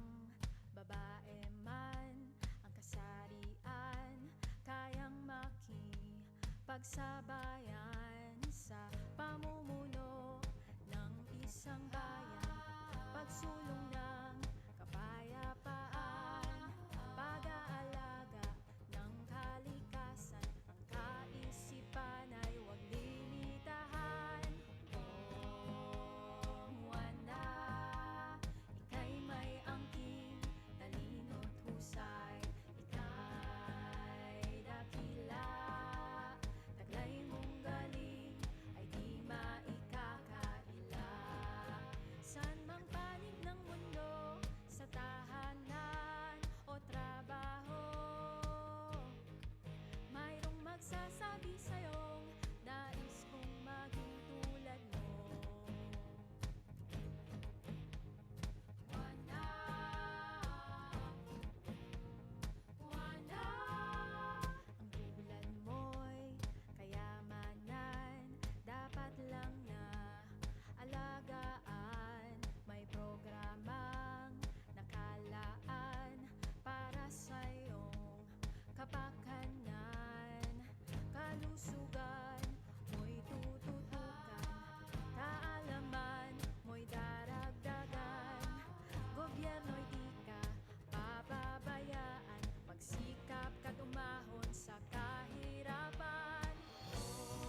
Juana, Juana, Juana, Juana, Juana, Juana, na na na. Si Juana, nagmula ang buhay na ipinunla, na siyang dumami at kumalat sa lupang malaya. Dahil sa'yo may buhay ang ating mundo.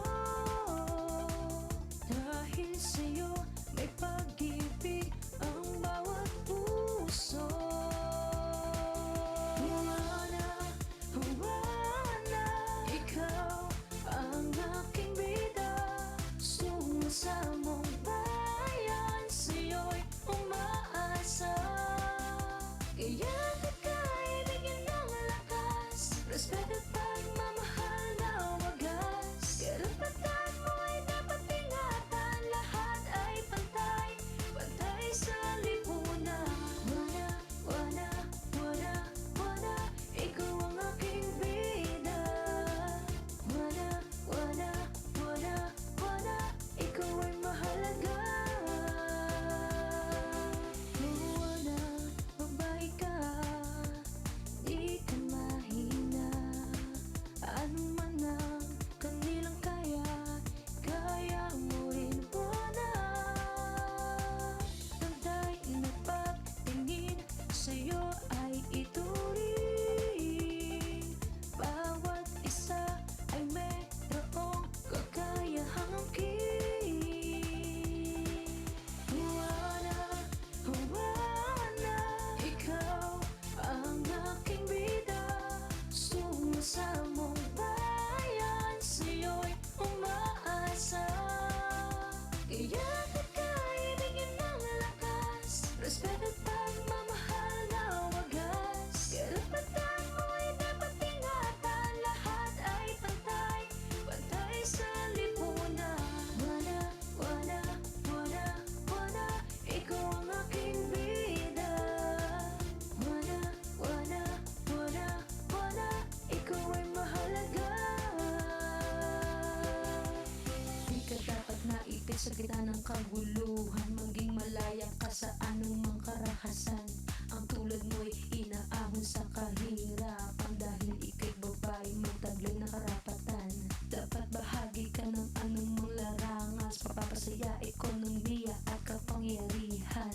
Kaya't pagyamanin ang iyong kaalaman, pagtatagin at patibayin ang iyong kalusugan. Dapat kinikilala ang iyong kahalagahan, sa kahit anumang media ay pinag-uusapan. Bawat imahe mo may dignidad na nakalaan, dahil pagiging babae mo'y isang kadakilaan. Sa pagsulong at pag-unlad ng ating bayan, kakayahan mong mag-ambag ay kailangan. Ika'y katuwang sa pagpanday ng ating lipunan, tungo sa isang magandang kinabukasan. Juana, Juana, ikaw ang aking bida.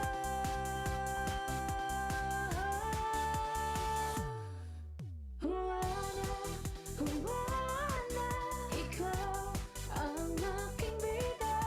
Sumasamong bayan, sa'yo'y umaasa.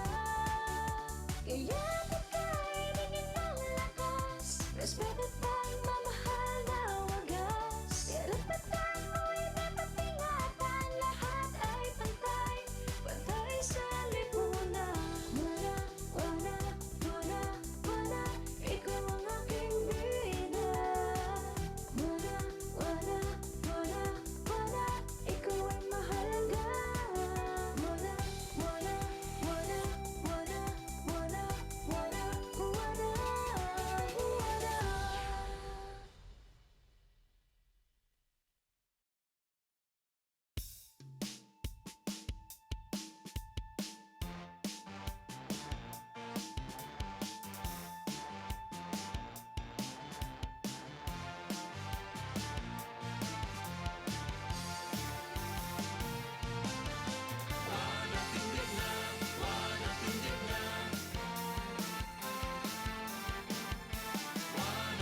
Ayan. So good afternoon po sa ating lahat. Magro-roll call lang po tayo para to ensure na lahat po ng ating pong participants ay on board na po. Okay, so sa atin pong participants from Ilocos Norte po, from the DILG Provincial Office.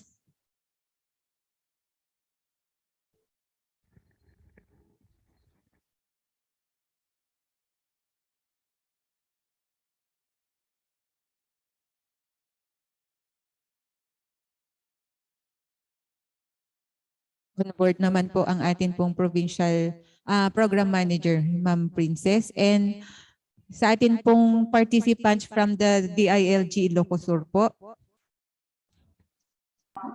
Hello, Ma'am Sammy. Andito pa rin.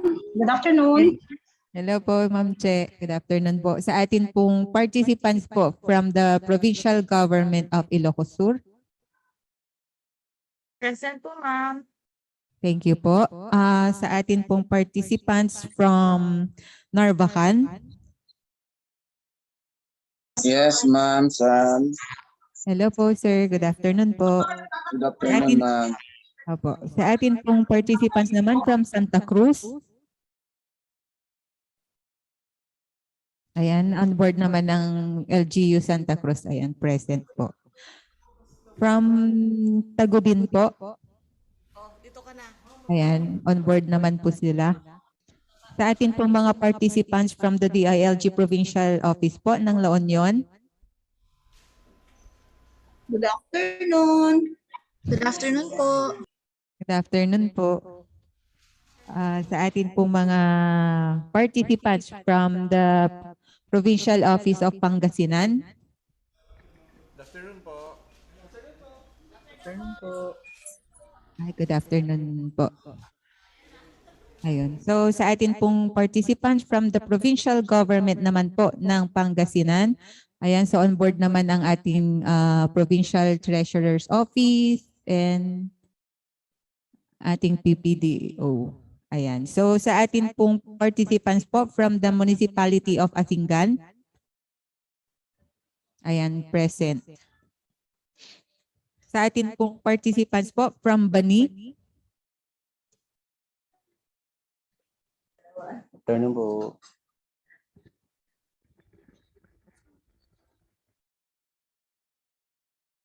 So good afternoon po. Sa atin pong participants from Bugalyon.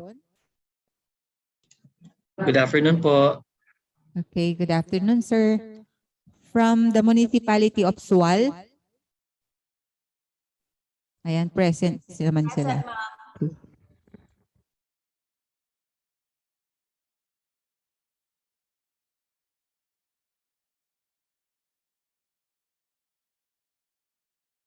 Palang mga participants na hindi pa po nakakapag-attendance sheet kasi ay nakaka-attendance kasi medyo konti pa po yung amin pong nare-receive na responses. Kindly please fill out po yung atin pong registration and attendance. Yung link po ay na-share na po sa atin pong chat box. Thank you.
Sa mga hindi pa po on board ng mga kasama natin, pakitawag na lang po and then we will start po at exactly 1:30. Thank you.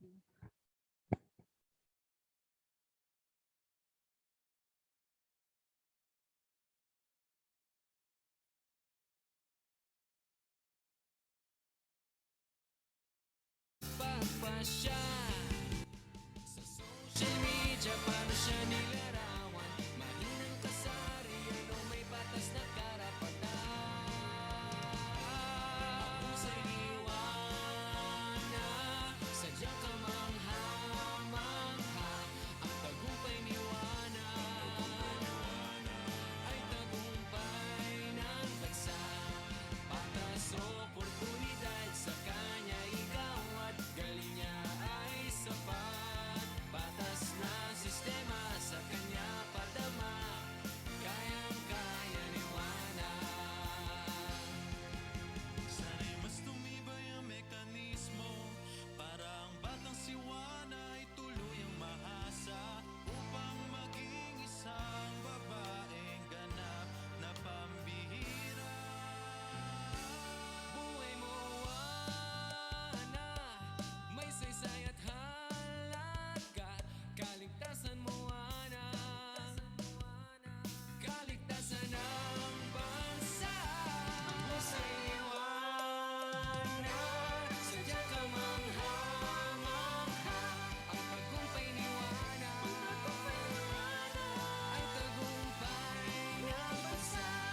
Patas oportunidad sa kanya ikaw at galing niya ay sapat.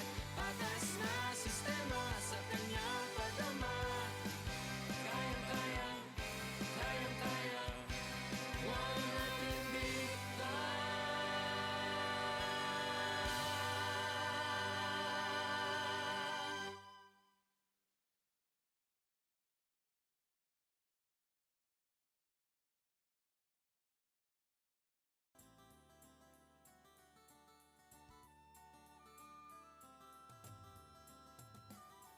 Umiiyak sa isang sulok si Wana. Kahirapan, karahasan kanyang dama. Armadong tunggalian, sana ay magwakas na. Karapatan, pantao, tanging hangad niya. Itong mga programa para kay Wana, edukasyon, pagsasanay sa ekonomiya. Kaya niyang mamahala sa posisyon at progreso ng pagdedesisyon sa ating bansa. Tayo nang ituwid at palawakin ang landas para kay Wana. Halina't tanglawan at patagin ang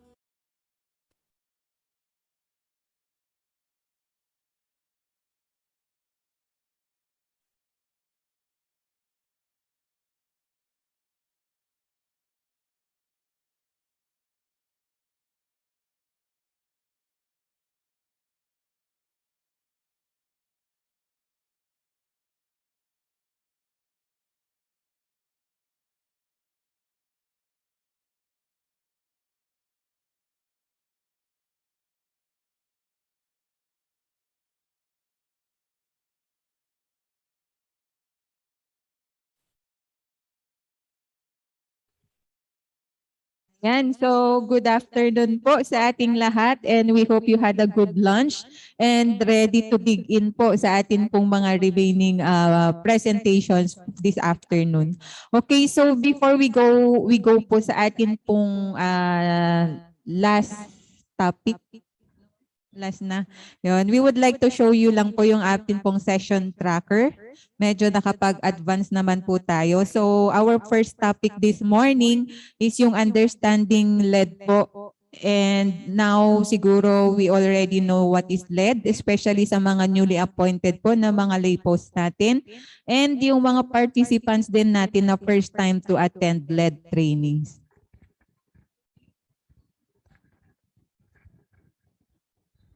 Ayun. So sabi nga po ni Sir Rafael kanina, ang conducive policy and institutional structure ay nagdudulot po ng mas magandang estado ng local economic development sa ating mga LGUs. And with that, governance daw po ay importanteng driver of economic development and inclusive countryside development. So ito po ay may link po sa atin pong session 2, which is the local economic development through governance and entrepreneurial leadership. Ayan. So yung goal nga po na pinakita kanina ni Sir Rafael is yung to transform po yung ating LGUs into economic development champions, in which it needs LGUs to have strong entrepreneurial leadership, strong support systems, policies and services, and private sector participation. So sa atin naman pong session 3, we tackled po yung local competitiveness and investment promotion. So in here ay kung nakita natin kung paano natin i-attract yung atin pong mga yung mga investors natin para makapag-invest sila sa atin pong LGUs.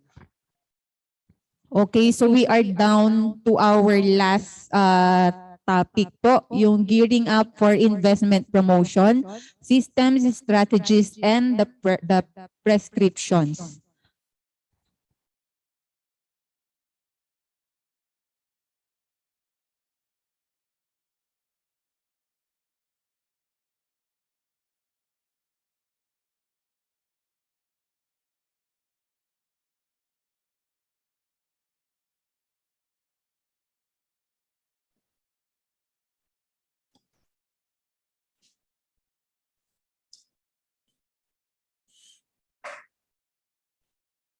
So bago po natin simulan yung atin pong last topic, meron pa po bang gustong mag-share or meron pong gustong magtanong? Kung meron po tayong mga concerns, magtaas lang po tayo ng ating pong virtual hand para po ma-recognize po namin kayo.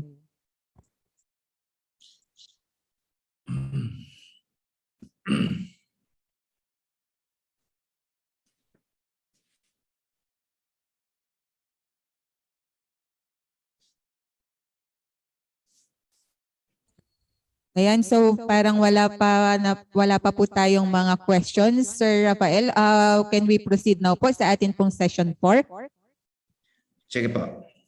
Okay po. So again, let's hear po sa atin pong resource speaker, the former governor po of Negros Occidental, Sir Rafael Cosolwela, para po sa ating session 4, gearing up for investment promotion, systems, strategies, and prescriptions. Sir?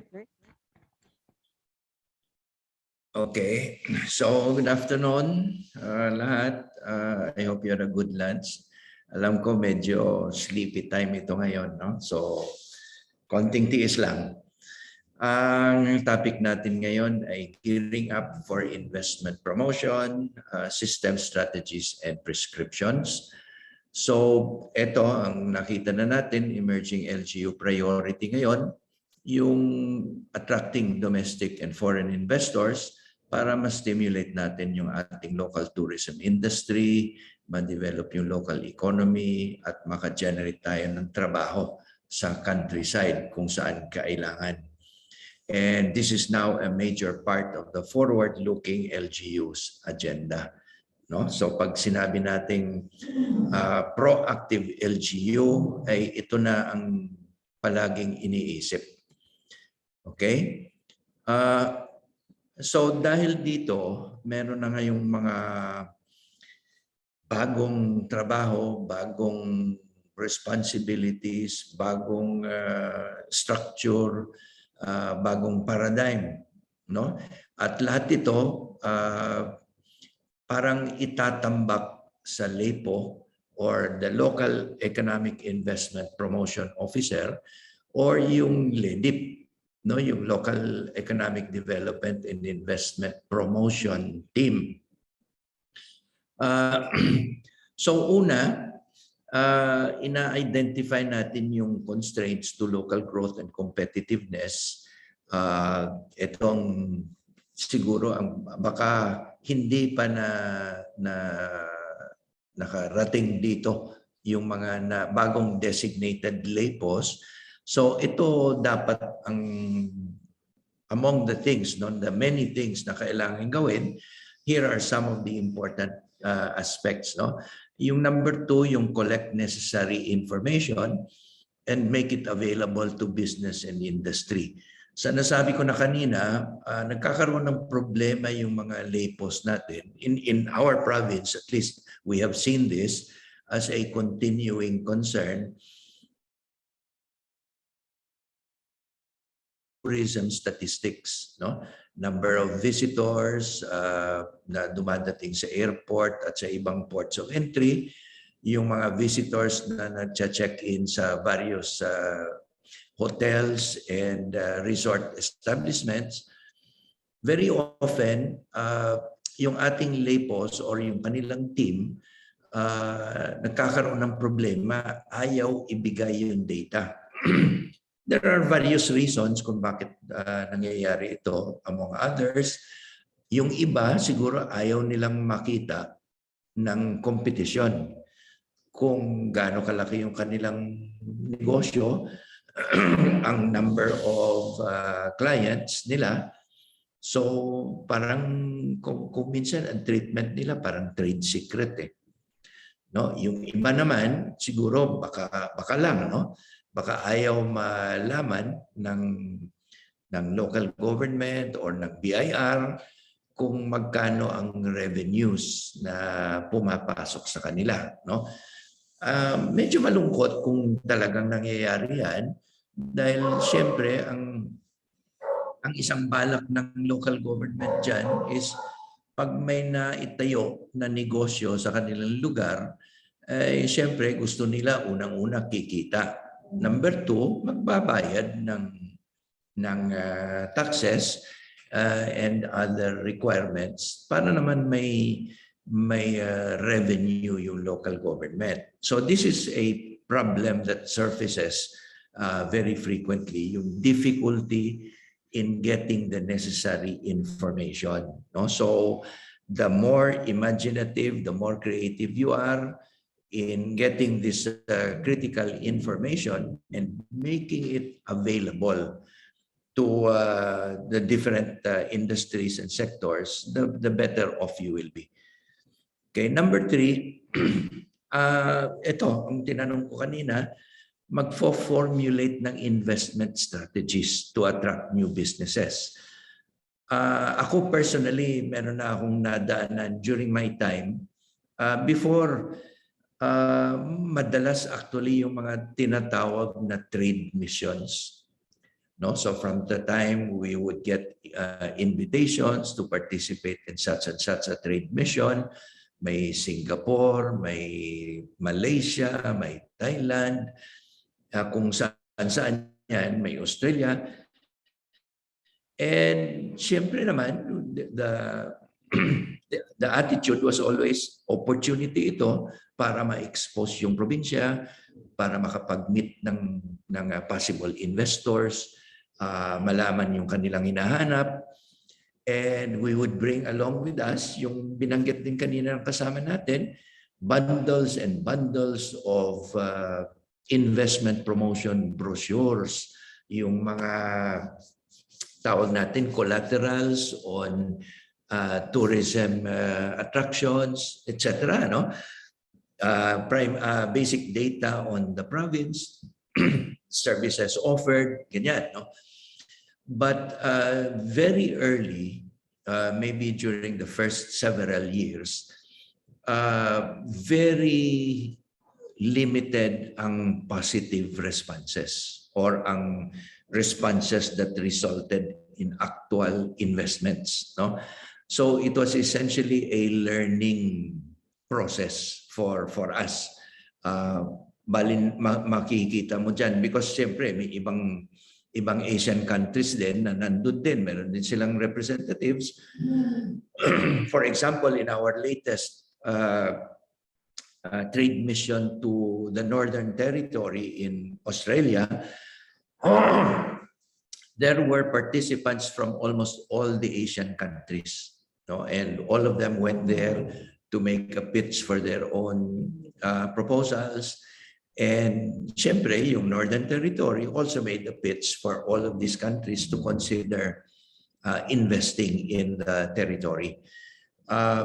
So this can become an expensive learning process. But sa tingin ko naman, it's also indispensable in the sense na you learn, no? You learn what other people are doing, you learn from the lessons, you learn from the failures, and you eventually, hopefully, you will get smarter. Ang isang magandang nangyayari is you get a chance to talk to the different ano tawag nito, delegations, and you share ideas, frustrations even on the trade promotion activities.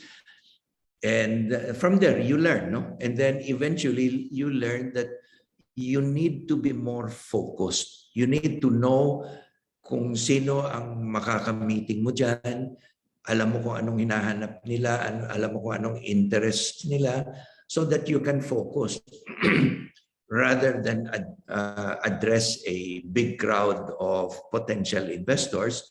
You can zero in on just a few and say, this company looks like posible magkakaroon ng interest ito sa aming lugar, no? Or may possibility na magkakaroon ng partnership, etc. No? So the opportunity there actually is in getting contacts, no? Getting to understand different corporations, different groups, different countries, and then knowing how they work, no? And what attracts them. No?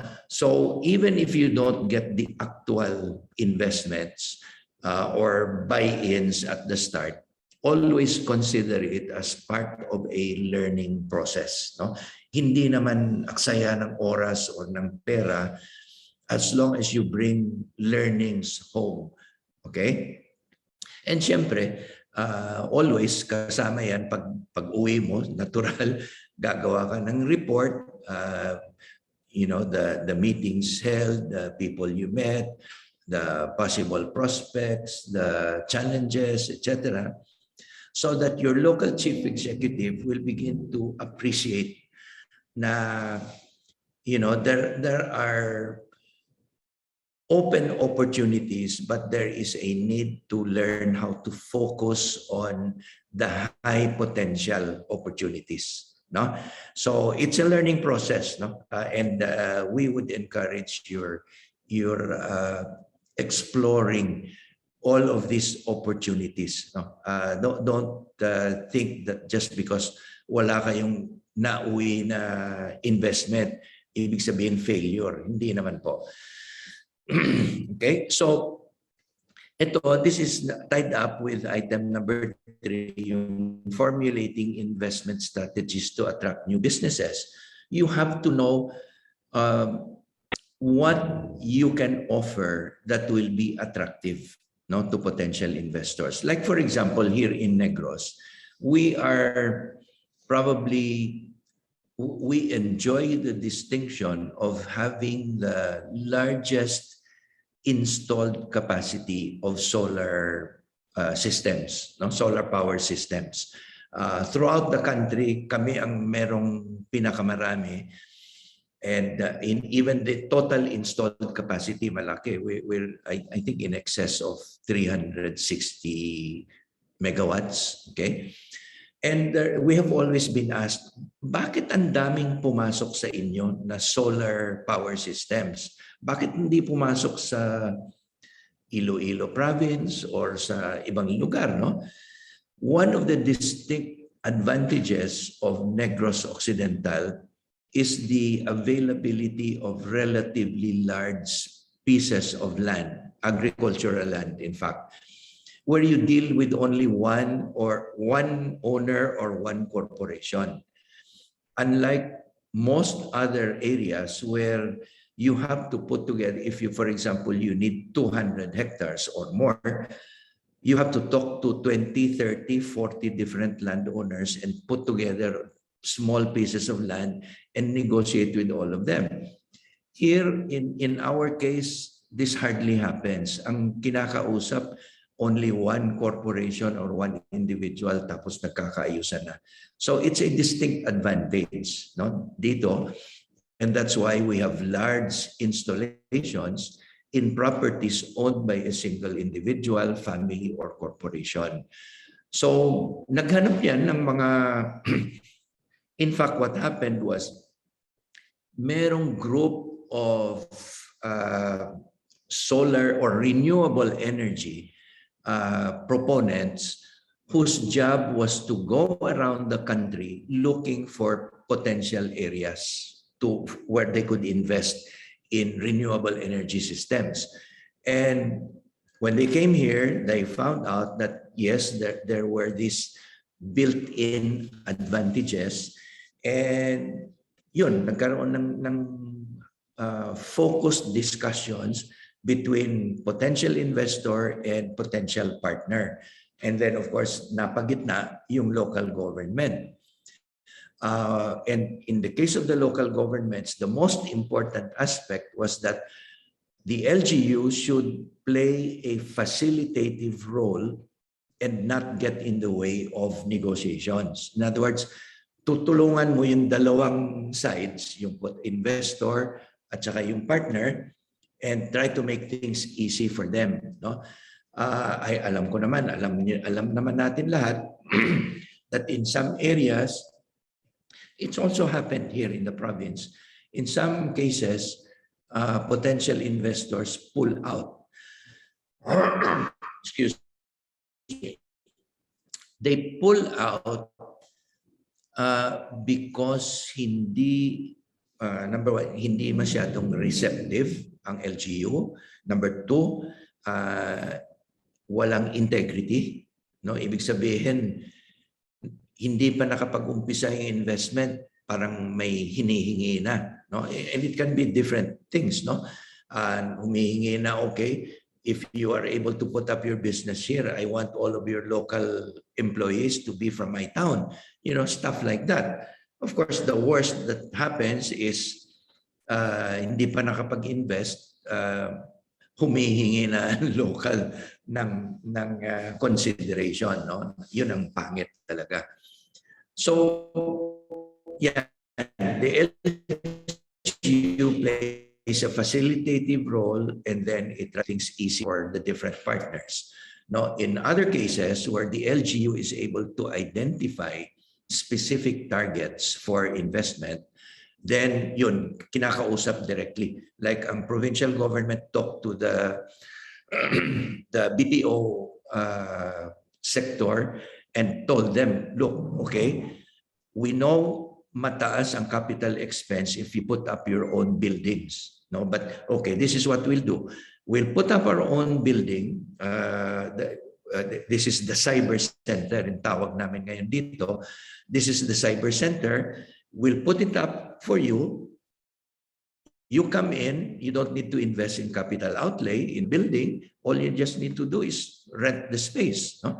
And we will provide everything that you need. So silang specify ng design, ng requirements, etc. Power, communication, parking space, etc. And then the province built it and nagkaroon ng memorandums of agreement for the rental of the space. No? So that's another example. No? So ang investment strategy should really eventually boil down to focused efforts with targeted investors that you know will be attracted to your place. No? Ang mahirap yung blind targeting na marami kang kakausapin pero wala naman palang magkaka-interest dahil mali yung kinausap mo. Okay? Number 4, prepare and present investment briefs that will be or that will attract needed capital commodities or industries, no, in your own municipality. Kailangan yan may konting investment brief, no, to give the potential investor all the necessary information that he will need initially to make an educated decision whether to proceed from investigation to pre-feasibility and then eventually to full feasibility. No? And this is where the LEPO and the LEDIP can actually play a very significant role by making it easy for the investor to come in by making available itong investment briefs that will contain needed information. That's why it's so important to have the data that will be needed by potential investors. Okay? And then provide the needed services, whatever this may be. No? It can be simple facilitation. It can be arranging for meetings with government agencies and telling them, oy, meron kaming investor dito ha, don't make it hard for them. Give us your requirements, we'll fulfill it right away, and wag na yung pabalik-balik, sabihin mo may extra requirement na naman. No? So the hand-holding sometimes can be very simple but very important. That was the case in Baybay in Leyte. The mayor herself did the hand-holding for the investors when they came in. Okay? All right, so the LEDIP, that's the Local Economic Development and Investment Promotion. So itong mga bagong concerns, bagong functions, bagong areas of interest na kumbaga tinatambak sa LEPO at saka LEDIP team, no? And that's why kailangan may capacities, may skills to perform all of these functions. And of course, attitude. No? So, ang pag-uusapan natin yung LEDIP team. No? The LEDIP team, or it can be an office, like in the case of the province of Pangasinan, right now under PPDO. No? It's a structure. No? Whether it's an office, a department, a division under the office of the governor, okay lang. In our case here in Negros Occidental, it's an office created under the office of the governor, directly under the office of the governor. No? So it's a structure set in place to carry out all of those activities that we mentioned, no? and more. No? All of which is aimed at attracting investments, promoting trade, partnerships, etc., relationships with other provinces, other countries, and creating new businesses, new enterprises together with the local, with the private sector, and generating therefore increased incomes and more jobs. Okay, so yun ang essential, what do you call this, reason for being ng LEDIP team. Yung investment promotion and attraction strategies employed by the LEDIP team office, etong some examples, no?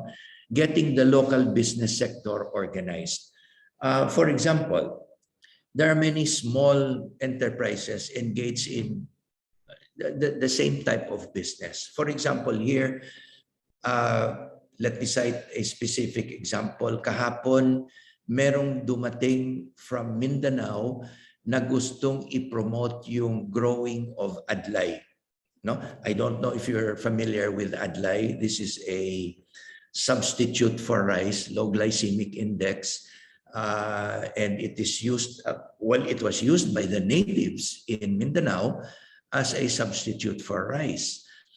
And he came here exploring the possibility of establishing an organized adlay business in Negros Occidental. And we told him, there are already a good number of individual growers, pero hindi organized. No, for example, I went into it on a trial basis, and then I quit for a while. I plan to go back next year. And I know many other friends who did the same thing. In fact, some are still growing it now, but hindi organized. No? So if this guy, this company feels that, based on the experience of these people, it looks like there's a good potential. We can grow this commodity, this business in the province Then he can come here, call for a meeting with the different growers, other interested people, basically landowners and farmers, and tell them, look, this is the potential for this particular commodity, but we need to get organized in order to, number one, get the economies of scale, be able to meet the demand for the market. Kasi pag tinanong ka, can you deliver 5 tons of adlay on a monthly basis? Ang sagot namin dito ay naku, wala kaming ganong klaseng capacity, di ba? So, yun, part of the job of the LEPO or the LEDIP could be in this area, get these people organized, talk about the potentials and bring in a possible consolidator and talk about establishing a partnership. It could be a joint venture partnership or contract growing or a combination of different modes, no? So yun, isang trabaho ng LEPO or LEDIP, no? Getting the local business or agriculture sector organized so that they can put together a cohesive commodity or business development plan. Next, ang formulation ng local investment code. I'm pretty sure practically all of you have this already. But one thing we did notice, like here in the province of Negros Occidental, when we did our new local investment code, the Green Economy Code, in 2014, it turned out that the draft had been sitting there for several years. And many of the LGUs actually had local investment codes that were many years old, hindi na up to date, no? Hindi updated. And in fact, I don't know kung meron kayong experience dito. In fact, some of them were halos cut and paste. Palitan mo lang yung pangalan ng LGU sa taas, parang okay na rin sa iba, no? Parang no distinction. A local investment code must be tailor-fit for a particular LGU, no? And then the challenge for the province is now that you have this green economy code, you need to harmonize the local investment codes of the LGUs so that you're working in the same direction. Okay, so that's part of the job of the LEDIP also. To monitor all of these local investment codes and see and find a way to harmonize all of these initiatives. Also next, yung enhancement and streamlining of the eBPLS, the business process licensing systems. No? This is one of the common areas of frustration and annoyance on the part of businessmen. Ang hirap daw makipag-usap or makipag-negotiate or makipag-transact with the BPLS, no? So there are many ways to streamline the BPLS. I don't need to talk to you about that. I think at your level, sa Treasurer's Office, for example, marami na kayong natutunan dyan. But there are many good models that you can learn from other local government units. You can ask DILG and LGA to help you identify those successful models. Business, what's this? Business free, oh wait, nagkamali yata ito. Free business plates for business to business establishments. Wait, there's something wrong here. Business plans for business establishments. We'll go back to that later. Establishment of functional one-stop shop. Yun, there are local governments that have already established itong one-stop shop, no? The BOSS, business one-stop shop. And it includes the PEDIC, what do you call this? Yung planning office, and many of the other offices na nandyan sila lahat. In fact, ang DTI, yung kanilang negosyo center, it's also become some kind of one-stop shop, no, for businessmen or potential micro-enterprises. Modernized market facilities. Ito, papel actually ng local government ito. But in some instances, even the market facilities are privatized, no? Naghahanap ng partner, ang local investor na tatayo ng modernized market facility, and then kukuha na lang ng regular income ang LGU, no?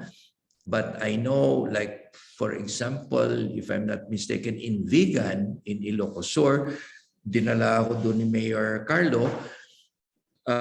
Yun, may mga local initiatives ang city government to modernize the market and to make it more conducive to the establishments that set up sa loob, no? So yun, you need modern market. Please remember, your local public markets are, kumbaga, mukha ng inyong LGU. Pag pumunta yung tao, lalo na yung investor sa merkado, at makita na, nako, ang pangit, ang dumi, ang baho, hindi ariglado, maggulo, etc., it creates a bad impression on the investor. Sasabihin niya, I don't think this government knows how to run its affairs. Diba? So yung market facility nyo actually will tell everybody a lot about how you manage your affairs. Networking with other LGUs. In our case here, for example, the LGUs of our 2nd Congressional District, they decided to put up an alliance of the 3 local government units. Kasama ang tawag doon, Cadiz, Sagay, Manapla Development Alliance, no? The Kasama Development Alliance. We actually helped them put together this alliance and to define kung ano ang function ng itong alliance. In essence, they agreed that they would work together, complement each other, not compete with each other, but to find ways to enhance each other and to take full advantage of distinct advantages. Kung saan ang merong advantage, doon ibubuhos yung tulong. Dito naman sa kabila, yung kung ano naman yung advantage niya. So complementation and helping each other. One other example ng networking with other LGUs is yung alliance din sa Mindanao, where they agreed that they would work on maintaining their road networks by contributing equipment and manpower and other resources to fix their road network, no, in a cooperative manner. But in the case of networking with other LGUs for investment purposes, sometimes it can be at the provincial level. Somebody comes and says, I'm looking for a place where I can put up a banana processing plant. The LEPO is supposed to know where the ideal places would be. Number 1, you would consider availability of raw materials. Number 2, availability of water. Number 3, availability of power. Number 4, peace and order, accessibility to the market and to the ports of entry and exit. You know, all this stuff, no? So pag dumating yung investor sa inyo, I'm looking for a place where I'd like to put up a banana processing plant, the LEPO should automatically say, oh, I know quite a few places. Let's schedule a visit to each of these places. But before we do that, I'll give you the basic information on each of these places. Now, ang tanong dyan, handa na ba kayong gumawa niyan? Di ba? Okay. Networking with business groups, again, with the chambers of commerce. In our case, for example, the local chamber networked together with the provincial government with the chamber in the Northern Territory in Australia. And then nagka-set up ng business summit where we were able to meet with all the other potential investors, interested parties, no? Sayang, because we had agreed that the province would host the next summit, business summit, for all of the participants who went to the Northern Territory. Naudlot ng COVID, so nahinto yung plano, no? So it will have to be discussed again in the future. And then CLUP updates, yung comprehensive land use plans. Again, as we mentioned earlier, your land use plan will determine which industries go where. No? In other words, kayong magsiset niya ng direction. You do not want the wrong industries going to the wrong places. For example, one particular watershed area, the one in Ilog, Hilabangan, in southern Negros, very rich in quarry materials, no? Sand and gravel, but very critical environmentally. No? So ang city of Kabangkalan passed a, if I'm not mistaken, a resolution or ordinance mismo declaring the certain areas of that watershed as close to exploitation. So merong isang negosyante na nag-apply for what you call this, for a quarry permit within that area. Nagkaroon pa ng gulo, may away pa with the local university, and eventually the city stepped in and said, no, we cannot issue permits for this because nasa ordinance namin yan. It's close to commercial exploitation because it's environmentally critical. No, for many legitimate reasons, no. So nakapasok na yan sa CLUP nila. Hindi pwede dito yung quarry operations. Okay? Kahit na maraming potential materials, sorry, hindi pwede. Okay? So you have to know sa CLUP where are the potential areas for non-environment friendly what you call industries, or areas na okay lang pumasok ang itong klaseng industry. Okay? And then your tax ordinance, yung tinatawag nilang business-friendly tax ordinance. Lalo na ngayon, during the time of COVID, ang daming humingi kung pwede i-roll back muna yung rates, no, ng taxes under the ordinance dahil hindi kaya ng mga negosyo. So that's up to you, no? Again, the whole goal is to achieve a balance between being business friendly while maintaining at least some source of local revenue. Siyempre, revenues are the lifeblood of government. So hindi naman pwede i-give up mo lahat. Diba? Okay. So next, establishing efficient BPLOs, business process and licensing system offices, no? Trabaho ng LGUs yan sa treasurer's office, etc. Okay, so it has to be efficient, easy to deal with, bare minimum of red tape. In fact, you know, under our citizens charter, supposed to be within a certain period of time, tapos na yung transaction, di ba? You need to monitor that as well. Are the BPLOs and all of these related offices, are they business friendly? Networking and close collaboration with the different government agencies. For example, when people come and say they'd like to set up solar power plant in a certain area where they have talked to the landowner.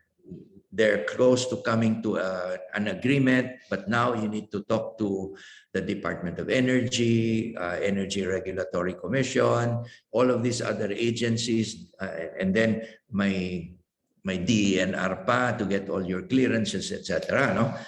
So it will help if you have a good relationship, working relationship with all of these different agencies, no?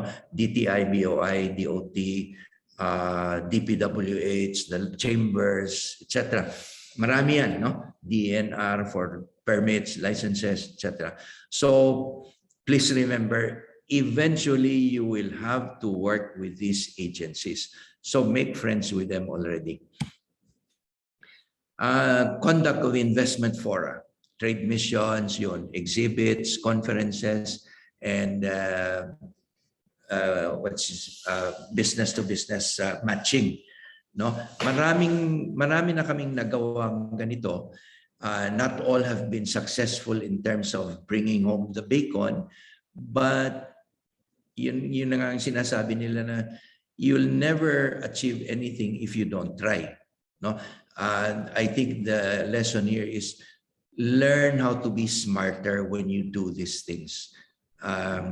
Get the right information, focus on getting the right type of connections or identify the right kind of potential investors. When you participate or conduct investment fora, make sure you invite people who you think will find it attractive to go into your area. Don't invite an investor that you know will have no reason to set up shop sa inyong lugar, no? Even if malaki yan. For example, don't invite a coconut processor to go into your area kung wala kayong coconut plantations of a suitable area, di ba? Or don't ask people to bring in a banana processing plant kung kulang naman kayo sa banana area, di ba? Or for coffee, etc. No? So you have to consider all of this. Trade missions, again, many times they are very, very exploratory, but it helps when you are able to establish the connections and learn from the exchanges. Okay? Yung exhibits naman, yeah, very often, every year we used to have the annual exhibit in Manila, the Negros Trade Fair. That has been one of our most successful initiatives dito sa province. I don't know how many years na yan. I think it's approaching already 30 years. The Negros Trade Fair provides an opportunity, a venue for local producers to meet the market in Metro Manila. No?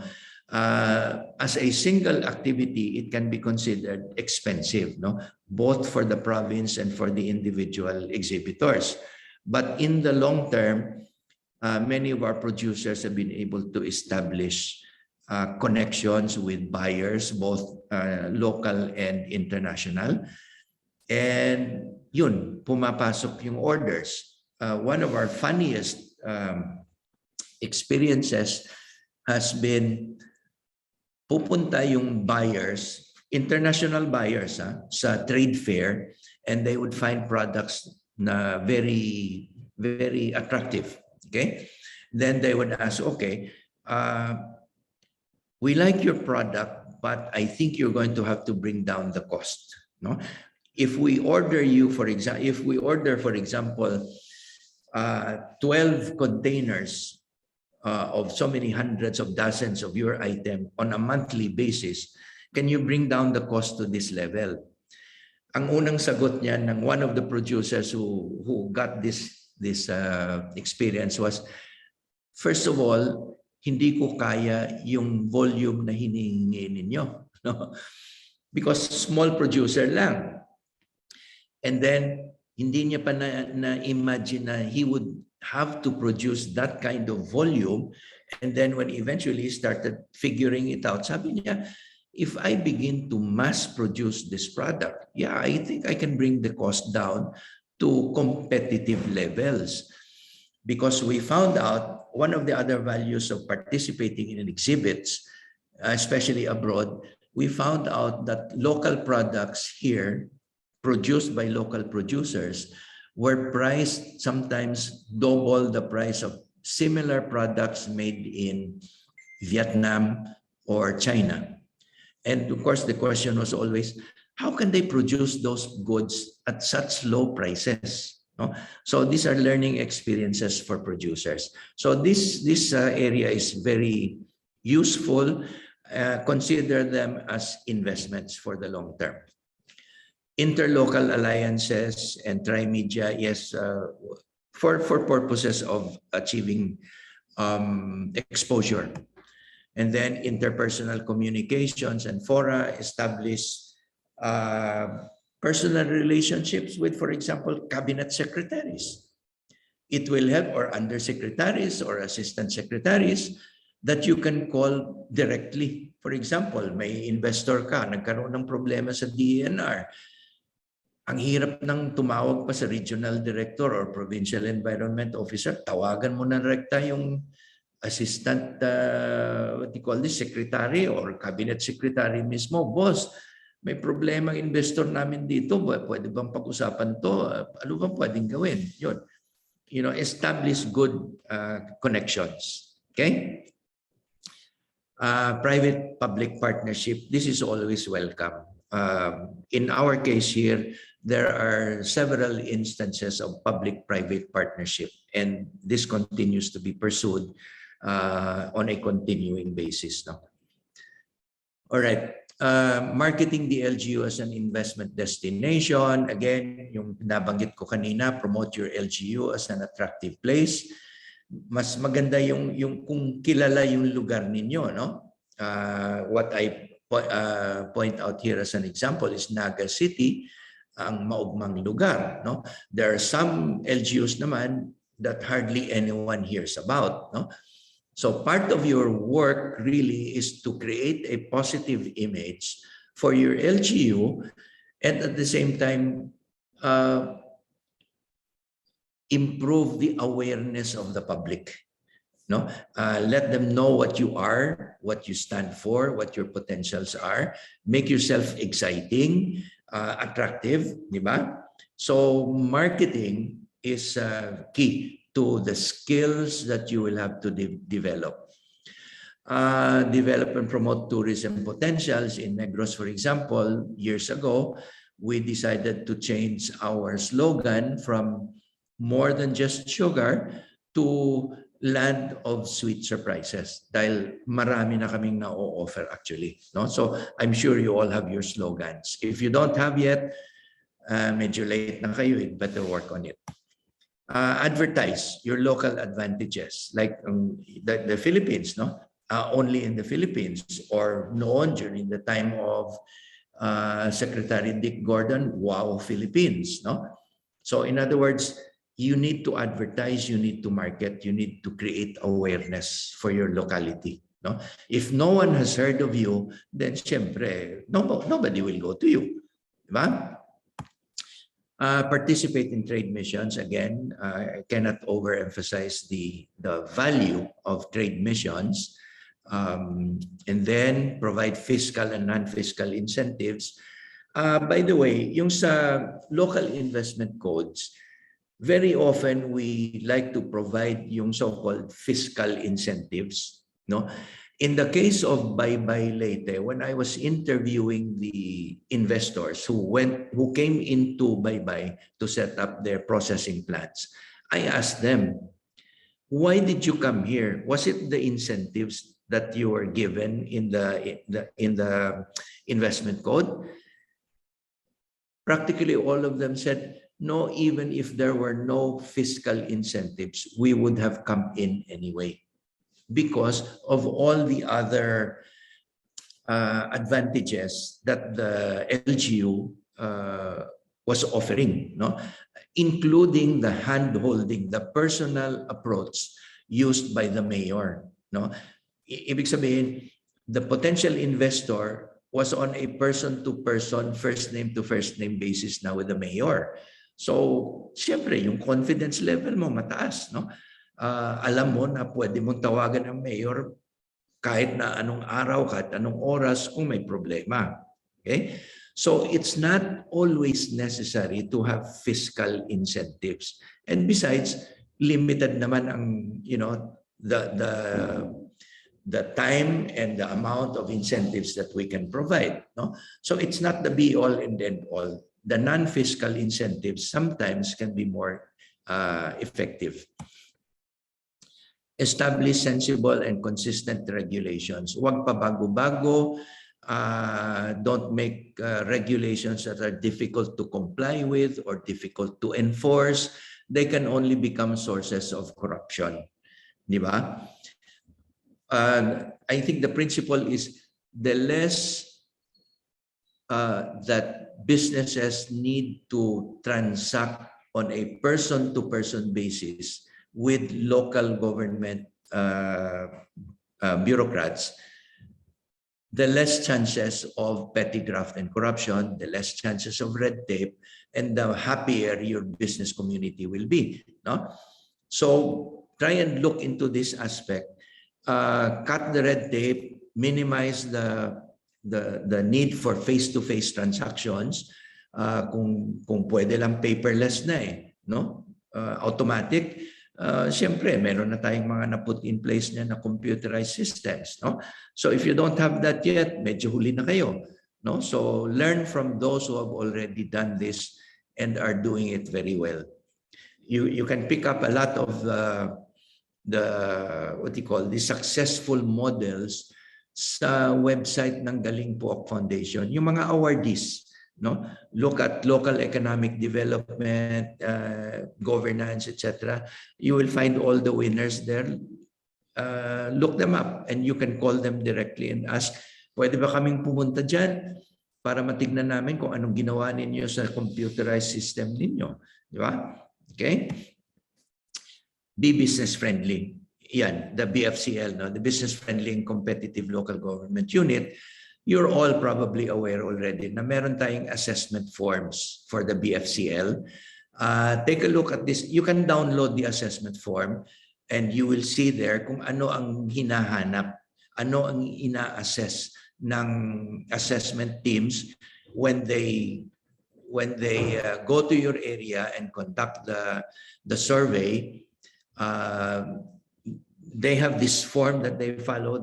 It's very easy to know exactly what they're looking for, and therefore you can already establish your own checklist. No?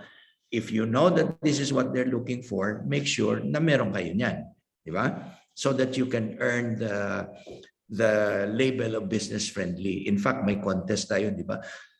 Most business friendly LGU on different categories. Try to win the top award there so that you will be recognized. Okay. Dito tayo ngayon pupunta. This is where usually tumatagal the observed gaps and weaknesses. Ito pinag-aralan actually by one of the earlier consultants of the DILG-LGA. Yung skills and competencies, yung attitudes ng local chief executives and assigned personnel na naging designated LEPOs, yung organizational capabilities, no, yung structure, yung structures and systems, your policies and practices. Lahat ito pinag-aralan ni Dr. I think Evelyn Mendoza. Nag-conduct siya ng capacity assessment of LED implementers, no? And may mga findings siya, no?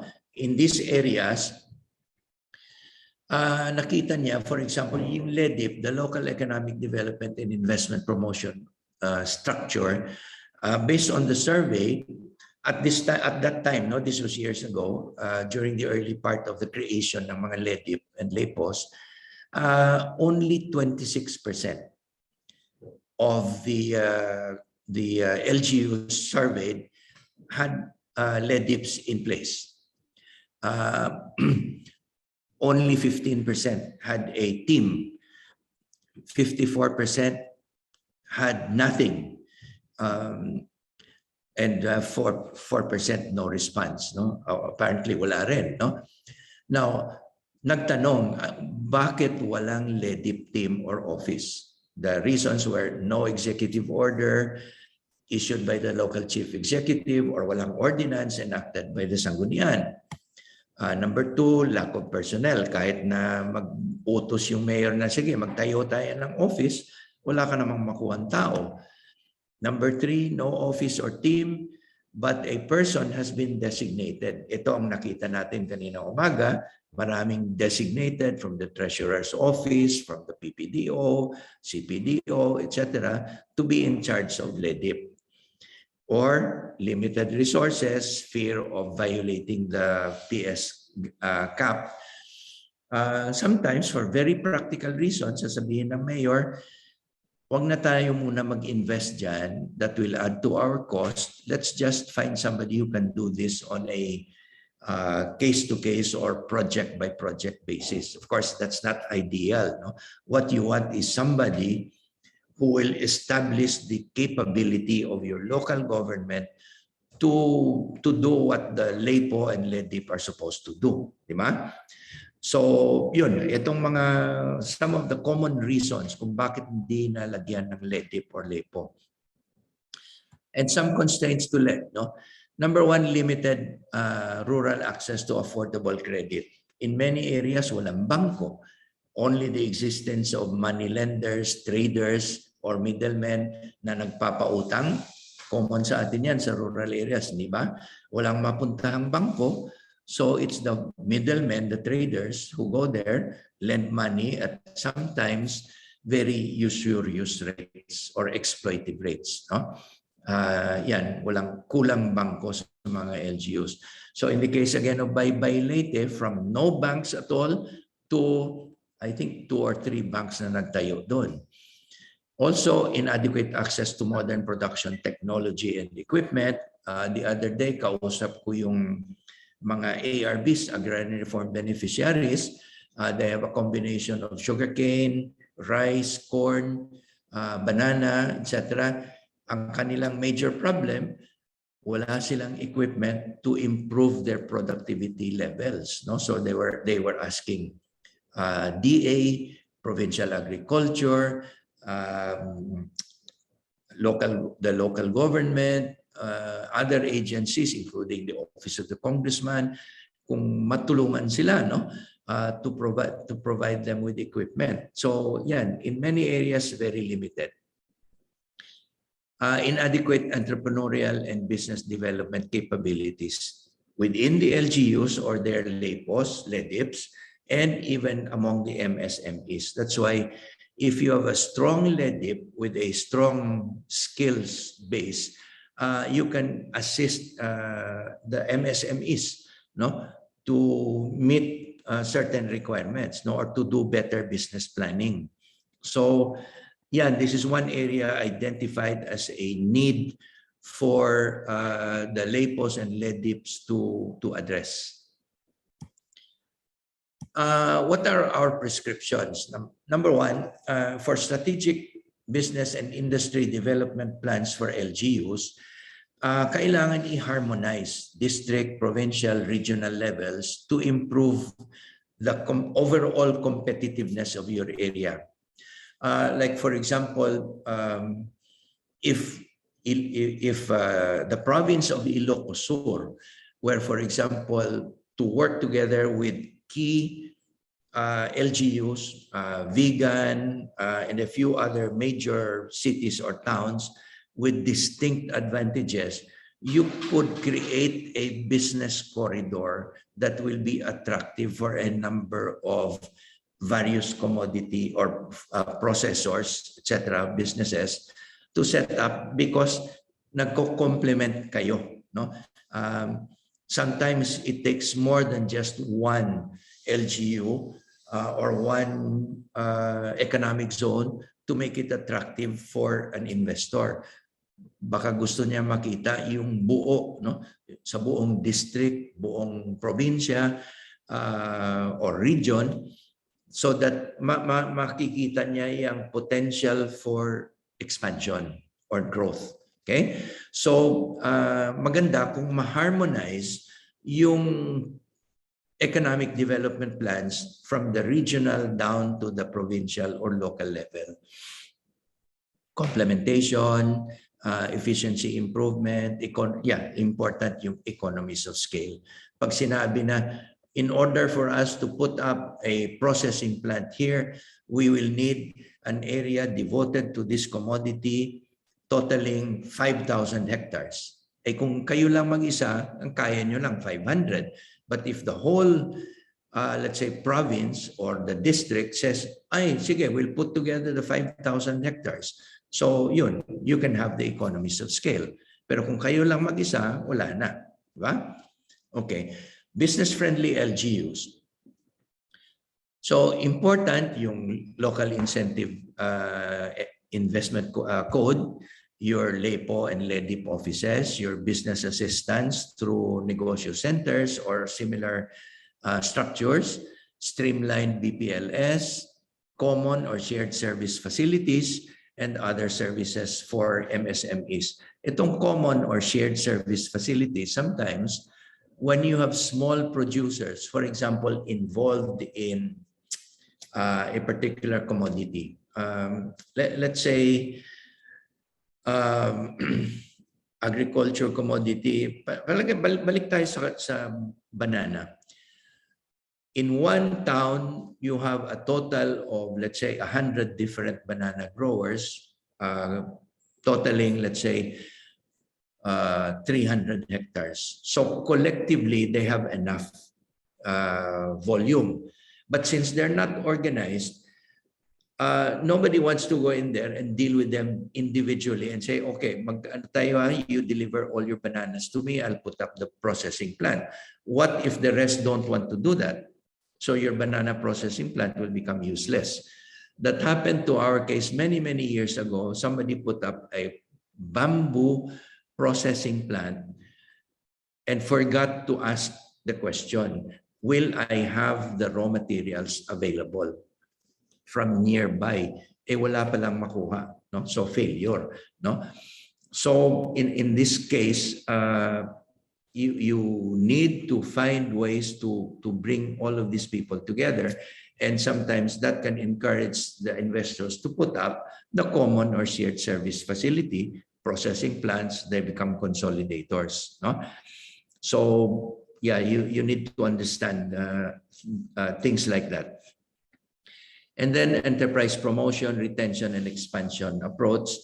You not only need to promote new businesses, but you need to make sure that they stay there and continue to make money. And in fact, kung posible, if they can expand, no?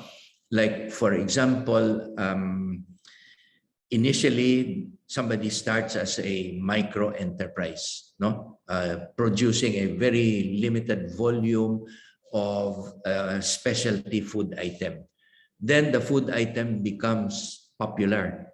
All of a sudden, hindi na kaya ang orders, no? So now you'll have to talk about expansion. Where will you get the capital to expand?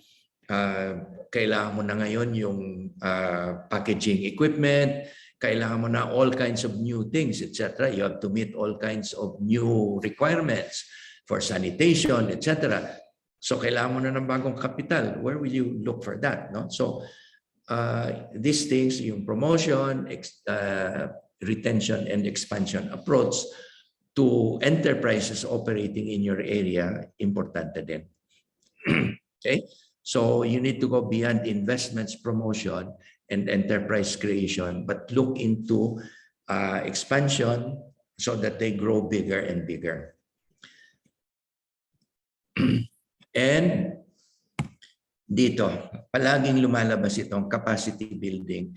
Meron nga kaming gustong itayo na LEDIP, meron kaming acting LEPO, pero kulang naman ng capabilities, no? So top 10 areas that LEPOs find difficult and need training in. This was done a study by Mr. Jakes Latosa.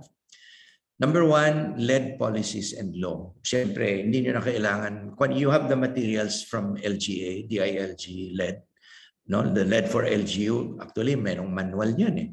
Okay? Real estate development. No? You need to understand what goes into real estate development. Local and sector competitive analysis. For example, are your corn producers competitive with your neighboring town or province? No, as I understand it, there are certain areas in the Ilocos that are corn growers. I think I think that was Tuguegarao, no? Nakapunta ako doon, corn din sila, may cornic yata doon eh. So if everybody starts producing processed corn products like cornic, will you be competitive? Will your producers be able to produce the quality and the price that is competitive with everybody else. No? So you need to look, competitive ba kayo? LED strategic planning, you need to be more strategic. Don't gun for everything. Look for where you think you are most attractive or most competitive. Value chain analysis. Apparently, a lot of people still don't really or are not at home with the conduct of a value chain analysis. No, this can be a little involved, and it can take a lot of time and a lot of skill and a lot of work to actually conduct a value chain analysis for a particular commodity. So ito, lumalabas din as a particular area where the LEPOs would like to have some training. Accessing LED programs and services, in this particular case, I guess your best connection would be DILG-LGA and your chambers of commerce. Sustainable tourism, the Department of Tourism has been promoting this for a long time. But at the local government level, there is still a need to further advocate for sustainable and preferably community-based tourism. No? So again, some learning needs to be done there, although usually tinatapon ito sa Tourism Development Office. Investment promotion, yun din. No? Some of you, as you've said, are new appointees, so kulang pa ng exposure or experience in investment promotion. So yun, hinihingi din ito, no, as part of the capability building program. Enterprise development, ganun din.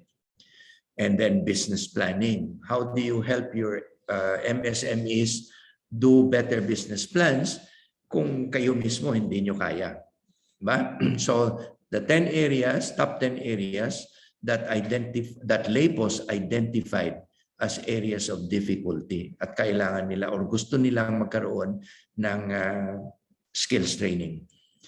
Also, the top 10 areas that LEPOs have basic skills in but need additional training, ito, they identified the same: business attraction, local economic information management, business retention, managing the Economic Development Office, accessing LED programs, doing your revenue code, employment development and job generation or creation, business planning, workforce development, and competitiveness sector analysis. Okay? So yan, identified din. You can do the same, identify your own needs and ask the DILG-LGA to provide and with the MRIs, no, you can probably get access, specific programs to address your training needs. The top 5 preferred modes of capacity development: workshops and seminars, conferences, formal courses, mentoring, coaching.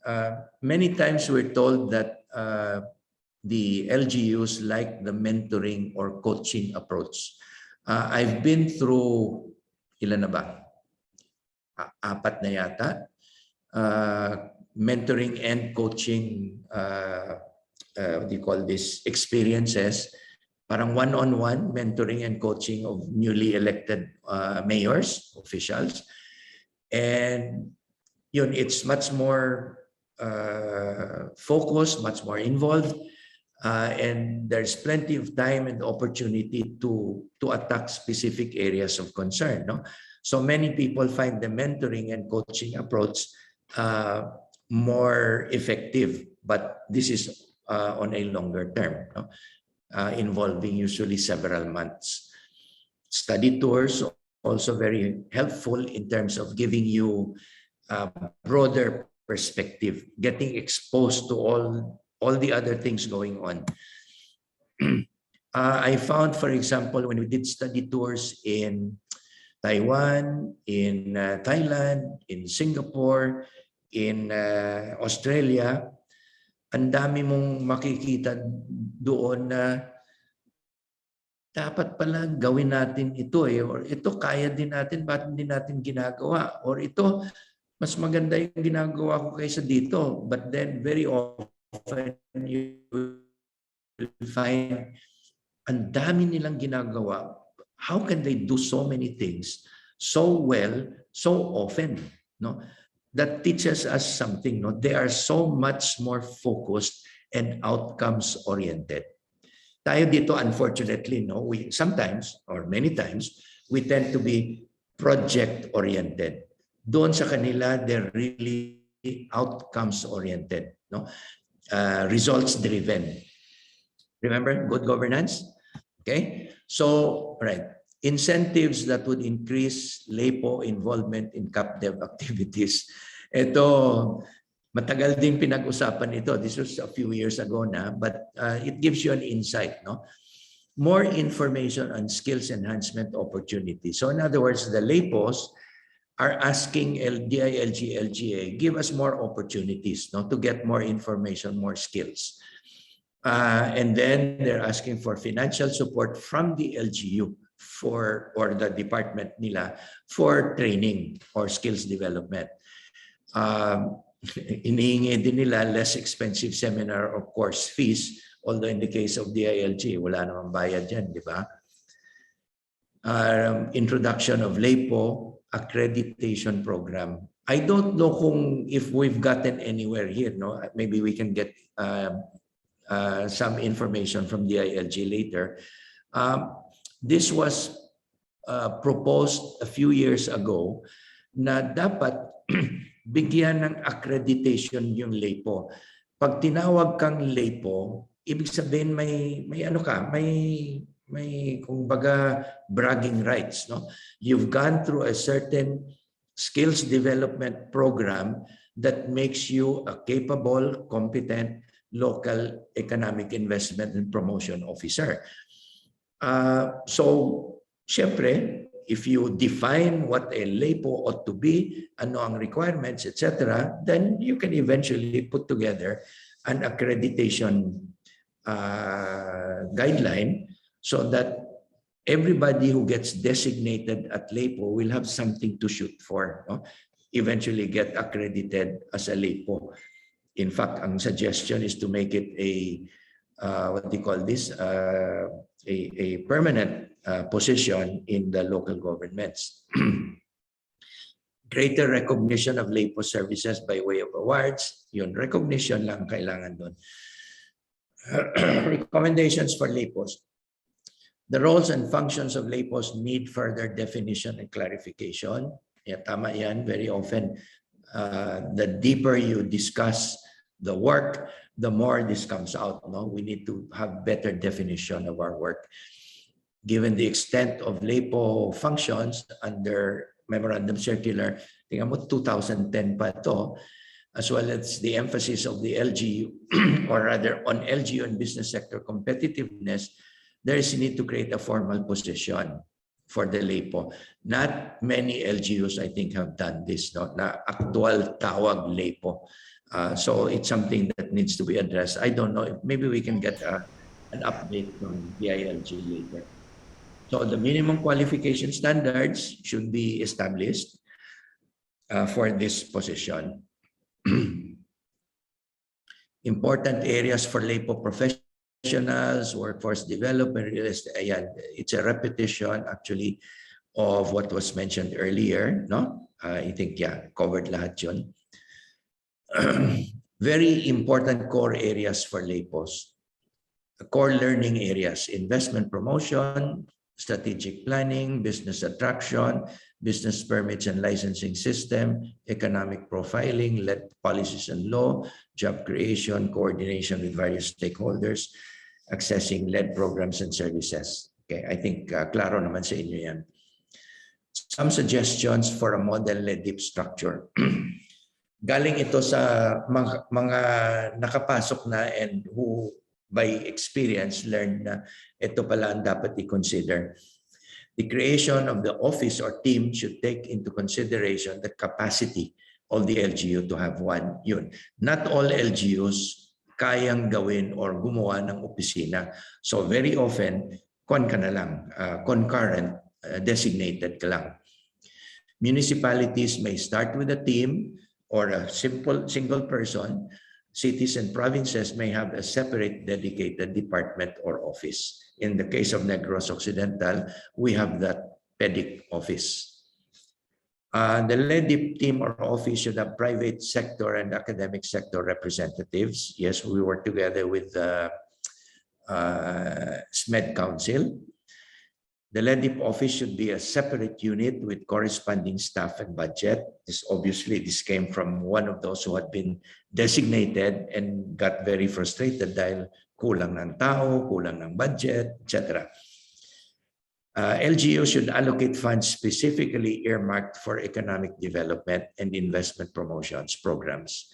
Okay, yeah, that's true. Very often this can be put in your annual investment plans and funded from various sources, no? But dapat yan, the LEPO has to know how to fight for this budget. There should be more funds for LEDIP capacity development activities, no? Kausapin nyo na yung DILG at LGA together with your governor or your mayor. So what is our bottom line when we pursue local economic development? Ano bang dapat nating hanapin? No? The measures of LED success are: number 1, job creation; number 2, enterprise development; number 3, customer satisfaction. How do you measure customer satisfaction? In the case of former Governor Josie De La Cruz of Bulacan, she used to do customer surveys, customer satisfaction surveys. They would go around and interview specific sectors, no, business sector, other sectors, and ask them, are you satisfied with these services from the provincial government? That would give the governor a sense of how the public perceived the services of the provincial government. No? So it helps to know if your customers, your clients, are satisfied with your services. Next, delivery of projects as envisioned in LED strategy. In other words, meron kang LED strategy, meron kang LED framework, meron kang LED programs and projects, meron kang work plans, etc. No? Ang question, ang implementation and desired outcomes. Are you achieving those? Are you implementing on time according to plan, and are you achieving the desired outcomes? Kung minsan that will require monitoring and evaluation and project assessment done by a third party. Hirap naman kasi kung ikaw ang gumawa, ikaw rin mag-a-assess, di ba? Medyo bias tayo yung pag ganyan. Business sector performance. Siyempre, if you have data that will show you how your business sector is doing, no? Usually you can do this in cooperation with the chamber, no? And business licensing office. You will find out, is there an increasing number of business licenses being applied for? Are the declared incomes rising? From BIR, can you find out, are the income taxes increasing? In other words, find ways to measure business sector performance to know whether your locality is a healthy place for business. No? And if not, then you have to find out why, what is getting in the way. Competitiveness of the LGU. If you notice, for example, that medyo marami ang investments doon sa kabilang municipality or province, hindi pumupunta sa inyo, although you think dapat dito rin sila, you should find out, bakit doon sila? Bakit hindi sila pumasok sa inyo? No? And then you will have to ask yourself, are you competitive? Again, I did not want to lecture about competitiveness because there are resource materials on how to determine your competitiveness. There are two ways. No? yung comparative advantage mo and your competitive advantage, no? That will help you determine whether you are competitive or not, no? But that will take another lecture, and that used to be done by Francis Santoral, who was the head of LGSP LED before, no? So medyo matagal din yon, no? But find out, how do you measure your own competitiveness, and how do you get into the list of most competitive LGUs at your category. Okay, inclusive growth and sustainable development. This is a bit more difficult to measure, but you will see that actually ang dapat dito yung target natin, we should be able to reduce poverty incidence by so much every year. No, like when I started, our target was to reduce poverty incidence by 2% every year. But then you find out na dami palang causes of poverty, and daming constraints, daming obstacles.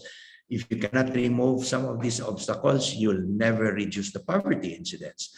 So there are things that you can do, there are things you cannot do. No, so you find out, no, what are the things that you can manage that will help in achieving poverty reduction, wealth creation, and inclusive economic growth, no, or development. And then, of course, in sustainability. You cannot sustain subsidies forever. You should not make your business sector used to subsidies. Number two, you cannot give subsidized credit because it's not sustainable. When you stop giving subsidized credit and they go to a regular bank or source of credit elsewhere, they may not get the same deal anymore, no? Baka masanay sila. Number three, yung sustainability in terms of lahat, merong bang business sector na pumapasok sa lugar na very susceptible to climate change, what you call these effects, no? Or to volcanic eruptions, or to earthquakes, or to flooding, etc. Kung hindi yan ma-address yung mga factors like that, baka magtayo ang mga negosyo sa lugar na hindi pwedeng i-sustain. They'll move out, mawala yung negosyo sa inyong lugar. No?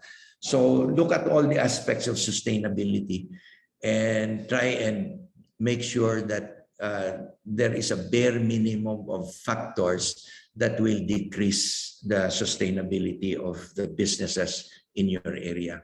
Okay? So these are the things that you want to look for if you want to know whether you're succeeding in local economic development or not. No? Of course, it's much more difficult to look inside your own organization. That's one other thing that I have not mentioned here, but you do need to take a look at your internal organization and find out whether you're developing the skills and capabilities to get all of this accomplished. No? So that's going to be part of your job as well. Okay? So this ends our session. If there are any questions, we'll take them now. Thank you very much.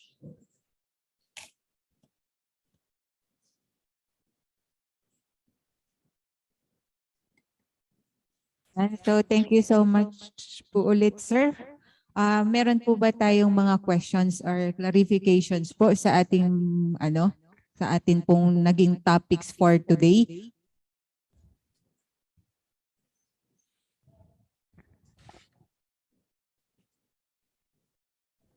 Or pwede din pong mag-share yung ating pong mga participants?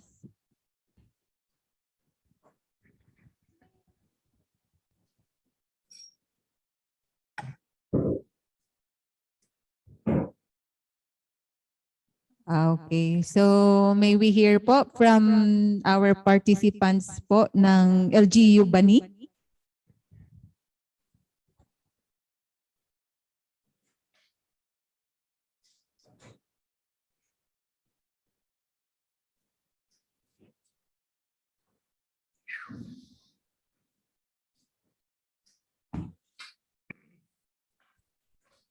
Hi, good afternoon po. Yes, good afternoon po, sir. Okay. From LGU Bani po.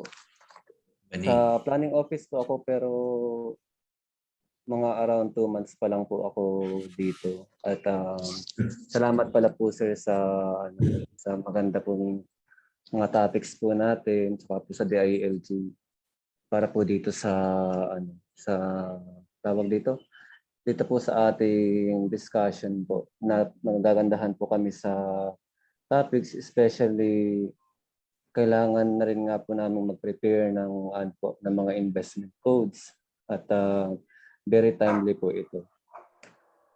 Siguro po kanina gusto ko sanang mag-secure ng copy ng ng ordinance, yung Green Economy Ordinance po galing po sa sa atin pong speaker.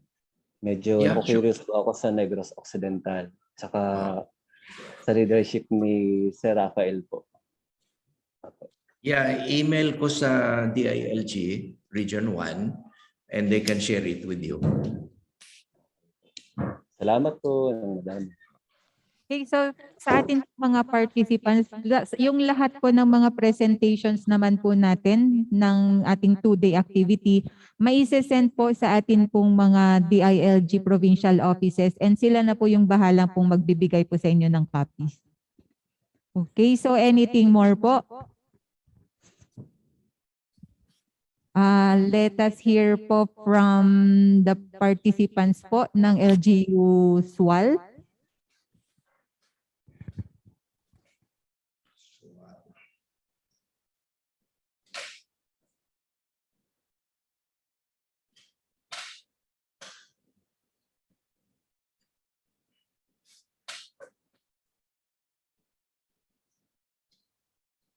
From the LGU po ng SWAL. Okay, none po daw. Okay, so meron po tayong na dun sa chat box, pa-open RJ. Ayun, so from the LGU Tagudin po, we would like to request for more capability training on investment promotion. Ma'am Narvi?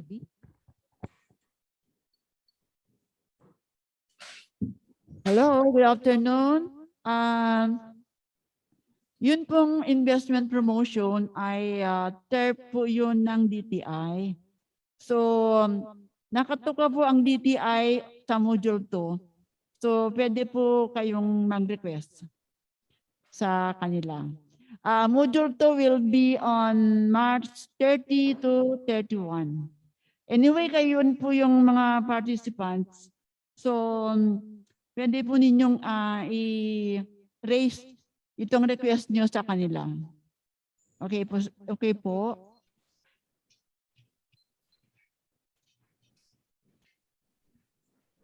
But we will be coordinating also to DTI on your request.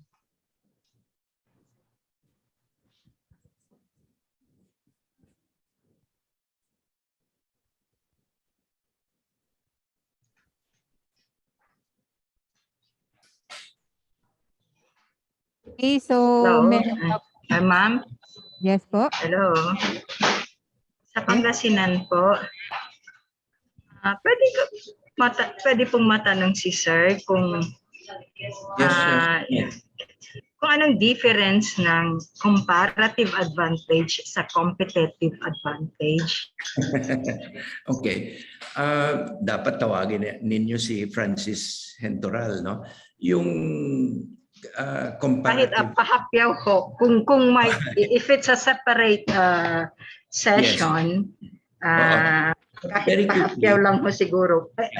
Or meron ho ba later, sir? Or it's in another session?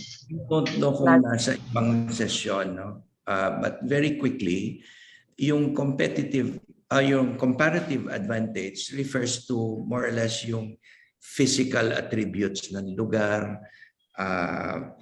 Like for example, do you have a port? Do you have an airport? Do you have the what you call this, the basic infrastructure in place? Do you have the water, the power, the communications, etc. No? So, yung competitive advantage naman, do you have the people who can provide assistance for investors, prepare the investment plans, etc. So, ibig sabihin, you can have the comparative advantages. No, you're more blessed with natural resources, but if you don't have the competitive advantages, you don't know how to put in place your investment code, you don't know how to deal with investors, you don't know how to treat them well, etc.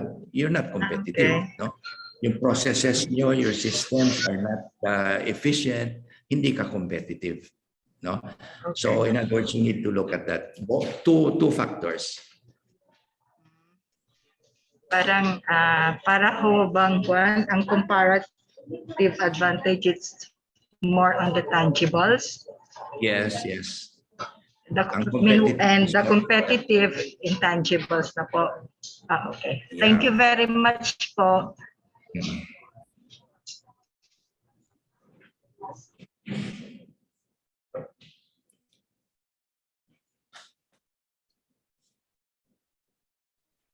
You have something to add, Ma'am Narvi?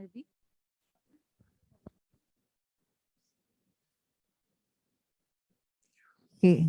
Okay, so meron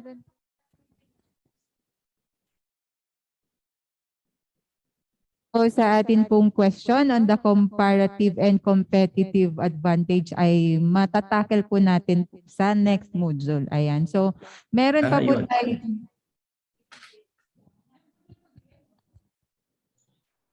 Sa module 2 daw. Okay. So, from Yes, Tagudin. ma'am. Thank you po. Okay po. From Tagudin po ulit, kasama po ba sa series yung business plan formulation? Face-to-face training sana para mas maganda at may interaction.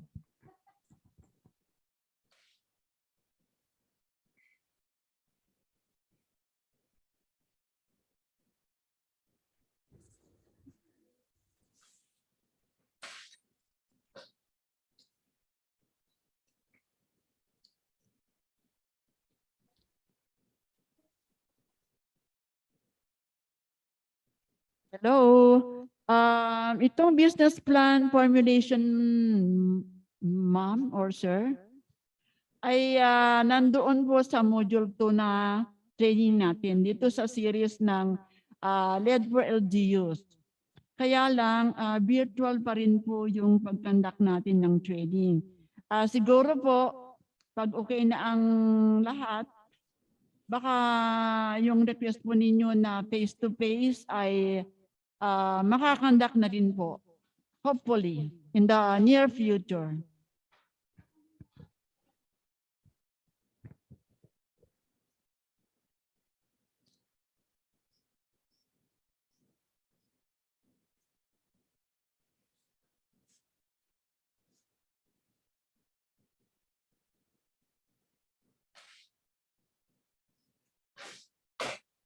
So, any more questions po? Pwede po kayong magtanong po or mag-ano ng clarification from yung topics natin from this morning sa session 1 hanggang session 4. Kung meron po kayong clarifications.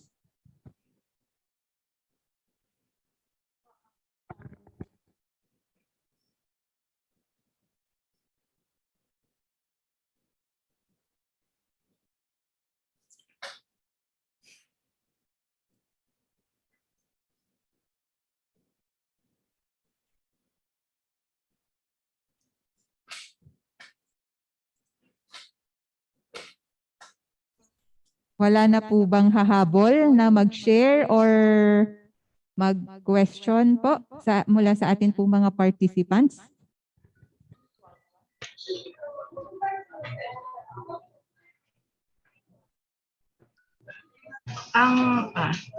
Yes po. Ma'am, may investment promotion office sila, sir. Ano po? Negros Occidental Province po yun, sir. Yes, a province. It's a separate office, ano po, sir? Oo, under It's the office of the governor. under the office of the Gov. Yeah. Ano po, in what capacity po yung I mean yung position, salary grade po ng head of the office po?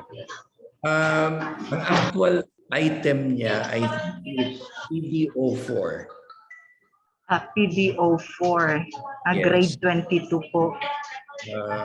Well, yeah, you know better. No? Yes, yes po. Yung may mga yung aside from yung office po ba na yun, sir, may mga consultants din po ba? I mean, yes. In fact, one of the consultants na kinuha ng bagong governor ngayon is former Congressman Albi Benitez. No, he replaced me actually. I was a consultant. In fact, I set up the office and headed it for a while. And then when I finished my term in kailan bang election? 2019.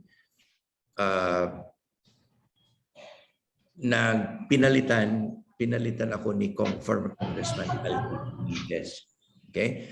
From time to time, there are consultants being hired to do specific jobs. Okay? I don't know if I can get a copy ngayon. Hindi ko alam kung updated na kasi yung kanilang plantilla. Yung organizational structure. Yeah, organizational sana, sir. If you want, you can talk directly to the officer in charge or to the LEPO and find out how things are doing, learn from her lessons, Yes, sir. and also her frustrations. I can give you the contact number and the name, and you can communicate with her directly. Yes, sir. Thank you po.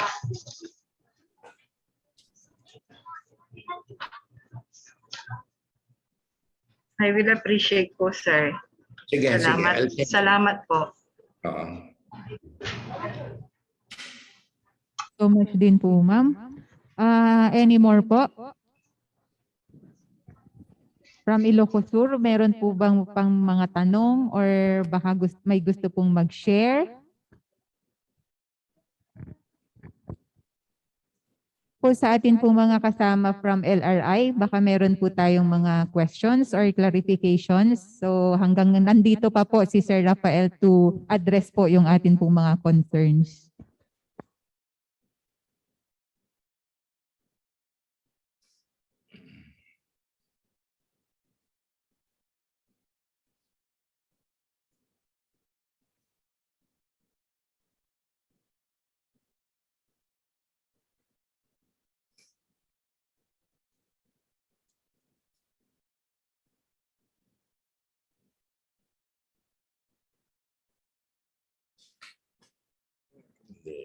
So, meron pa pong gustong magsalita po?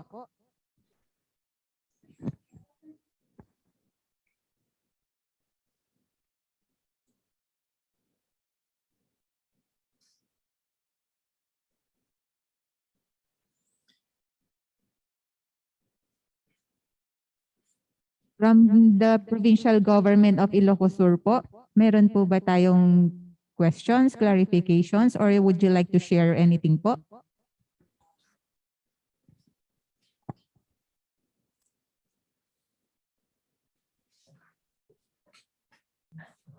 Hello po, Sir Rafael. Yes.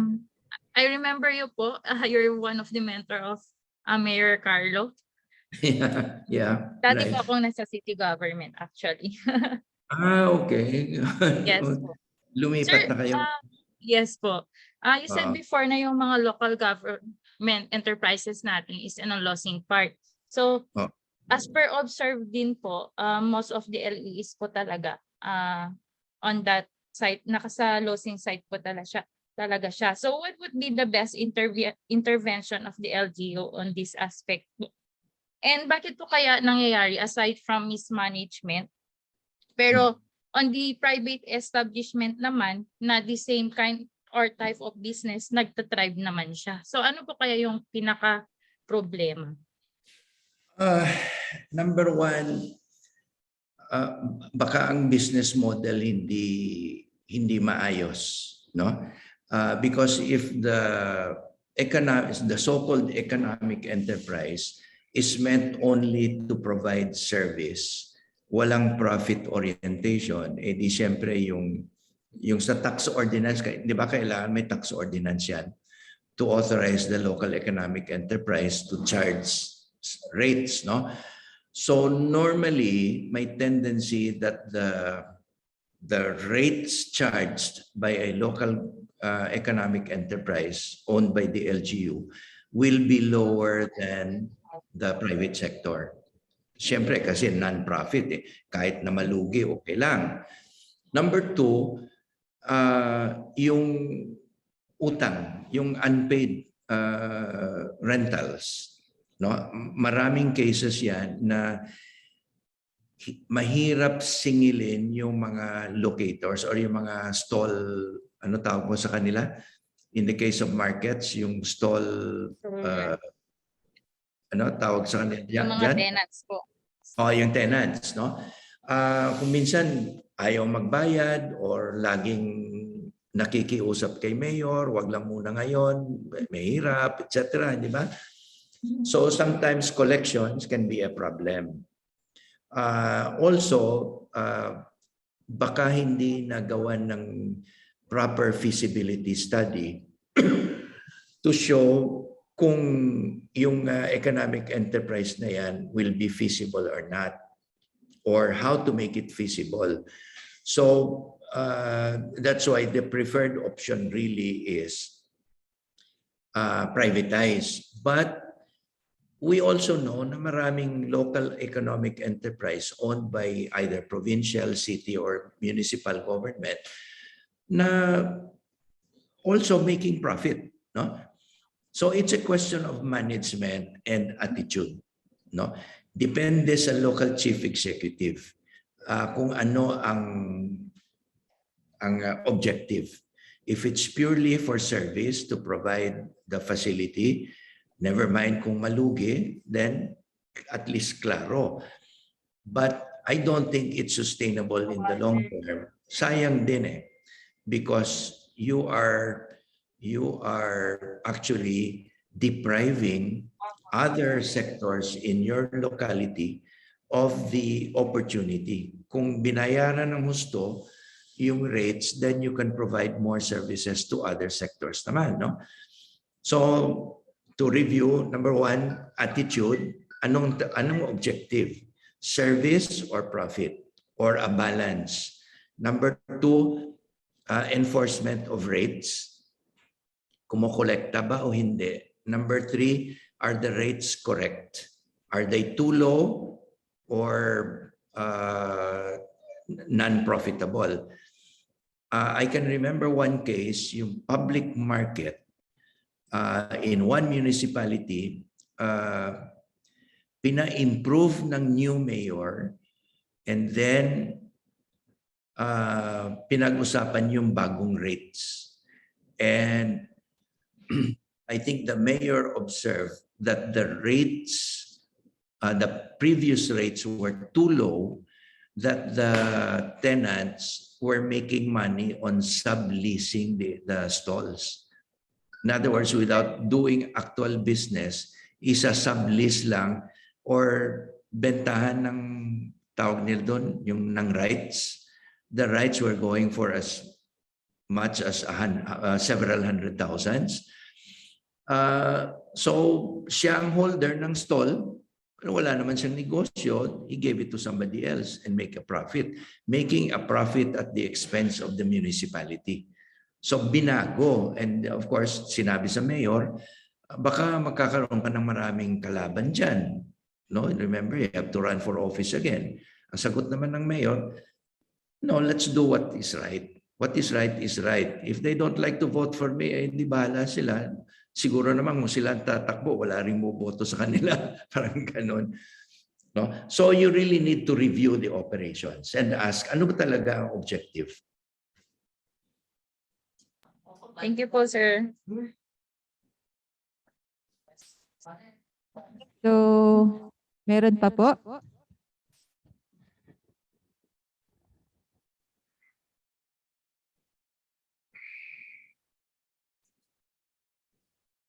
So, from the Municipality of Santa Cruz, baka meron po tayong questions or clarifications and sharing po.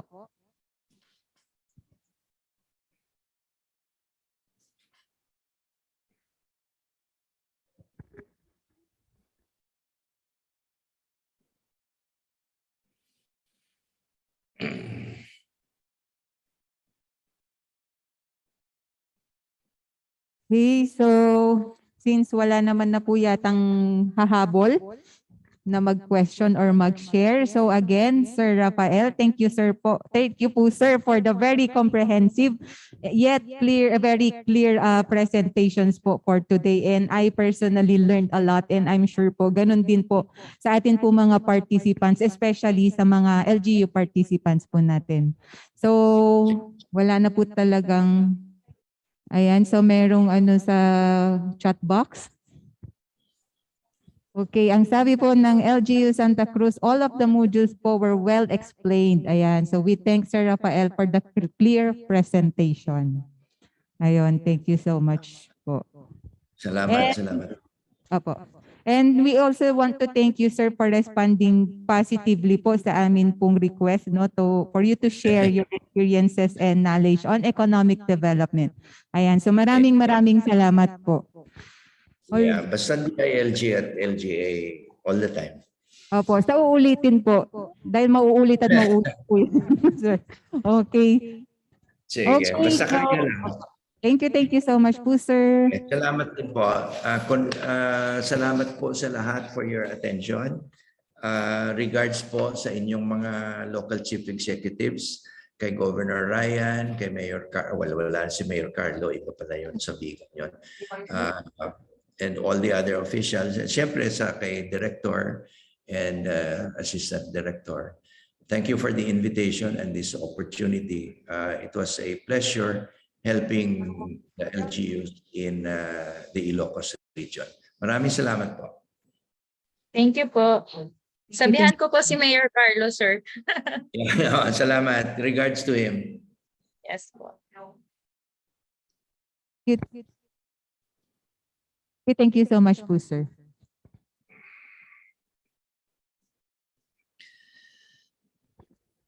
Ayan, so we are able to finish naman po no yung atin pong topics for today. So kaninang umaga na-tackle po natin yung atin pong session 1, which is the understanding LED in the LGU context. Then sumunod po dyan yung atin pong session 2, which is about the local economic development through governance and entrepreneurial leadership. And natakil din po natin kanina sa session 3 yung atin pong local competitiveness and investment promotion. And lastly nga po yung tinakil natin this afternoon is yun pong ating session 4, gearing up for investment promotion, the systems, strategies, and yun pong mga prescription. So sabi nga po ni Sir kanina, dapat po yung ating mga systems are in place and yung ating pong LEDIP office or team po, ang laki po ng ginagampanan nilang mga role no investment promotion base po sa presentation po ni Sir Rafael kanina. So siguro yun po yung dahilan kung bakit po tinanong kanina ni Sir kung yung ating pong mga lay po ay acting or holding a permanent position kasi yun nga po, kailangan talagang nakafocus on local development and investment promotion ng atin pong mga lay posts. Ayan, so for tomorrow, we will have 3 topics po. And one of our speakers naman po ay a retired Deputy Executive Director of the BLGF or the Bureau of Local Government Finance. Yan. And meron din po tayong makakasama from our LRI partners po. So just a few reminders for tomorrow. We will start our session at 9 a.m. pero we request everyone po to be on board before 9 a.m. kasi meron pa po tayong mga preliminaries. Ayan. So meron pang pahabol, Ma'am Narbs? Okay na. Okay, so yung atin pong mga participants today, we hope to see you again tomorrow po. Ayan, so kung meron pa pong hindi naka-attend kanina na supposedly ay kasama sila sa ating training, isama na rin po natin sila bukas po. Ayan, so I think we're all good po. So that ends our day 1 of Creating LED Champions training. See you all again po tomorrow. Thank you and God bless po. Salamat sa lahat. Thank you po.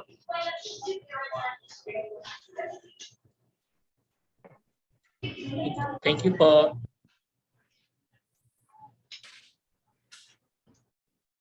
Thank you so much po.